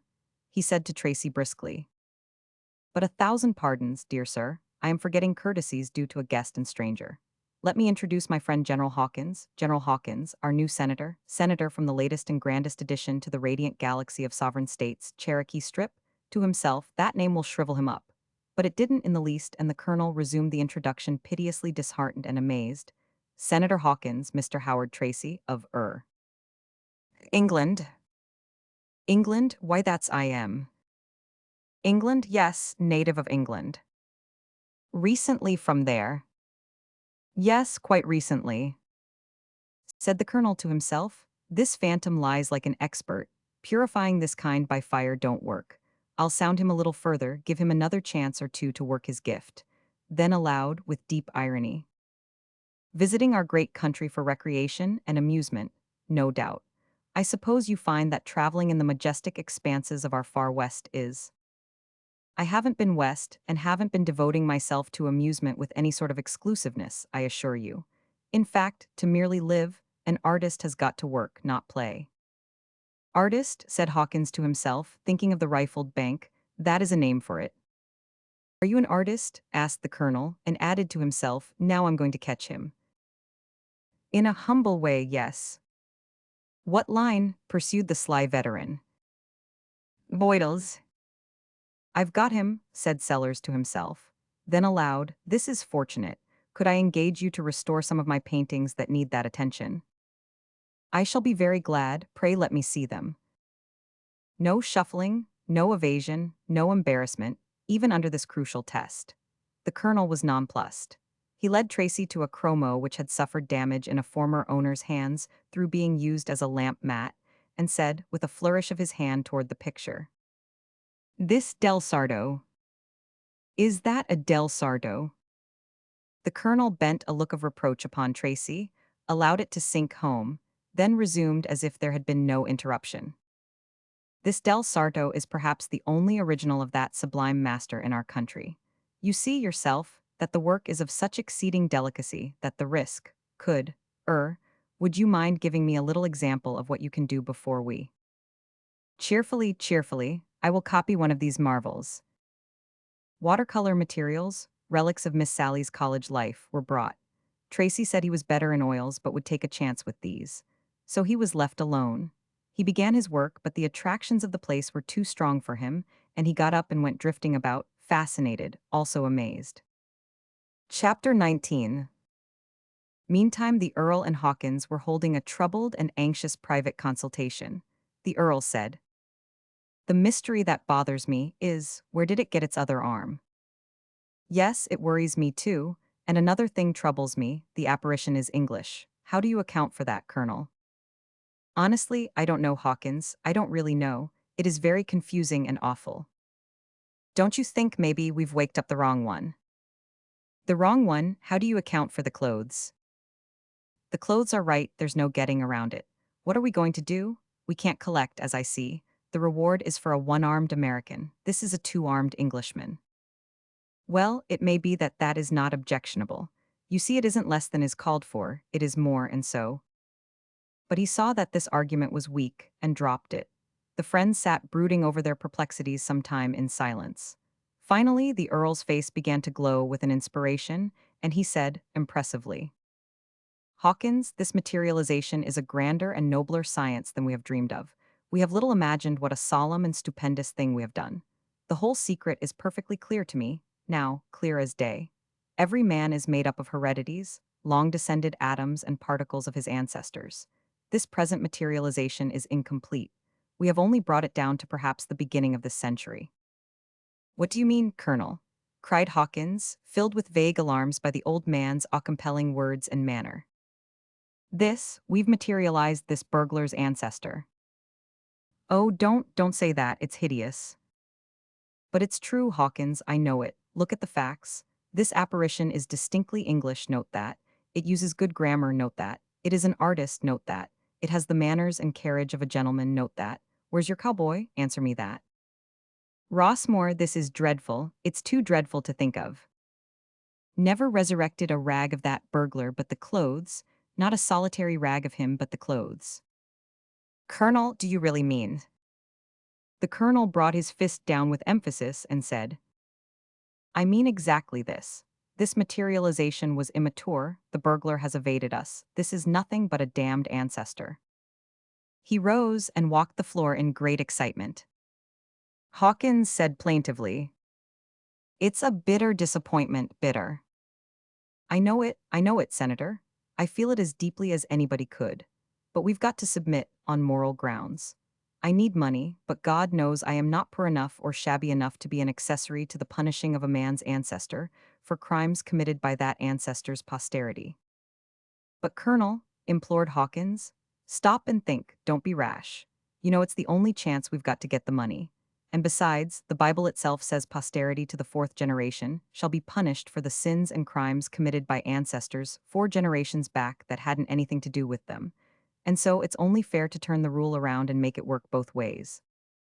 The colonel was struck with the strong logic of this position. He strode up and down and thought it painfully over. Finally he said, "There's reason in it. Yes, there's reason in it.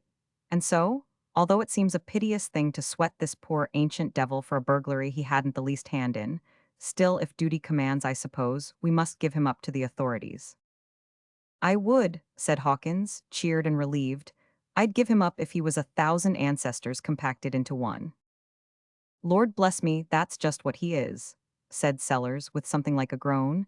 "It's exactly what he is. There's a contribution in him from every ancestor he ever had. In him, there's atoms of priests, soldiers, crusaders, poets, and sweet and gracious women. All kinds and conditions of folk who trod this earth in old centuries and vanished out of it ages ago. And now by act of ours they are summoned from their holy peace to answer for gutting a one-horse bank away out on the borders of Cherokee Strip. And it's just a howling outrage." "Oh, don't talk like that, Colonel. It takes the heart all out of me, and makes me ashamed of the part I am proposing to." "Wait, I've got it." "A saving hope, shout it out, I am perishing." "It's perfectly simple, a child would have thought of it." He is all right, not a flaw in him, as far as I have carried the work. If I've been able to bring him as far as the beginning of this century, what's to stop me now? I'll go on and materialize him down to date. Land, I never thought of that, said Hawkins, all ablaze with joy again. It's the very thing, what a brain you have got, and will he shed the superfluous arm? He will. And lose his English accent? It will wholly disappear. He will speak Cherokee strip and other forms of profanity. Colonel, maybe he'll confess. Confess merely that bank robbery. Merely, yes, but why merely? The colonel said in his most impressive manner, Hawkins, he will be wholly under my command. I will make him confess every crime he ever committed. There must be 1,000. Do you get the idea? Well, not quite. The rewards will come to us. Prodigious conception. I never saw such a head for seeing with a lightning glance all the outlying ramifications and possibilities of a central idea. It is nothing, it comes natural to me. When his time is out in one jail, he goes to the next, and we shall have nothing to do but collect the rewards as he goes along. It is a perfectly steady income as long as we live, Hawkins, and much better than other kinds of investments because he is indestructible. It really does look the way you say, it does indeed. Look, why it is. It will not be denied that I have had a pretty wide and comprehensive financial experience, and I do not hesitate to say that I consider this one of the most valuable properties I have ever controlled. Do you really think so? I do indeed. Oh, Colonel, the wasting grind and grief of poverty? If we could realize immediately, I don't mean sell it all but sell part, enough, too. See how you tremble with excitement, that comes of lack of experience. My boy, when you have been familiar with vast operations as long as I have, you'll be different. Look at me, is my eye dilated? Do you notice a quiver anywhere? Feel my pulse, plunk, plunk, plunk, same as if I were asleep. And yet, what is passing through my calm, cold mind? A procession of figures which would make a financial novice drunk just the sight of them. Now it is by keeping cool and looking at a thing all around that a man sees what's really in it and saves himself from the novice's unfailing mistake, the one you've just suggested, eagerness to realize. Listen to me. Your idea is to sell a part of him for ready cash. Now mine is guess. I haven't an idea, what is it? Stock him, of course. Well, I should never have thought of that. Because you are not a financier. Say he has committed 1,000 crimes. Certainly that's a low estimate. By the look of him, even in his unfinished condition, he has committed all of 1,000,000. But call it only 1,000 to be perfectly safe. 5,000 reward multiplied by 1,000 gives us a dead sure cash basis of, what? $5,000,000. Wait, let me get my breath. And the property indestructible. Perpetually fruitful, perpetually. For a property with his disposition will go on committing crimes and winning rewards. You daze me, you make my head whirl. Let it whirl, it won't do it any harm. Now that matter is all fixed, leave it alone. I'll get up the company and issue the stock, all in good time. Just leave it in my hands. I judge you don't doubt my ability to work it up for all it is worth. Indeed I don't, I can say that with truth. All right then, that's disposed of. Everything in its turn. We old operators go by order and system, no helter-skelter business with us. What's the next thing on the docket? The carrying on of the materialization, the bringing it down to date. I will begin on that at once, I think. Look here, Rossmore, you didn't lock it in. 100 to 1 it has escaped. Calm yourself as to that, don't give yourself any uneasiness. But why shouldn't it escape? Let it if it wants to, what of it? Well, I should consider it a pretty serious calamity. Why, my dear boy, once in my power, always in my power. It may go and come freely. I can produce it here whenever I want it, just by the exercise of my will. Well, I am truly glad to hear that, I do assure you. Yes, I shall give it all the painting it wants to do, and we and the family will make it as comfortable and contented as we can. No occasion to restrain its movements. I hope to persuade it to remain pretty quiet, though, because a materialization which is in a state of arrested development must of necessity be pretty soft and flabby and substanceless. And, by the way, I wonder where it comes from. How, what do you mean? The Earl pointed significantly and interrogatively toward the sky. Hawkins started, then settled into deep reflection, finally shook his head sorrowfully and pointed downwards. What makes you think so, Washington? Well, I hardly know, but really you can see, yourself, that he doesn't seem to be pining for his last place. It's well thought, soundly deduced. We've done that thing a favor. But I believe I will pump it a little in a quiet way and find out if we are right. How long is it going to take to finish him off and fetch him down to date, Colonel? I wish I knew, but I don't. I am clear knocked out by this new detail, this unforeseen necessity of working a subject down gradually from his condition of ancestor to his ultimate result as posterity. But I'll make him hump himself anyway. Rossmore. Yes, dear, we're in the laboratory. Come, Hawkins is here. Mind now, Hawkins, he's a sound, living human being to all the family. Don't forget that. Here she comes. Keep your seats, I'm not coming in. I just wanted to ask, who is it that's painting down there? That's a young artist. Young Englishman named Tracy. Very promising. Favorite pupil of Hans Christian Andersen or one of the other old masters. Andersen, I'm pretty sure it is. He's going to half-soul some of our old Italian masterpieces. Been talking to him. Well, only a word. I stumbled right in on him without expecting anybody was there. I tried to be polite to him, offered him a snack. Sellers delivered a large wink to Hawkins from behind his hand, but he declined and said he wasn't hungry, another sarcastic wink. So I brought some apples, double wink, and he ate a couple of.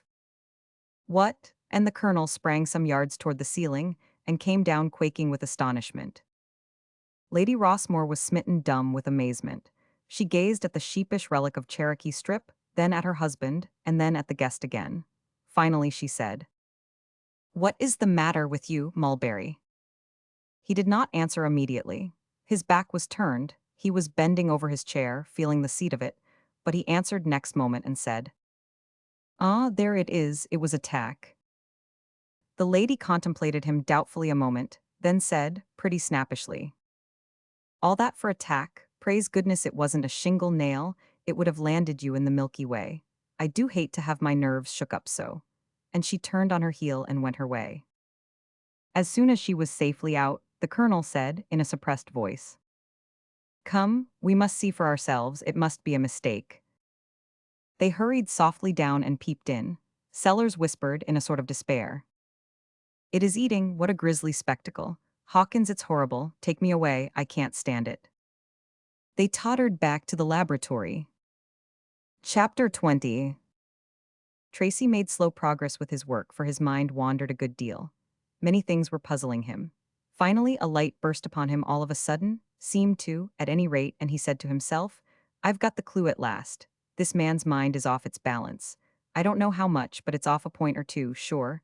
Off enough to explain this mess of perplexities, anyway. These dreadful chromos which he takes for old masters, these villainous portraits, which to his frantic mind represent Rossmore's, the hatchments, the pompous name of this ramshackle old crib, Rossmore Towers, and that odd assertion of his that I was expected. How could I be expected? That is, Lord Berkeley. He knows by the papers that that person was burned up in the New Gadsby. Why, hang it, he really doesn't know who he was expecting, for his talk showed that he was not expecting an Englishman, or yet an artist, yet I answer his requirements notwithstanding. He seems sufficiently satisfied with me. Yes, he is a little off. In fact, I'm afraid he is a good deal off, poor old gentleman. But he's interesting. All people in about his condition are, I suppose. I hope he'll like my work. I would like to come every day and study him. And when I write my father, ah, that hurts. I mustn't get on that subject. It isn't good for my spirits. Somebody coming, I must get to work. It's the old gentleman again. He looks bothered. Maybe my clothes are suspicious, and they are for an artist. If my conscience would allow me to make a change, but that is out of the question. I wonder what he's making those passes in the air for with his hands. I seem to be the object of them. Can he be trying to mesmerize me? I don't quite like it. There's something uncanny about it. The colonel muttered to himself, "It has an effect on him, I can see it myself. That's enough for one time, I reckon. He's not very solid yet, I suppose, and I might disintegrate him. I'll just put a sly question or two at him, now, and see if I can find out what his condition is and where he's from." He approached and said affably, "Don't let me disturb you, Mr. Tracy. I only want to take a little glimpse of your work. Ah, that's fine, that's very fine indeed. You are doing it elegantly. My daughter will be charmed with this. May I sit down by you?" "Oh, do, I shall be glad." "It won't disturb you. I mean, won't dissipate your inspirations." Tracy laughed and said they were not ethereal enough to be very easily discommoded. The colonel asked a number of cautious and well-considered questions, questions which seemed pretty odd and flighty to Tracy. But the answers conveyed the information desired, apparently, for the colonel said to himself, with mixed pride and gratification.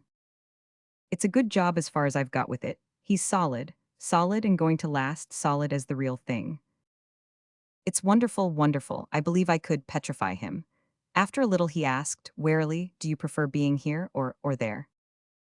There's where. Why, where you've been. Tracy's thought flew to his boarding house, and he answered with decision. Oh, here much. The colonel was startled and said to himself, there's no uncertain ring about that. It indicates where he's been to, poor fellow. Well, I am satisfied now. I'm glad I got him out. He sat thinking and watching the brush go. At length he said to himself, yes, it certainly seems to account for the failure of my endeavors in poor Berkeley's case. He went in the other direction. Well, it's all right, he's better off. Sally Sellers entered from the street, now, looking her divinest, and the artist was introduced to her. It was a violent case of mutual love at first sight, though neither party was entirely aware of the fact, perhaps. The Englishman made this irrelevant remark to himself. Perhaps he is not insane, after all. Sally sat down and showed an interest in Tracy's work which greatly pleased him, and a benevolent forgiveness of it, which convinced him that the girl's nature was cast in a large mold. Sellers was anxious to report his discoveries to Hawkins, so he took his leave, saying that if the two young devotees of the colored muse thought they could manage without him, he would go and look after his affairs. The artist said to himself, I think he is a little eccentric, perhaps, but that is all. He reproached himself for having injuriously judged a man without giving him any fair chance to show what he really was. Of course, the stranger was very soon at his ease and chatting along comfortably. The average American girl possesses the valuable qualities of naturalness, honesty, and inoffensive straightforwardness. She is nearly barren of troublesome conventions and artificialities. Consequently, her presence and her ways are unembarrassing, and one is acquainted with her and on the pleasantest terms with her before he knows how it came about. This new acquaintanceship, friendship, indeed, progressed swiftly, and the unusual swiftness of it and the thoroughness of it are sufficiently evidenced and established by one noteworthy fact, that within the first half hour both parties had ceased to be conscious of Tracy's clothes. Later this consciousness was reawakened. It was then apparent to Gwendolen that she was almost reconciled to them, and it was apparent to Tracy that he was. The reawakening was brought about by Gwendolen's inviting the artist to stay to dinner. He had to decline because he wanted to live now, that is, now that there was something to live for, and he could not survive in those clothes at a gentleman's table. He thought he knew that, but he went away happy, for he saw that Gwendolen was disappointed. And whither did he go? He went straight to a slop shop and bought as neat and reasonably well-fitting a suit of clothes as an Englishman could be persuaded to wear. He said to himself, but at his conscience, I know it's wrong, but it would be wrong not to do it, and two wrongs do not make a right. This satisfied him and made his heart light. Perhaps it will also satisfy the reader, if he can make out what it means. The old people were troubled about Gwendolen at dinner, because she was so distraught and silent. If they had noticed, they would have found that she was sufficiently alert and interested whenever the talk stumbled upon the artist and his work. But they didn't notice, and so the chat would swap around to some other subject, and then somebody would presently be privately worrying about Gwendolen again, and wondering if she were not well, or if something had gone wrong in the millinery line. Her mother offered her various reputable patent medicines, and tonics with iron and other hardware in them, and her father even proposed to send out for wine, relentless prohibitionist and head of the order in the District of Columbia as he was. But these kindnesses were all declined, thankfully, but with decision. At bedtime, when the family were breaking up for the night, she privately looted one of the brushes, saying to herself, it's the one he has used the most. The next morning Tracy went forth wearing his new suit and equipped with a pink in his buttonhole, a daily attention from Puss. His whole soul was full of Gwendolen Sellers, and this condition was an inspiration, art-wise. All the morning his brush pawed nimbly away at the canvases, almost without his awarity, in this sense being the sense of being aware, though disputed by some authorities, turning out marvel upon marvel, in the way of decorative accessories to the portraits, with a felicity and celerity which amazed the veterans of the firm and fetched out of them continuous explosions of applause. Meantime Gwendolen was losing her morning, and many dollars. She supposed Tracy was coming in the forenoon, a conclusion which she had jumped to without outside help. So she tripped downstairs every little while from her work parlor to arrange the brushes and things over again and see if he had arrived. And when she was in her work parlor, it was not profitable, but just the other way, as she found out to her sorrow. She had put in her idle moments during the last little while back in designing a particularly rare and capable gown for herself, and this morning she set about making it up. But she was absent-minded and made an irremediable botch of it. When she saw what she had done, she knew the reason of it and the meaning of it, and she put her work away from her and said she would accept the sign. And from that time forth she came no more away from the audience chamber, but remained there and waited. After luncheon she waited again. A whole hour. Then a great joy welled up in her heart, for she saw him coming. So she flew back upstairs thankful, and could hardly wait for him to miss the principal brush, which she had mislaid down there, but knew where she had mislaid it. However, all in good time the others were called in and couldn't find the brush. And then she was sent for, and she couldn't find it herself for some little time. But then she found it when the others had gone away to hunt in the kitchen and down cellar, and in the woodshed, and all those other places where people look for things whose ways they are not familiar with. So she gave him the brush, and remarked that she ought to have seen that everything was ready for him, but it hadn't seemed necessary, because it was so early that she wasn't expecting. But she stopped there, surprised at herself for what she was saying, and he felt caught and ashamed and said to himself, I knew my impatience would drag me here before I was expected and betray me, and that is just what it has done. She sees straight through me, and is laughing at me inside, of course. Gwendolen was very much pleased on one account, and a little the other way in another, pleased with the new clothes and the improvement which they had achieved, less pleased by the pink in the buttonhole. Yesterday's pink had hardly interested her. This one was just like it, but somehow it had got her immediate attention, and kept it. She wished she could think of some way of getting at its history in a properly colorless and indifferent way.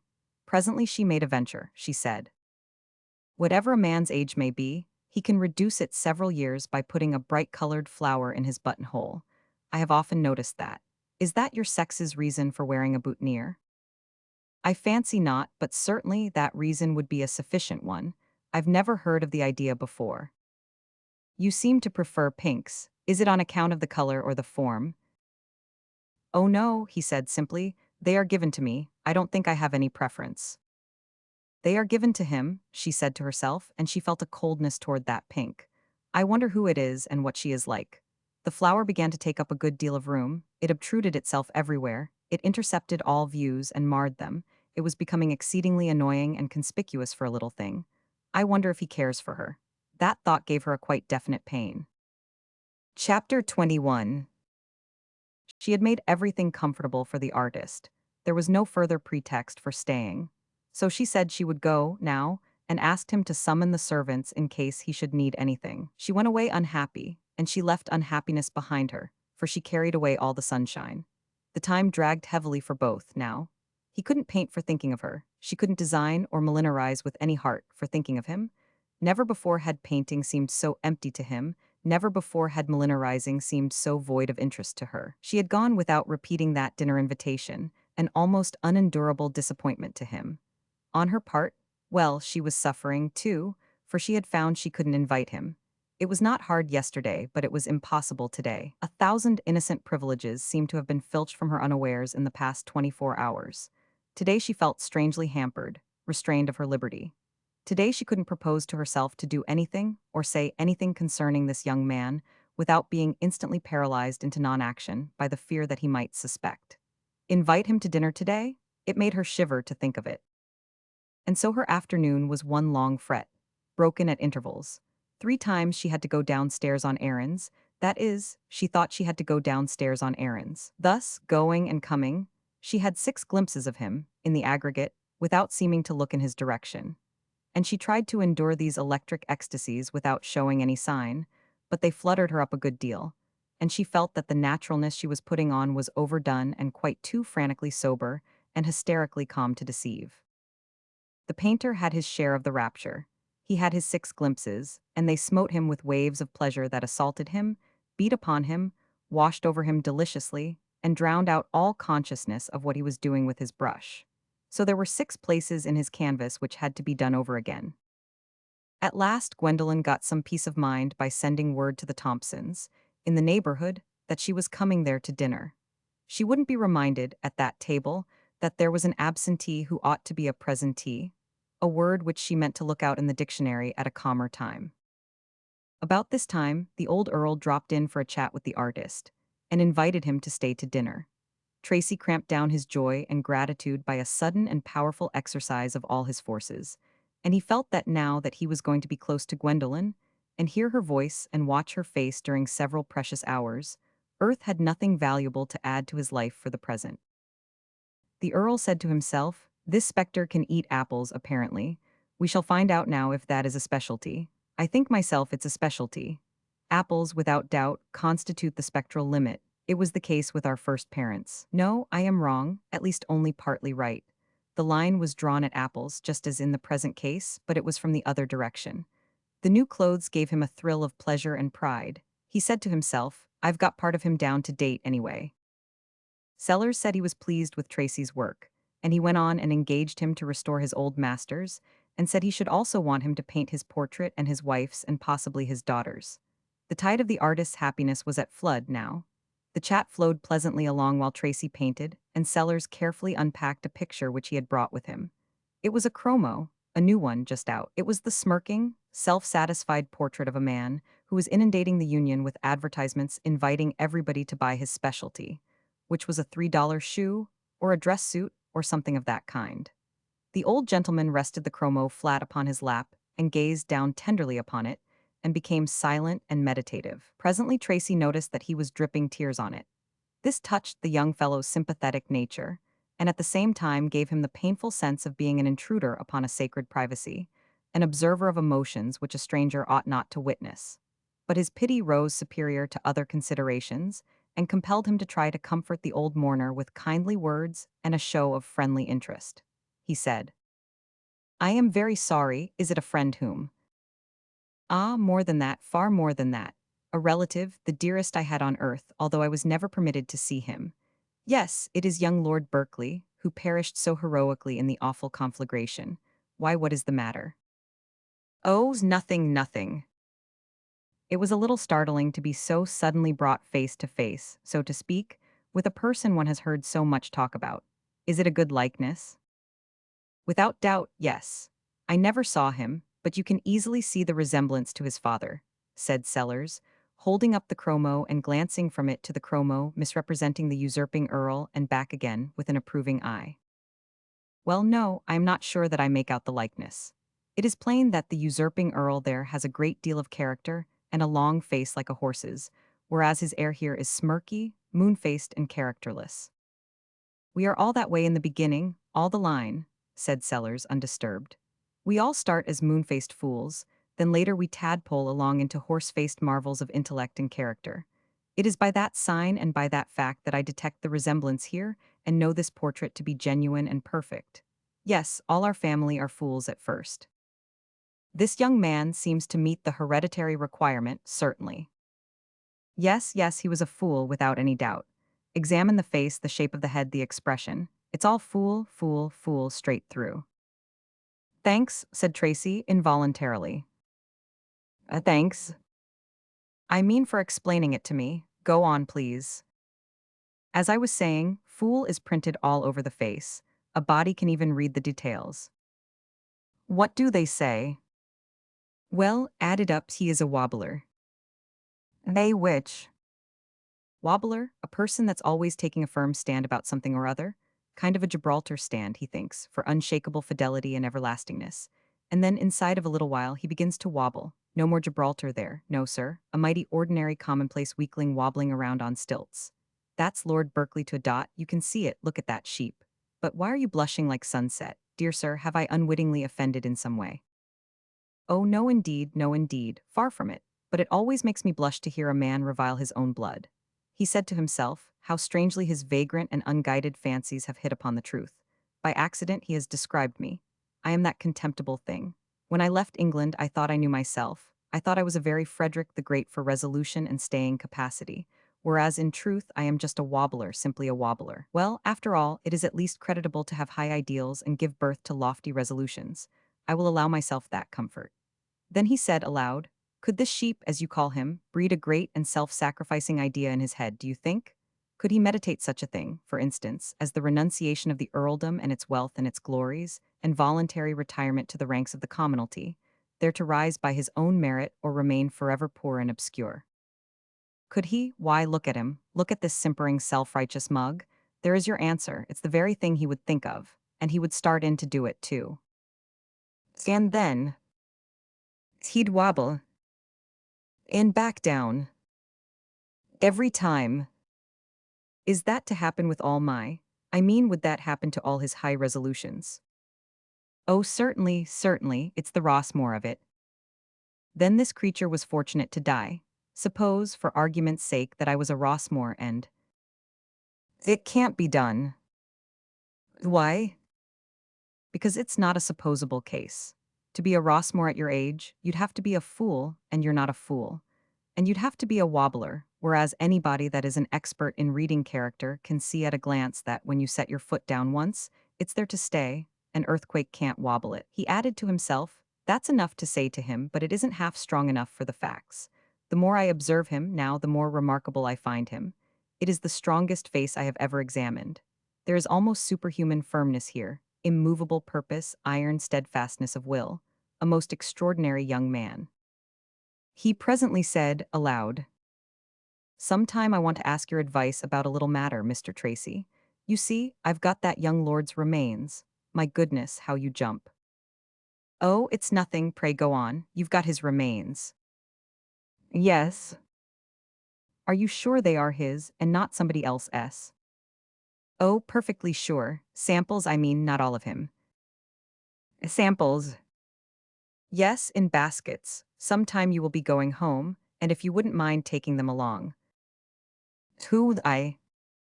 "Yes, certainly. I don't mean now, but after a while, after, but look here, would you like to see them?" "No, most certainly not. I don't want to see them."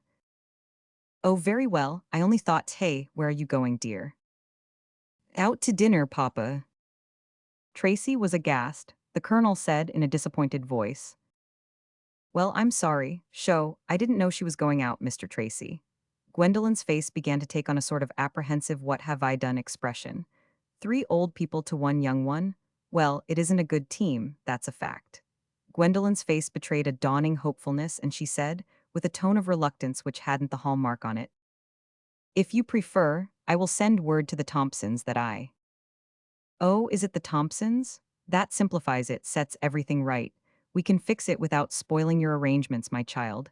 You've got your heart set on."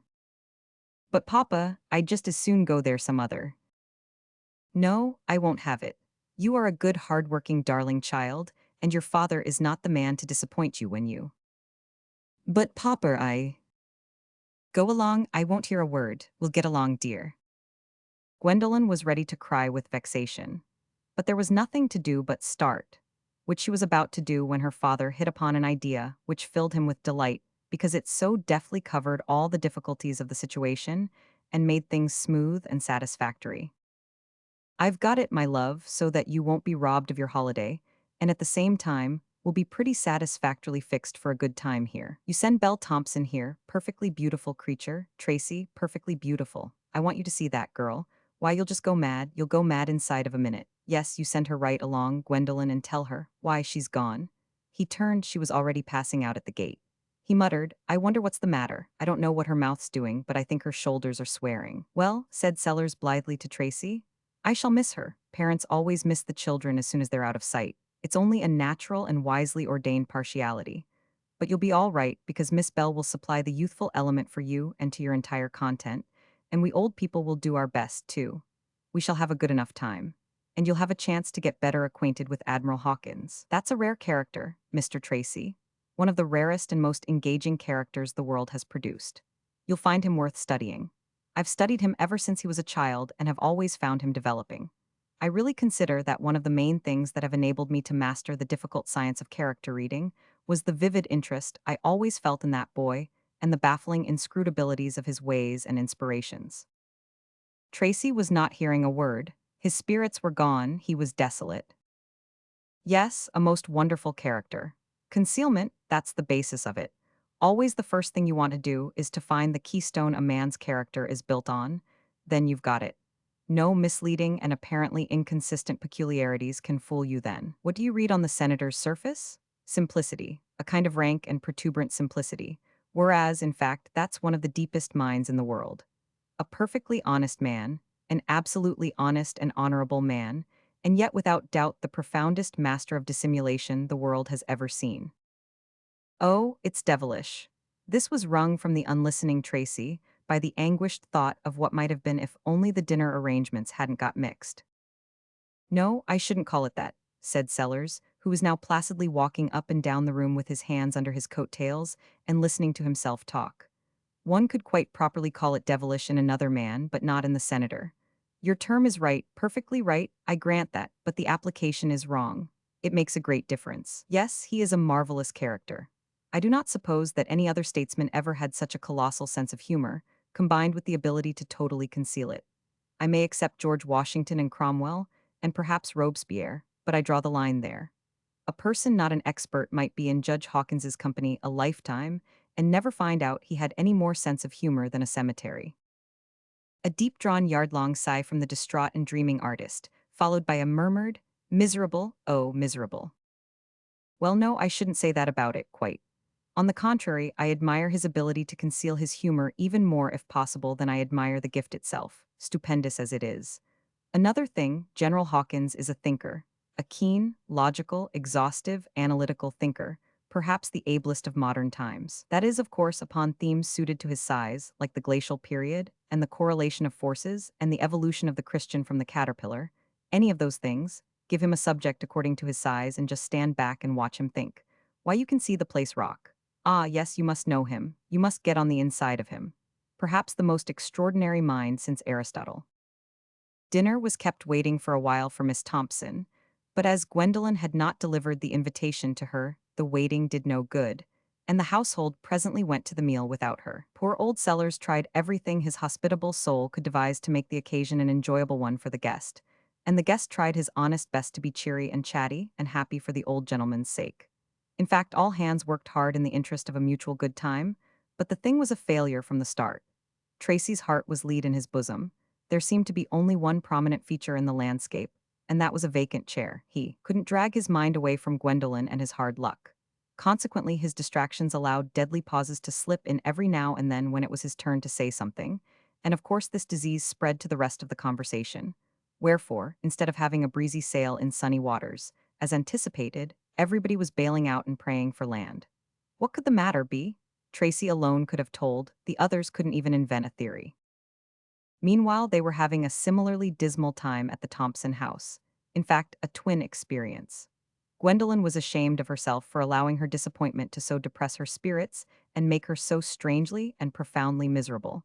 But feeling ashamed of herself didn't improve the matter any.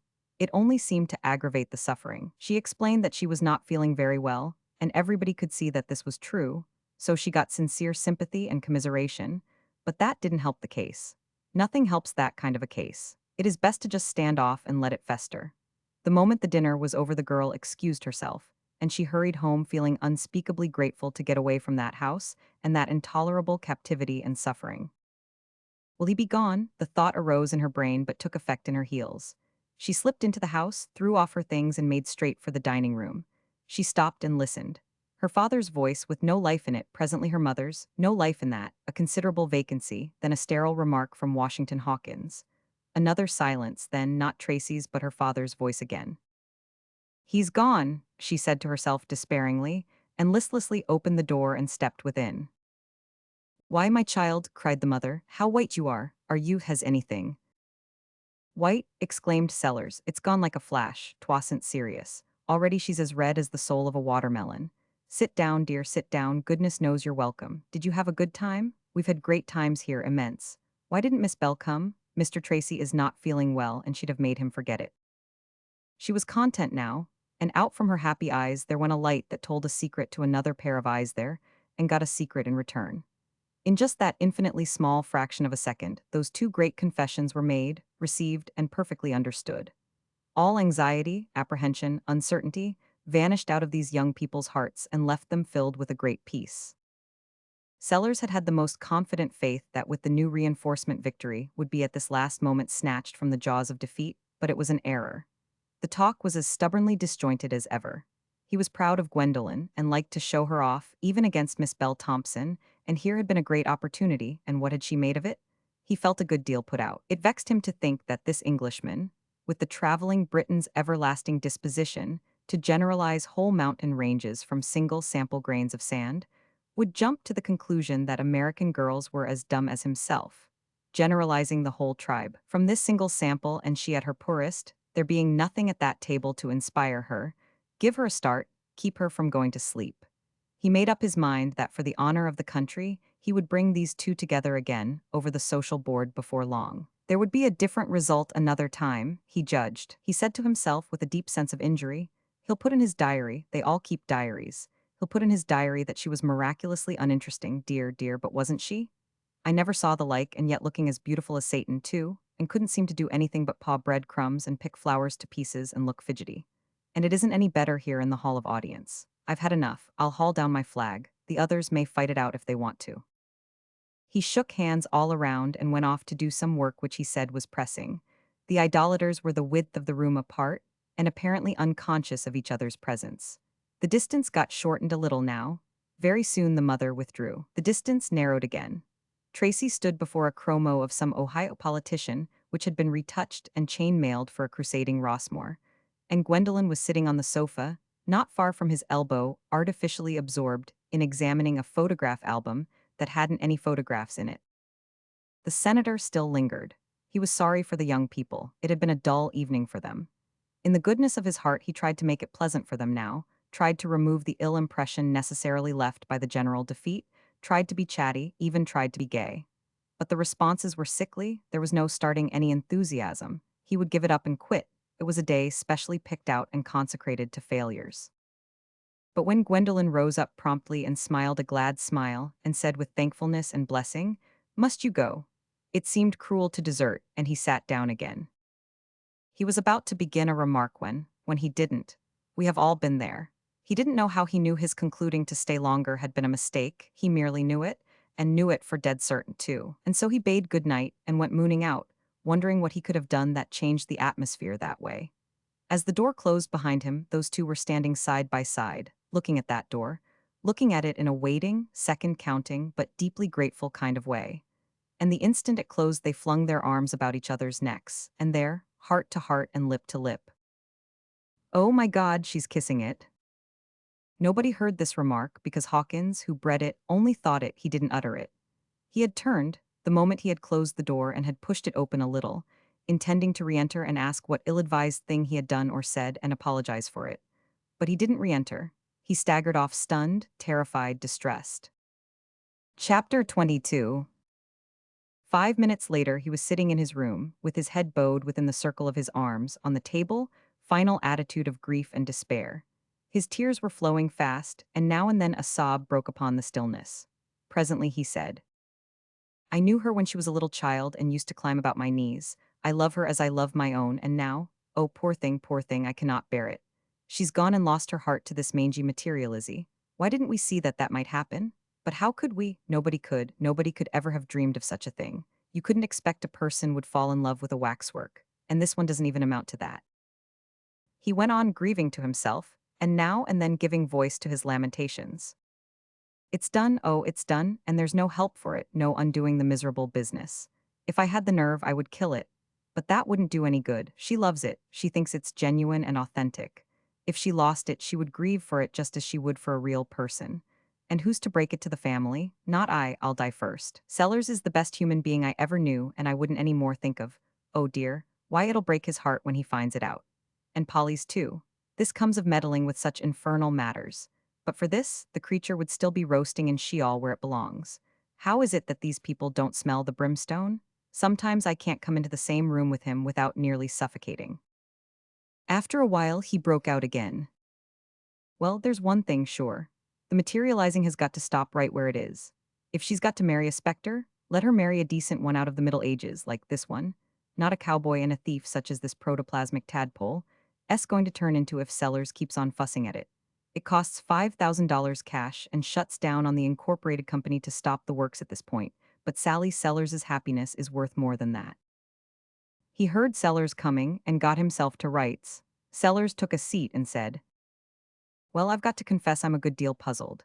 It did certainly eat, there's no getting around it. Not eat exactly either, but it nibbled. Nibbled in an appetiteless way, but still it nibbled, and that's just a marvel. Now the question is, what does it do with those nibblings? That's it, what does it do with them? My idea is that we don't begin to know all there is to this stupendous discovery yet. But time will show, time and science. Give us a chance and don't get impatient."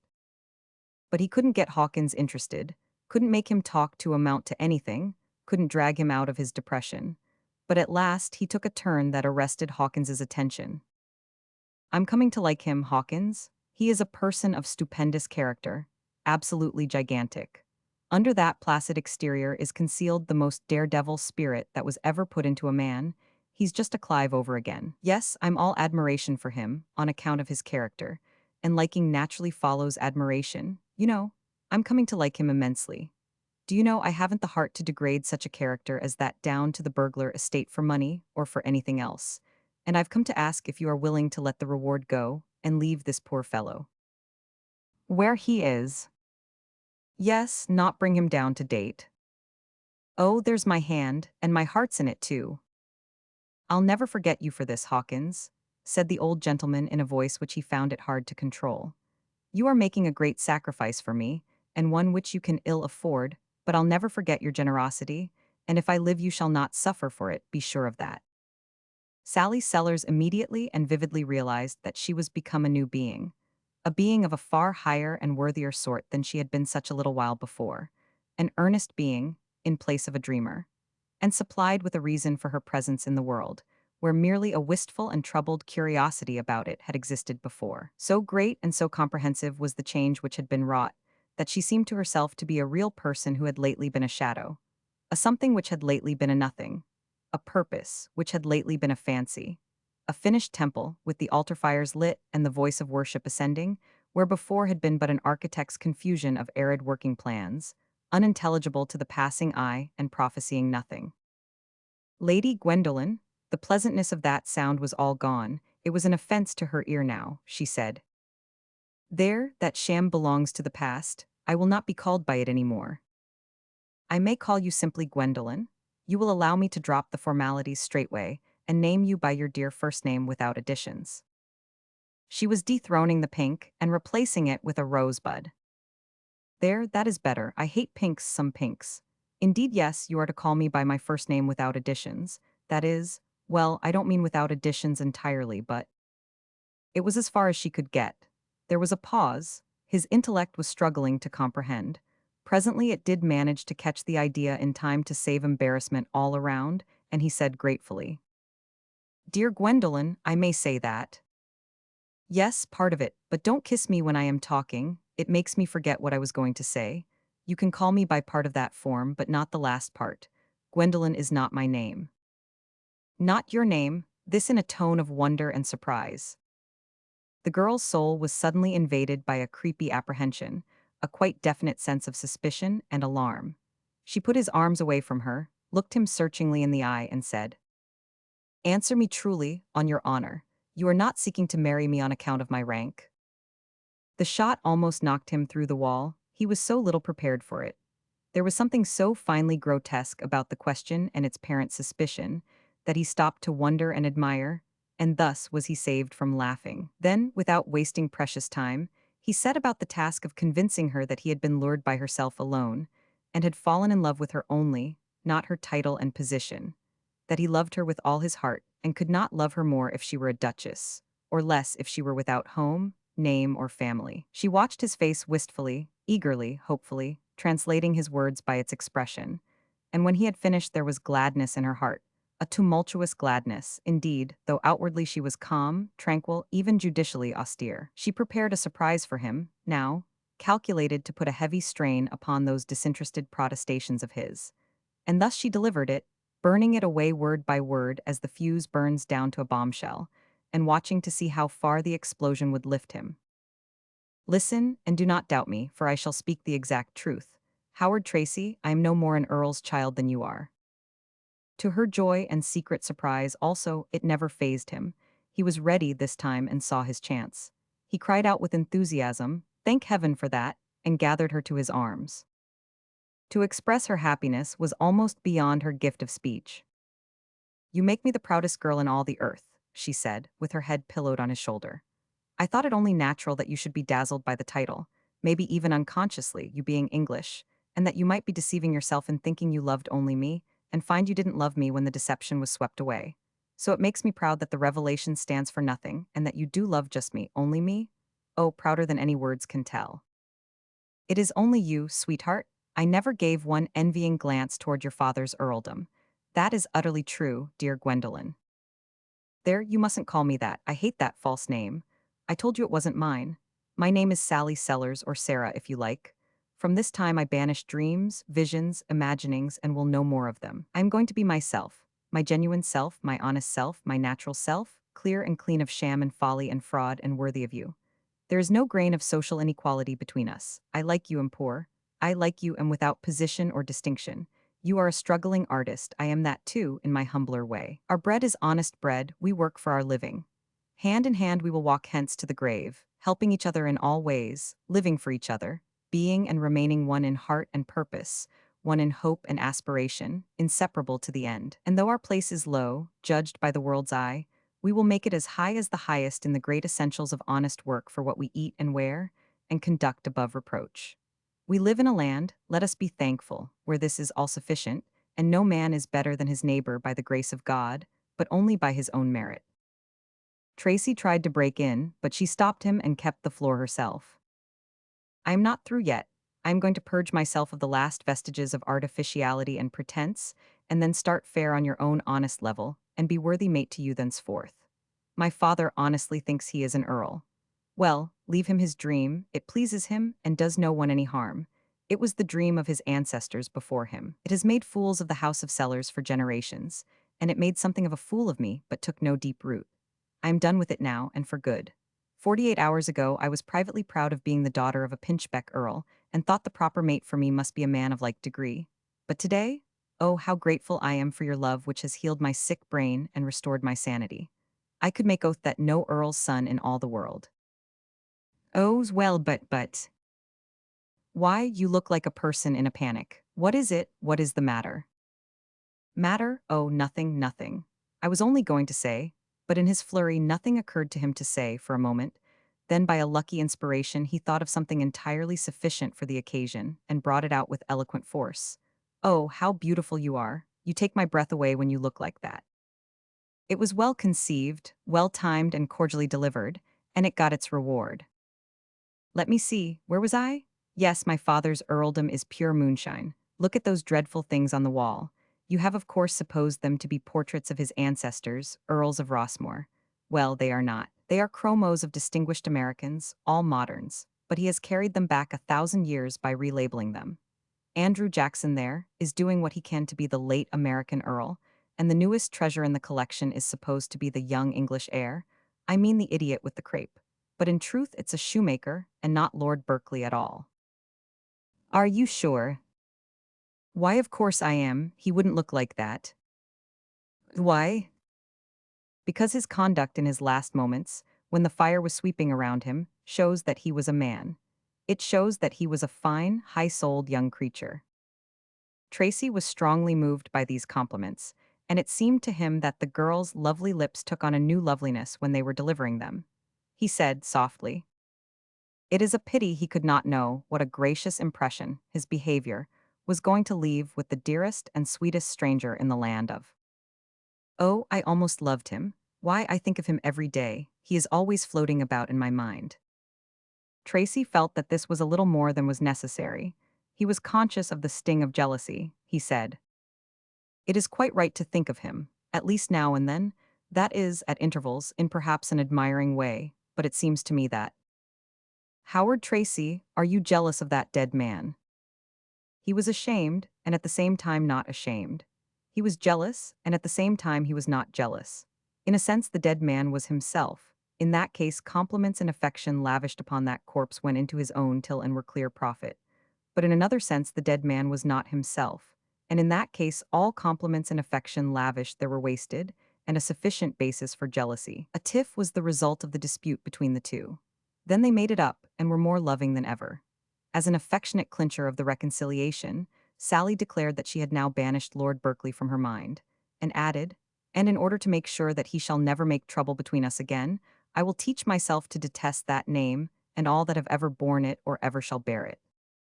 This inflicted another pang, and Tracy was minded to ask her to modify that a little just on general principles, and as practice in not overdoing a good thing, perhaps he might better leave things as they were and not risk bringing on another tiff. He got away from that particular and sought less tender ground for conversation.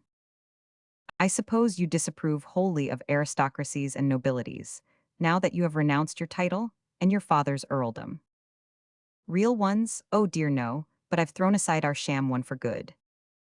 This answer fell just at the right time, and just in the right place, to save the poor, unstable young man from changing his political complexion once more. He had been on the point of beginning to totter again, but this prop shored him up and kept him from floundering back into democracy and re-renouncing aristocracy. So he went home glad that he had asked the fortunate question. The girl would accept a little thing like a genuine earldom. She was merely prejudiced against the Brummagem article. Yes, he could have his girl and have his earldom too.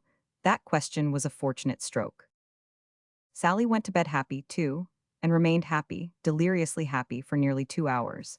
But at last, just as she was sinking into a contented and luxurious unconsciousness, the shady devil who lives and lurks and hides and watches inside of human beings and is always waiting for a chance to do the proprietor a malicious damage, whispered to her soul and said, "That question had a harmless look, but what was back of it? What was the secret motive of it? What suggested it?" The shady devil had knifed her and could retire now and take a rest. The wound would attend to business for him, and it did. Why should Howard Tracy ask that question? If he was not trying to marry her for the sake of her rank, what should suggest that question to him? Didn't he plainly look gratified when she said her objections to aristocracy had their limitations? Ah, he is after that earldom, that gilded sham. It isn't poor me he wants. So she argued in anguish and tears. Then she argued the opposite theory, but made a weak, poor business of it and lost the case. She kept the arguing up, one side and then the other, the rest of the night, and at last fell asleep at dawn. Fell in the fire at dawn, one may say, for that kind of sleep resembles fire, and one comes out of it with his brain baked and his physical forces fried out of him. Chapter 23. Tracy wrote his father before he sought his bed. He wrote a letter which he believed would get better treatment than his cablegram received, for it contained what ought to be welcome news. Namely, that he had tried equality and working for a living, had made a fight which he could find no reason to be ashamed of, and in the matter of earning a living had proved that he was able to do it. But that on the whole he had arrived at the conclusion that he could not reform the world single-handed, and was willing to retire from the conflict with the fair degree of honor which he had gained, and was also willing to return home and resume his position and be content with it, and thankful for it for the future, leaving further experiment of a missionary sort to other young people needing the chastening and quelling persuasions of experience, the only logic sure to convince a diseased imagination and restore it to rugged health. Then he approached the subject of marriage with the daughter of the American claimant with a good deal of caution and much painstaking art. He said praiseful and appreciative things about the girl, but didn't dwell upon that detail or make it prominent. The thing which he made prominent was the opportunity now so happily afforded to reconcile York and Lancaster, graft the warring roses upon one stem, and end forever a crying injustice which had already lasted far too long. One could infer that he had thought this thing all out and chosen this way of making all things fair and right because it was sufficiently fair and considerably wiser than the renunciation scheme which he had brought with him from England. One could infer that, but he didn't say it. In fact, the more he read his letter over, the more he got to inferring it himself. When the old Earl received that letter, the first part of it filled him with a grim and snarly satisfaction, but the rest of it brought a snort or two out of him that could be translated differently. He wasted no ink in this emergency, either in cablegrams or letters. He promptly took ship for America to look into the matter himself. He had staunchly held his grip all this long time, and given no sign of the hunger at his heart to see his son, hoping for the cure of his insane dream, and resolute that the process should go through all the necessary stages without assuaging telegrams or other nonsense from home, and here was victory at last. Victory, but stupidly marred by this idiotic marriage project. Yes, he would step over and take a hand in this matter himself. During the first 10 days following the mailing of the letter, Tracy's spirits had no idle time. They were always climbing up into the clouds, or sliding down into the earth as deep as the law of gravitation reached. He was intensely happy or intensely miserable by turns, according to Miss Sally's moods. He never could tell when the mood was going to change, and when it changed, he couldn't tell what it was that had changed it. Sometimes she was so in love with him that her love was tropical, torrid, and she could find no language fervent enough for its expression. Then suddenly, and without warning or any apparent reason, the weather would change, and the victim would find himself adrift among the icebergs and feeling as lonesome and friendless as the North Pole. It sometimes seemed to him that a man might better be dead than exposed to these devastating varieties of climate. The case was simple. Sally wanted to believe that Tracy's preference was disinterested, so she was always applying little tests of one sort or another, hoping and expecting that they would bring out evidence which would confirm or fortify her belief. Poor Tracy did not know that these experiments were being made upon him. Consequently, he walked promptly into all the traps the girl set for him. These traps consisted in apparently casual references to social distinction, aristocratic title and privilege, and such things. Often Tracy responded to these references heedlessly, and not much caring what he said provided it kept the talk going and prolonged the seance. He didn't suspect that the girl was watching his face, and listening for his words as one who watches the judge's face, and listens for the words which will restore him to home and friends and freedom, or shut him away from the sun and human companionship forever. He didn't suspect that his careless words were being weighed, and so he often delivered sentence of death when it would have been just as handy and all the same to him to pronounce acquittal. Daily he broke the girl's heart, nightly he sent her to the rack for sleep. He couldn't understand it. Some people would have put this and that together and perceived that the weather never changed until one particular subject was introduced, and that then it always changed. And they would have looked further and perceived that that subject was always introduced by the one party, never the other. They would have argued then that this was done for a purpose. If they could not find out what that purpose was in any simpler or easier way, they would ask. But Tracy was not deep enough or suspicious enough to think of these things. He noticed only one particular, that the weather was always sunny when a visit began. No matter how much it might cloud up later, it always began with a clear sky. He couldn't explain this curious fact to himself, he merely knew it to be a fact. The truth of the matter was that by the time Tracy had been out of Sally's sight 6 hours, she was so famishing for a sight of him that her doubts and suspicions were all consumed away in the fire of that longing. And so always she came into his presence as surprisingly radiant and joyous as she wasn't when she went out of it. In circumstances like these, a growing portrait runs a good many risks. The portrait of Sellers, by Tracy, was fighting along, day by day, through this mixed weather, and daily adding to itself ineradicable signs of the checkered life it was leading. It was the happiest portrait in spots that was ever seen, but in other spots a damned soul looked out from it, a soul that was suffering all the different kinds of distress there are, from stomach ache to rabies, but Sellers liked it. He said it was just himself all over, a portrait that sweated moods from every pore and no two moods alike. He said he had as many different kinds of emotions in him as a jug.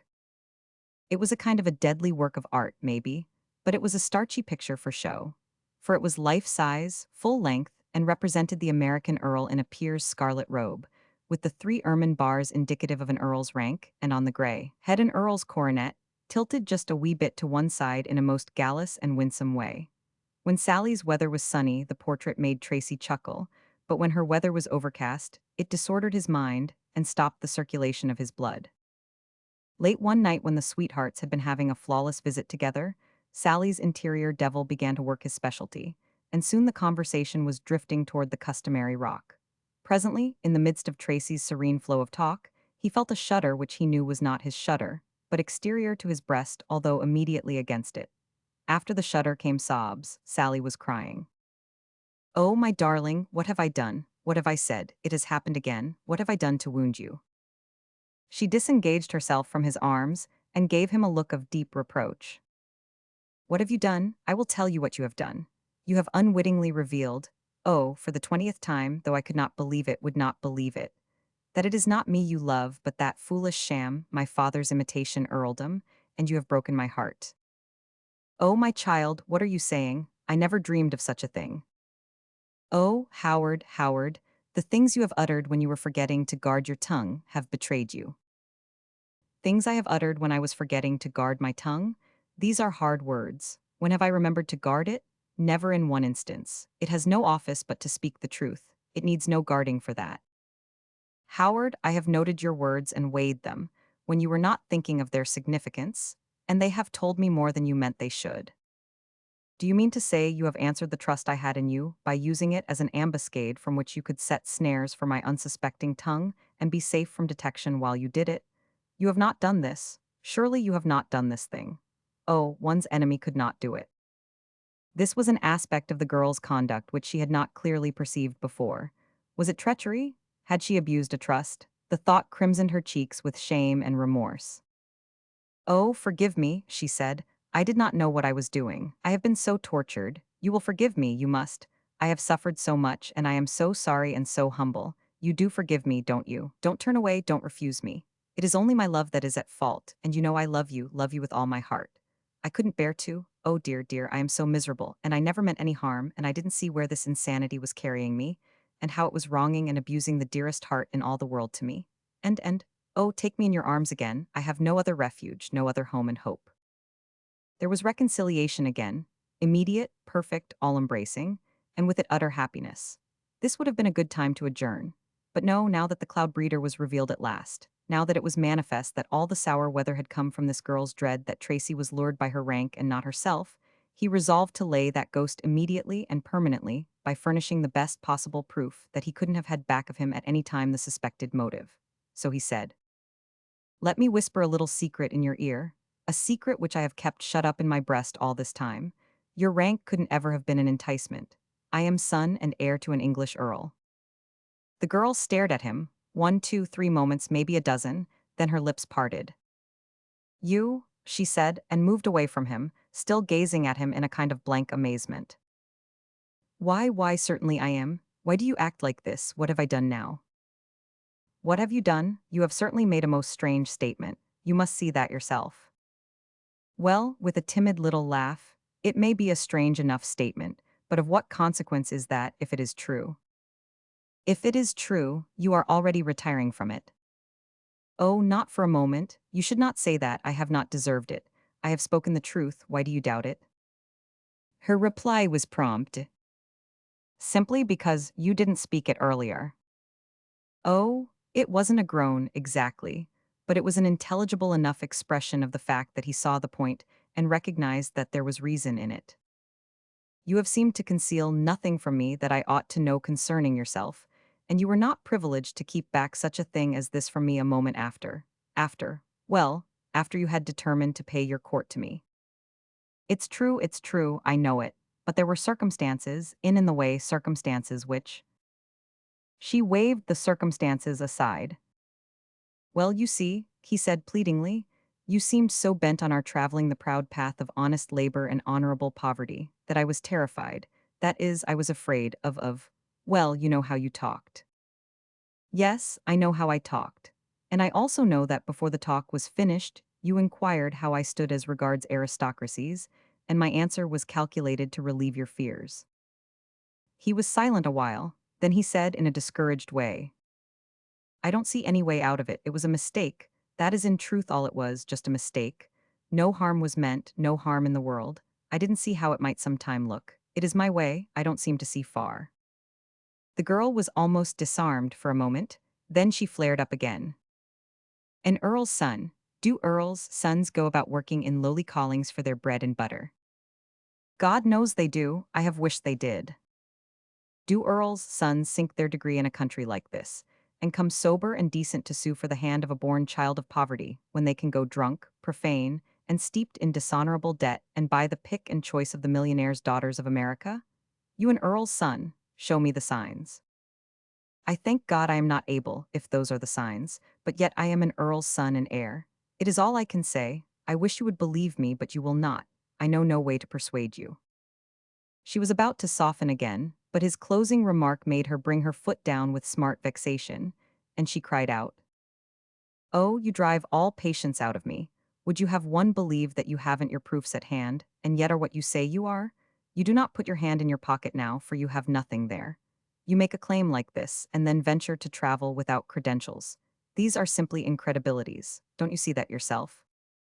He cast about in his mind for a defense of some kind or other, hesitated a little, and then said, with difficulty and diffidence, I will tell you just the truth, foolish as it will seem to anybody, I suppose, but it is the truth. I had an ideal, call it a dream, a folly, if you will.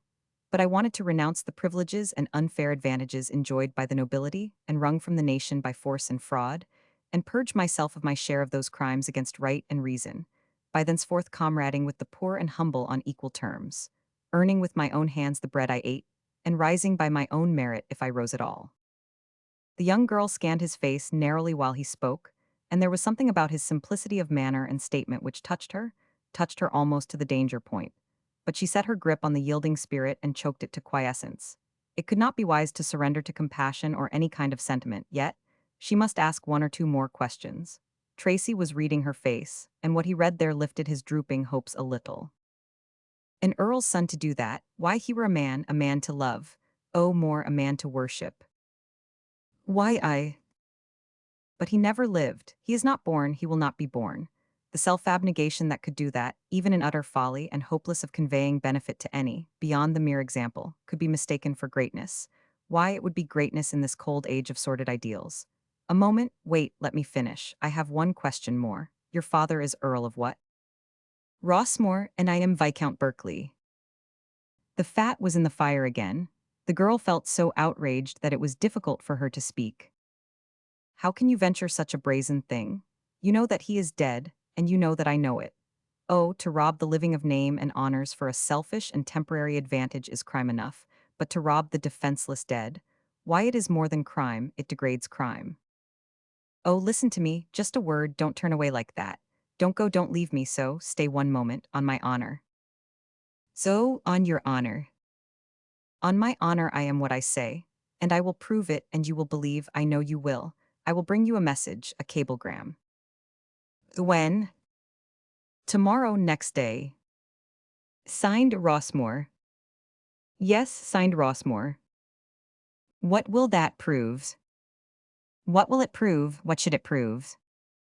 If you force me to say it, possibly the presence of a confederate somewhere. This was a hard blow and staggered him. He said dejectedly, It is true, I did not think of it. Oh my God, I do not know any way to do. I do everything wrong. You are going? And you won't say even good night or goodbye? Ah, we have not parted like this before. Oh, I want to run and no, go now. A pause, then she said, You may bring the message when it comes. Oh, may I, God bless you. He was gone, and none too soon. Her lips were already quivering, and now she broke down. Through her sobbings, her words broke from time to time. Oh, he is gone. I have lost him. I shall never see him any more. And he didn't kiss me goodbye, never even offered to force a kiss from me, and he knowing it was the very, very last, and I expecting he would, and never dreaming he would treat me so after all we have been to each other. Oh, what shall I do? What shall I do? He is a dear, poor, miserable, good-hearted, transparent liar and humbug, but oh, I do love him so. After a little she broke into speech again. How dear he is, and I shall miss him so, I shall miss him so. Why won't he ever think to forge a message and fetch it? But no, he never will, he never thinks of anything. He's so honest and simple it wouldn't ever occur to him. Oh, what did possess him to think he could succeed as a fraud? And he hasn't the first requisite except duplicity that I can see. Oh dear, I'll go to bed and give it all up. Oh, I wish I had told him to come and tell me whenever he didn't get any telegram. And now it's all my own fault if I never see him again. How my eyes must look. Chapter 24. Next day, sure enough, the cablegram didn't come.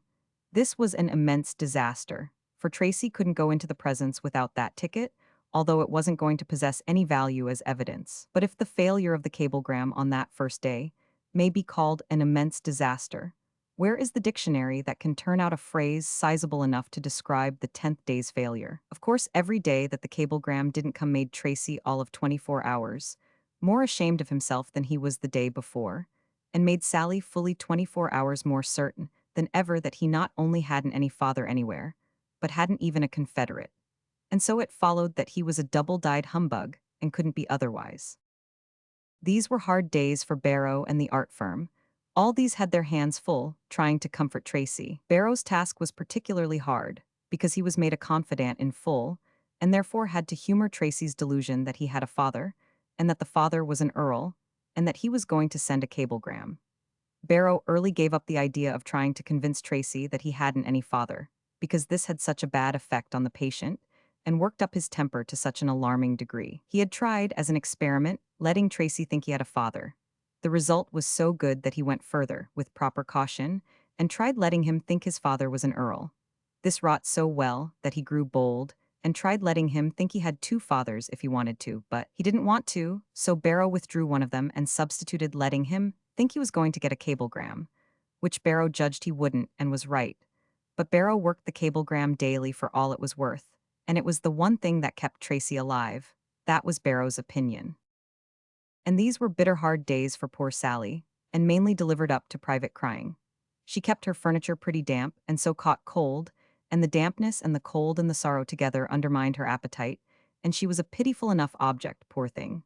Her state was bad enough, as per statement of it above quoted, but all the forces of nature and circumstance seemed conspiring to make it worse, and succeeding. For instance, the morning after her dismissal of Tracy, Hawkins and Sellers read in the Associated Press dispatches that a toy puzzle called Pigs in the Clover had come into sudden favor within the past few weeks, and that from the Atlantic to the Pacific all the populations of all the states had knocked off work to play with it, and that the business of the country had now come to a standstill by consequence.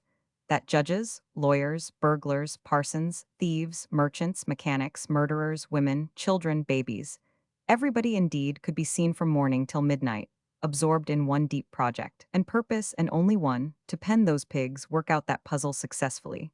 That all gaiety, all cheerfulness had departed from the nation, and in its place care, preoccupation and anxiety sat upon every countenance, and all faces were drawn, distressed, and furrowed with the signs of age and trouble, and marked with the still sadder signs of mental decay and incipient madness, that factories were at work night and day in 8 cities, and yet to supply the demand for the puzzle was thus far impossible.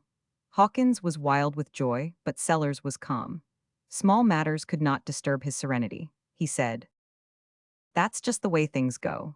A man invents a thing which could revolutionize the arts, produce mountains of money, and bless the earth, and who will bother with it or show any interest in it? And so you are just as poor as you were before. But you invent some worthless thing to amuse yourself with, and would throw it away if let alone, and all of a sudden the whole world makes a snatch for it and out crops a fortune. Hunt up that Yankee and collect, Hawkins. Half is yours, you know. Leave me to potter at my lecture. This was a temperance lecture. Sellers was head chief in the temperance camp, and had lectured, now and then in that interest, but had been dissatisfied with his efforts, wherefore he was now about to try a new plan. After much thought he had concluded that a main reason why his lectures lacked fire or something was that they were too transparently amateurish. That is to say, it was probably too plainly perceptible that the lecturer was trying to tell people about the horrid effects of liquor, when he didn't really know anything about those effects except from hearsay, since he had hardly ever tasted an intoxicant in his life. His scheme now was to prepare himself to speak from bitter experience. Hawkins was to stand by with the bottle, calculate the doses, watch the effects, make notes of results, and otherwise assist in the preparation. Time was short, for the ladies would be along about noon, that is to say, the temperance organization called the Daughters of Siloam, and Sellers must be ready to head the procession. The time kept slipping along. Hawkins did not return. Sellers could not venture to wait longer, so he attacked the bottle himself and proceeded to note the effects. Hawkins got back at last, took one comprehensive glance at the lecturer, and went down and headed off the procession. The ladies were grieved to hear that the champion had been taken suddenly ill and violently so, but glad to hear that it was hoped he would be out again in a few days. As it turned out, the old gentleman didn't turn over or show any signs of life worth speaking of for 24 hours. Then he asked after the procession and learned what had happened about it. He was sorry, said he had been fixed for it. He remained abed several days, and his wife and daughter took turns in sitting with him and ministering to his wants. Often he patted Sally's head and tried to comfort her.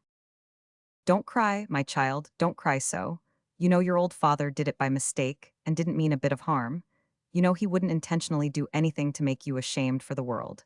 You know he was trying to do good and only made the mistake through ignorance, not knowing the right doses, and Washington not there to help. Don't cry so, dear, it breaks my old heart to see you, and think I've brought this humiliation on you, and you so dear to me and so good. I won't ever do it again, indeed I won't. Now be comforted, honey, that's a good child. But when she wasn't on duty at the bedside, the crying went on just the same. Then the mother would try to comfort her and say, "Don't cry, dear, he never meant any harm. It was all one of those happens that you can't guard against when you are trying experiments that way. You see, I don't cry. It's because I know him so well. I could never look anybody in the face again if he had got into such an amazing condition as that a purpose. But bless you, his intention was pure and high, and that makes the act pure, though it was higher than was necessary.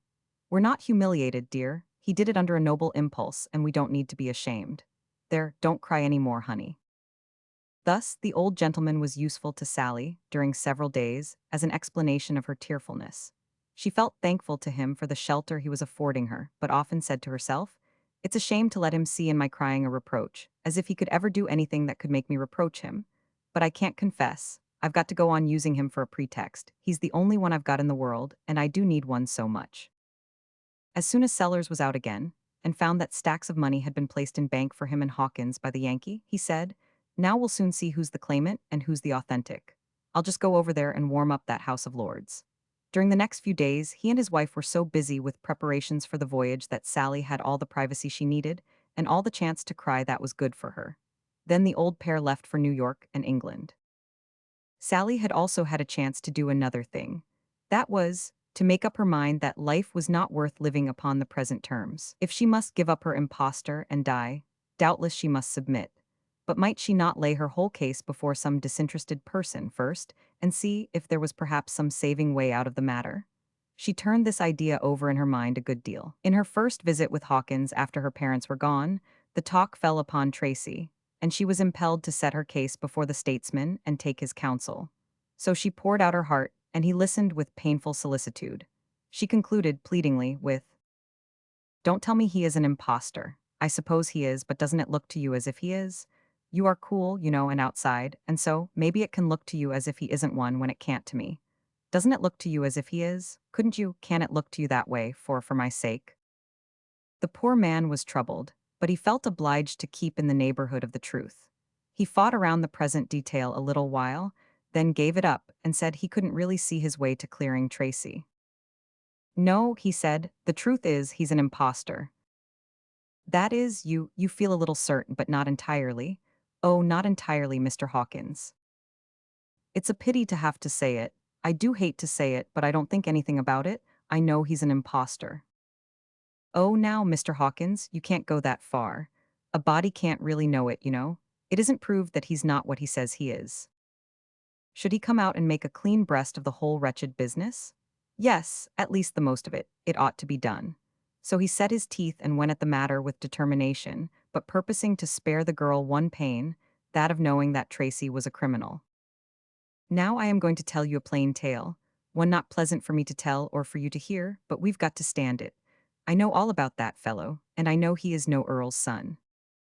The girl's eyes flashed and she said, "I don't care a snap for that, go on." This was so wholly unexpected that it at once obstructed the narrative. Hawkins was not even sure that he had heard aright. He said, "I don't know that I quite understand. Do you mean to say that if he was all right and proper otherwise you'd be indifferent about the earl part of the business?" "Absolutely. You'd be entirely satisfied with him and wouldn't care for his not being an earl's son. That being an earl's son wouldn't add any value to him. Not the least value that I would care for.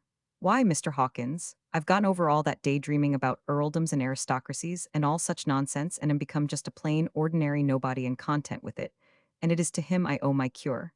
And as to anything being able to add a value to him, nothing can do that. He is the whole world to me just as he is. He comprehends all the values there are, then how can you add one? She's pretty far gone." He said that to himself. He continued, still to himself, "I must change my plan again. I can't seem to strike one that will stand the requirements of this most variegated emergency, 5 minutes on a stretch. Without making this fellow a criminal, I believe I will invent a name and a character for him calculated to disenchant her. If it fails to do it, then I'll know that the next rightest thing to do will be to help her to her fate, poor thing, not hinder her." Then he said aloud, "Well, Gwendolen, I want to be called Sally. I'm glad of it, I like it better myself. Well then, I'll tell you about this man Snodgrass." "Snodgrass, is that his name?" "Yes, Snodgrass, the other's his nom de plume. It's hideous. I know it is, but we can't help our names.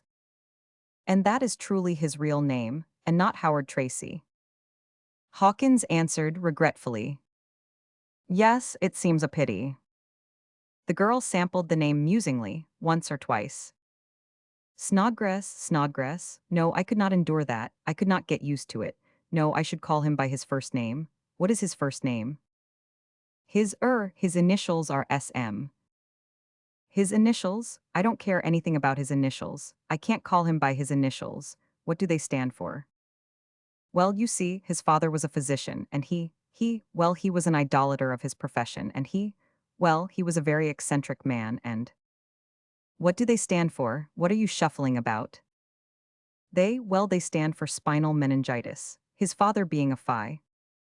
I never heard such an infamous name. Nobody can ever call a person they love. I wouldn't call an enemy by such a name. It sounds like an epithet. After a moment, she added with a kind of consternation, why, it would be my name. Letters would come with it on. Yes, Mrs. Spinal Meningitis Snodgrass. Don't repeat it, don't, I can't bear it. Was the father a lunatic? No, that is not charged.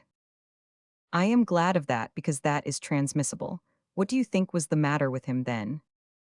Well, I don't really know. The family used to run a good deal to idiots, and so, maybe. Oh, there isn't any maybe about it. This one was an idiot. Well, yes, he could have been. He was suspected. Suspected, said Sally, with irritation. Would one suspect there was going to be a dark time if he saw the constellations fall out of the sky? But that is enough about the idiot. I don't take any interest in idiots. Tell me about the son. Very well then, this one was the eldest but not the favorite. His brother, Xylobalsamum. Wait, give me a chance to realize that. It is perfectly stupefying. Xylo, what did you call it? Xylobalsamum. I never heard such a name. It sounds like a disease. Is it a disease? No, I don't think it's a disease. It's either scriptural or. Well, it's not scriptural. Then it's anatomical. I knew it was one or the other. Yes, I remember now, it is anatomical. It's a ganglion, a nerve center. It is what is called the xylobalsamum process. Well, go on, and if you come to any more of them, omit the names. They make one feel so uncomfortable. Very well then. As I said, this one was not a favorite in the family, and so he was neglected in every way, never sent to school, always allowed to associate with the worst and coarsest characters. And so of course he has grown up a rude, vulgar, ignorant, dissipated ruffian, and it's no such thing. You ought to be more generous than to make such a statement as that about a poor young stranger why, he is the very opposite of that. He is considerate, courteous, obliging, modest, gentle, refined, cultivated. Oh, for shame. How can you say such things about him? I don't blame you, Sally. Indeed, I haven't a word of blame for you for being blinded by your affection, blinded to these minor defects which are so manifest to others who. Minor defects, do you call these minor defects? What are murder and arson, pray? It is a difficult question to answer straight off, and of course estimates of such things vary with environment. With us, out our way, they would not necessarily attract as much attention as with you, yet they are often regarded with disapproval. Murder and arson are regarded with disapproval. Oh, frequently. With disapproval, who are those Puritans you're talking about? But wait, how did you come to know so much about this family? Where did you get all this hearsay evidence? Sally, it isn't hearsay evidence. That is the serious part of it. I knew that family personally. This was a surprise. You actually knew them. Knew Xylo, as we used to call him, and knew his father, Dr. Snodgrass. I didn't know your own Snodgrass, but have had glimpses of him from time to time, and I heard about him all the time. He was the common talk, you see, on account of his. On account of his not being a house burner or an assassin, I suppose, that would have made him commonplace. Where did you know these people? In Cherokee Strip. Oh, how preposterous. There are not enough people in Cherokee Strip to give anybody a reputation, good or bad. There isn't a quorum. Why, the whole population consists of a couple of wagon loads of horse thieves. Hawkins answered placidly. Our friend was one of those wagon loads. Sally's eyes burned and her breath came quick and fast, but she kept a fairly good grip on her anger and did not let it get the advantage of her tongue. The statesman sat still and waited for developments. He was content with his work. It was as handsome a piece of diplomatic art as he had ever turned out, he thought, and now, let the girl make her own choice. He judged she would let her specter go. He hadn't a doubt of it, in fact. But anyway, let the choice be made, and he was ready to ratify it and offer no further hindrance. Meantime, Sally had thought her case out and made up her mind. To the major's disappointment, the verdict was against him. Sally said, "He has no friend but me, and I will not desert him now. I will not marry him if his moral character is bad, but if he can prove that it isn't, I will, and he shall have the chance. To me, he seems utterly good and dear. I've never seen anything about him that looked otherwise, except, of course, his calling himself an earl's son. Maybe that is only vanity and no real harm when you get to the bottom of it. I do not believe he is any such person as you have painted him. I want to see him. I want you to find him and send him to me. I will implore him to be honest with me and tell me the whole truth and not be afraid."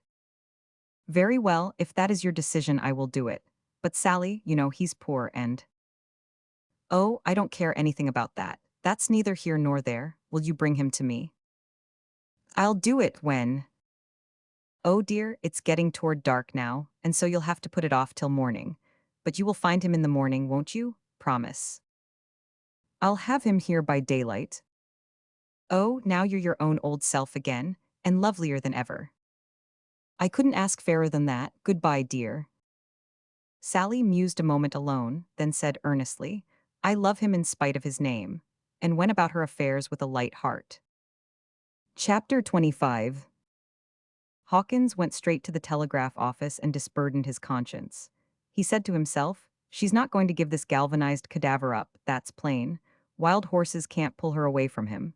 I've done my share, it's for Sellers to take an innings now." So he sent this message to New York. "Come back, hire special train. She's going to marry the materializzy." Meantime, a note came to Rossmore Towers to say that the Earl of Rossmore had just arrived from England and would do himself the pleasure of calling in the evening. Sally said to herself, "It is a pity he didn't stop in New York, but it's no matter. He can go up tomorrow and see my father. He has come over here to tomahawk Papa, very likely, or buy out his claim. This thing would have excited me a while back, but it has only one interest for me now and only one value. I can say to Spine, Spiny, Spinal, I don't like any form of that name. I can say to him tomorrow, don't try to keep it up any more, or I shall have to tell you whom I have been talking with last night, and then you will be embarrassed." Tracy couldn't know he was to be invited for the morrow, or he might have waited.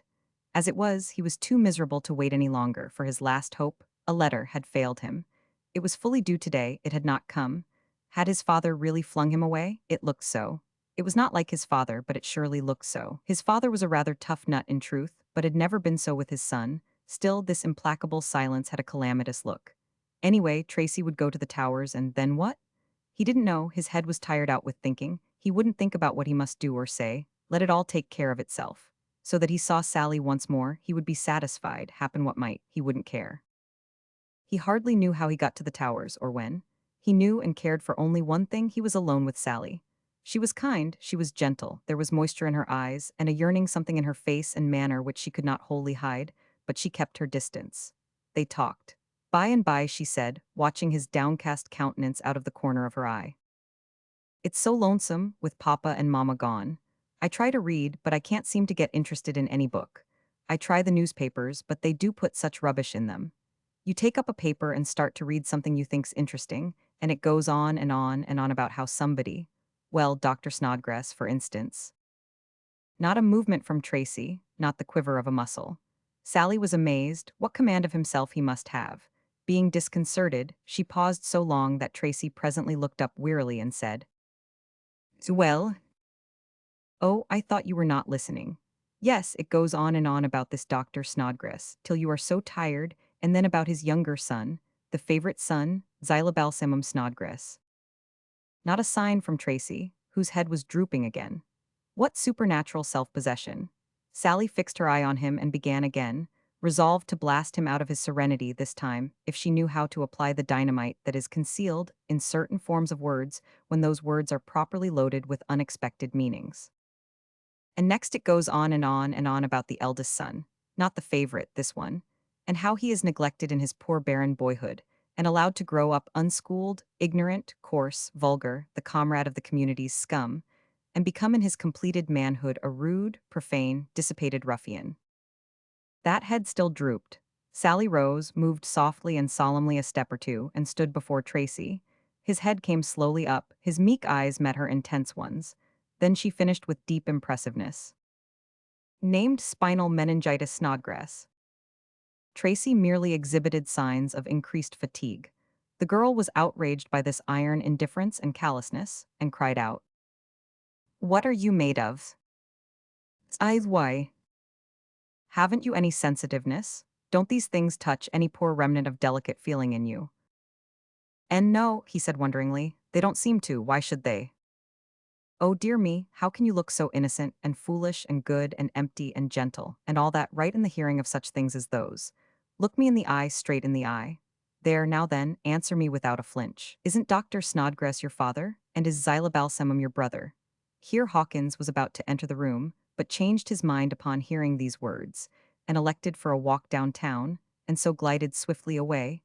And isn't your name spinal meningitis? And isn't your father a doctor and an idiot like all the family for generations? And doesn't he name all his children after poisons and pestilences and abnormal anatomical eccentricities of the human body? Answer me, some way or somehow, and quick. Why do you sit there looking like an envelope without any address on it, and see me going mad before your face with suspense? Oh, I wish I could I wish I could do something, anything that would give you peace again and make you happy. But I know of nothing, I know of no way. I have never heard of these awful people before. What? Say it again. I have never in my life till now. Oh, you do look so honest when you say that. It must be true. Surely you couldn't look that way. You wouldn't look that way if it were not true, would you? I couldn't and wouldn't, it is true. Oh, let us end this suffering. Take me back into your heart and confidence. Wait, one more thing. Tell me you told that falsehood out of mere vanity and are sorry for it, that you're not expecting to ever wear the coronet of an earl. Truly I am cured this very day. I am not expecting it. Oh, now you are mine. I've got you back in the beauty and glory of your unsmirched poverty and your honorable obscurity, and nobody shall ever take you from me again but the grave. And if de Earl of Rossmore from England. My father, the young man released the girl and hung his head. The old gentleman stood surveying the couple, the one with a strongly complimentary right eye, the other with a mixed expression done with the left. This is difficult and not often resorted to. Presently his face relaxed into a kind of constructive gentleness, and he said to his son, "Don't you think you could embrace me too?" The young man did it with alacrity. "Then you are the son of an earl, after all," said Sally reproachfully. "Yes, I." "Then I won't have you." "Oh, but you know." "No, I will not. You've told me another fib." "She's right. Go away and leave us. I want to talk with her." Berkeley was obliged to go, but he did not go far. He remained on the premises. At midnight the conference between the old gentleman and the young girl was still going blithely on, but it presently drew to a close, and the former said, "I came all the way over here to inspect you, my dear, with the general idea of breaking off this match if there were two fools of you. But as there's only one, you can have him if you'll take him." "Indeed I will then, may I kiss you?" "You may, thank you. Now you shall have that privilege whenever you are good." Meantime Hawkins had long ago returned and slipped up into the laboratory. He was rather disconcerted to find his late invention, Snodgrass, there. The news was told him that the English Rossmore was come. "And I'm his son, Viscount Berkeley, not Howard Tracy any more." Hawkins was aghast, he said. "Good gracious, then you're dead." "Dead?" "Yes, you are. We've got your ashes." "Hang those ashes, I'm tired of them. I'll give them to my father." Slowly and painfully, the statesman worked the truth into his head that this was really a flesh and blood young man, and not the insubstantial resurrection he and Sellers had so long supposed him to be. Then he said with feeling, "I'm so glad on Sally's account, poor thing. We took you for a departed materialized bank thief from Tahlequah. This will be a heavy blow to Sellers." Then he explained the whole matter to Berkeley, who said, Well, the claimant must manage to stand the blow, severe as it is, but he'll get over the disappointment. Who? The colonel? He'll get over it the minute he invents a new miracle to take its place. And he's already at it by this time. But look here, what do you suppose became of the man you've been representing all this time? I don't know, I saved his clothes, it was all I could do. I'm afraid he lost his life. Well, you must have found 20 or 30,000 dollars in those clothes, in money or certificates of deposit. No, I found only 500 and a trifle. I borrowed the trifle and banked the 500. What'll we do about it? Return it to the owner. It's easy said, but not easy to manage. Let's leave it alone till we get Sellers' advice. And that reminds me. I've got to run and meet Sellers and explain who you are not and who you are, or he'll come thundering in here to stop his daughter from marrying a phantom. But suppose your father came over here to break off the match. Well, isn't he downstairs getting acquainted with Sally? That's all safe. So Hawkins departed to meet and prepare the Sellerses. Rossmore Towers saw great times and late hours during the succeeding week. The two earls were such opposites in nature that they fraternized at once. Sellers said privately that Rossmore was the most extraordinary character he had ever met.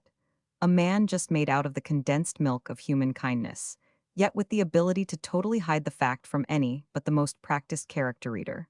A man whose whole being was sweetness, patience, and charity, yet with a cunning so profound, an ability so marvelous in the acting of a double part, that many a person of considerable intelligence might live with him for centuries and never suspect the presence in him of these characteristics. Finally, there was a quiet wedding at the Towers, instead of a big one at the British Embassy, with the militia and the fire brigades and the temperance organizations on hand in torchlight procession, as at first proposed by one of the earls. The art firm and Barrett were present at the wedding, and the tinner and Puss had been invited, but the tinner was ill and Puss was nursing him, for they were engaged. The Sellerses were to go to England with their new allies for a brief visit, but when it was time to take the train from Washington, the colonel was missing. Hawkins was going as far as New York with the party, and said he would explain the matter on the road. The explanation was in a letter left by the colonel in Hawkins's hands. In it, he promised to join Mrs. Sellers later, in England, and then went on to say, "The truth is, my dear Hawkins, a mighty idea has been born to me within the hour, and I must not even stop to say good-bye to my dear ones. A man's highest duty takes precedence of all minor ones, and must be attended to with his best promptness and energy, at whatsoever cost to his affections or his convenience. And first of all a man's duties is his duty to his own honor. He must keep that spotless. Mine is threatened. When I was feeling sure of my imminent future solidity, I forwarded to the Tsar of Russia, perhaps prematurely, an offer for the purchase of Siberia, naming a vast sum. Since then, an episode has warned me that the method by which I was expecting to acquire this money, materialization upon a scale of limitless magnitude, is marred by a taint of temporary uncertainty. His Imperial Majesty may accept my offer at any moment. If this should occur now, I should find myself painfully embarrassed, in fact financially inadequate. I could not take Siberia. This would become known, and my credit would suffer. Recently my private hours have been dark indeed, but the sun shines again now. I see my way. I shall be able to meet my obligation, and without having to ask an extension of the stipulated time, I think. This grand new idea of mine, the sublimest I have ever conceived, will save me whole, I am sure. I am leaving for San Francisco this moment to test it, by the help of the Great Lick telescope. Like all of my more notable discoveries and inventions, it is based upon hard, practical scientific laws. All other bases are unsound and hence untrustworthy. In brief, then, I have conceived the stupendous idea of reorganizing the climates of the earth according to the desire of the populations interested. That is to say, I will furnish climates to order, for cash or negotiable paper, taking the old climates in part payment, of course, at a fair discount, where they are in condition to be repaired at small cost, and let out for hire to poor and remote communities not able to afford a good climate, and not caring for an expensive one for mere display. My studies have convinced me that the regulation of climates and the breeding of new varieties at will from the old stock is a feasible thing. Indeed, I am convinced that it has been done before, done in prehistoric times by now forgotten and unrecorded civilizations. Everywhere I find hoary evidences of artificial manipulation of climates in bygone times. Take the glacial period. Was that produced by accident? Not at all, it was done for money. I have 1,000 proofs of it and will someday reveal them. I will confide to you an outline of my idea. It is to utilize the spots on the sun, get control of them, you understand, and apply the stupendous energies which they wield to beneficent purposes in the reorganizing of our climates. At present, they merely make trouble and do harm in the evoking of cyclones and other kinds of electric storms. But once under humane and intelligent control, this will cease, and they will become a boon to man. I have my plan all mapped out, whereby I hope and expect to acquire complete and perfect control of the sunspots, also details of the method, whereby I shall employ the same commercially. But I will not venture to go into particulars before the patents shall have been issued. I shall hope and expect to sell shop rights to the minor countries at a reasonable figure, and supply a good business article of climate to the great empires at special rates, together with fancy brands for coronations, battles, and other great and particular occasions. There are billions of money in this enterprise, no expensive plant is required, and I shall begin to realize in a few days, in a few weeks at furthest. I shall stand ready to pay cash for Siberia the moment it is delivered, and thus save my honor and my credit. I am confident of this. I would like you to provide a proper outfit and start north as soon as I telegraph you, be it night or be it day. I wish you to take up all the country stretching away from the North Pole on all sides for many degrees south, and buy Greenland and Iceland at the best figure you can get now while they are cheap. It is my intention to move one of the tropics up there and transfer the frigid zone to the equator. I will have the entire Arctic Circle in the market as a summer resort next year, and will use the surplusage of the old climate, over and above what can be utilized on the equator, to reduce the temperature of opposition resorts. But I have said enough to give you an idea of the prodigious nature of my scheme and the feasible and enormously profitable character of it. I shall join all you happy people in England as soon as I shall have sold out some of my principal climates and arranged with the Tsar about Siberia. Meantime, watch for a sign from me. 8 days from now, we shall be wide asunder, for I shall be on the border of the Pacific and you far out on the Atlantic, approaching England. That day, if I am alive and my sublime discovery is proved and established, I will send you greeting, and my messenger shall deliver it where you are, in the solitudes of the sea. For I will waft a vast sunspot across the disk like drifting smoke, and you will know it for my love sign, and will say, Mulberry Sellers throws us a kiss across the universe. Appendix. Weather for use in this book. Selected from the best authorities. A brief though violent thunderstorm which had raged over the city was passing away. But still, though the rain had ceased more than an hour before, wild piles of dark and coppery clouds, in which a fierce and rayless glow was laboring, gigantically overhung the grotesque and huddled vista of dwarf houses, while in the distance, sheeting high over the low, misty confusion of gables and chimneys, spread a pall of dead, leprous blue, suffused with blotches of dull, glistening yellow, and with black plague spots of vapor floating and faint lightnings crinkling on its surface. Thunder, still muttering in the close and sultry air, kept the scared dwellers in the street within, behind their closed shutters, and all deserted, cowed, dejected, squalid, like poor, stupid, top-heavy things that had felt the wrath of the summer tempest, stood the drenched structures on either side of the narrow and crooked way, ghastly and picturesque, under the giant canopy. Rain dripped wretchedly in slow drops of melancholy sound from their projecting eaves upon the broken flagging, lay there in pools or trickled into the swollen drains, where the fallen torrent sullenly gurgled on its way to the river. The Brazen Android.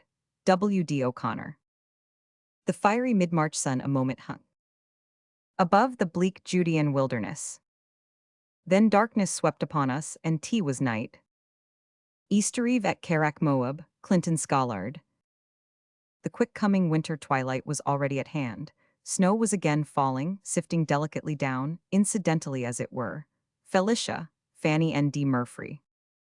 Merciful heavens! The whole west, from right to left, blazes up with a fierce light, and next instant the earth reels and quivers with the awful shock of 10,000 batteries of artillery. It is the signal for the fury to spring, for 1,000 demons to scream and shriek, for innumerable serpents of fire to writhe and light up the blackness. Now the rain falls, now the wind is let loose with a terrible shriek.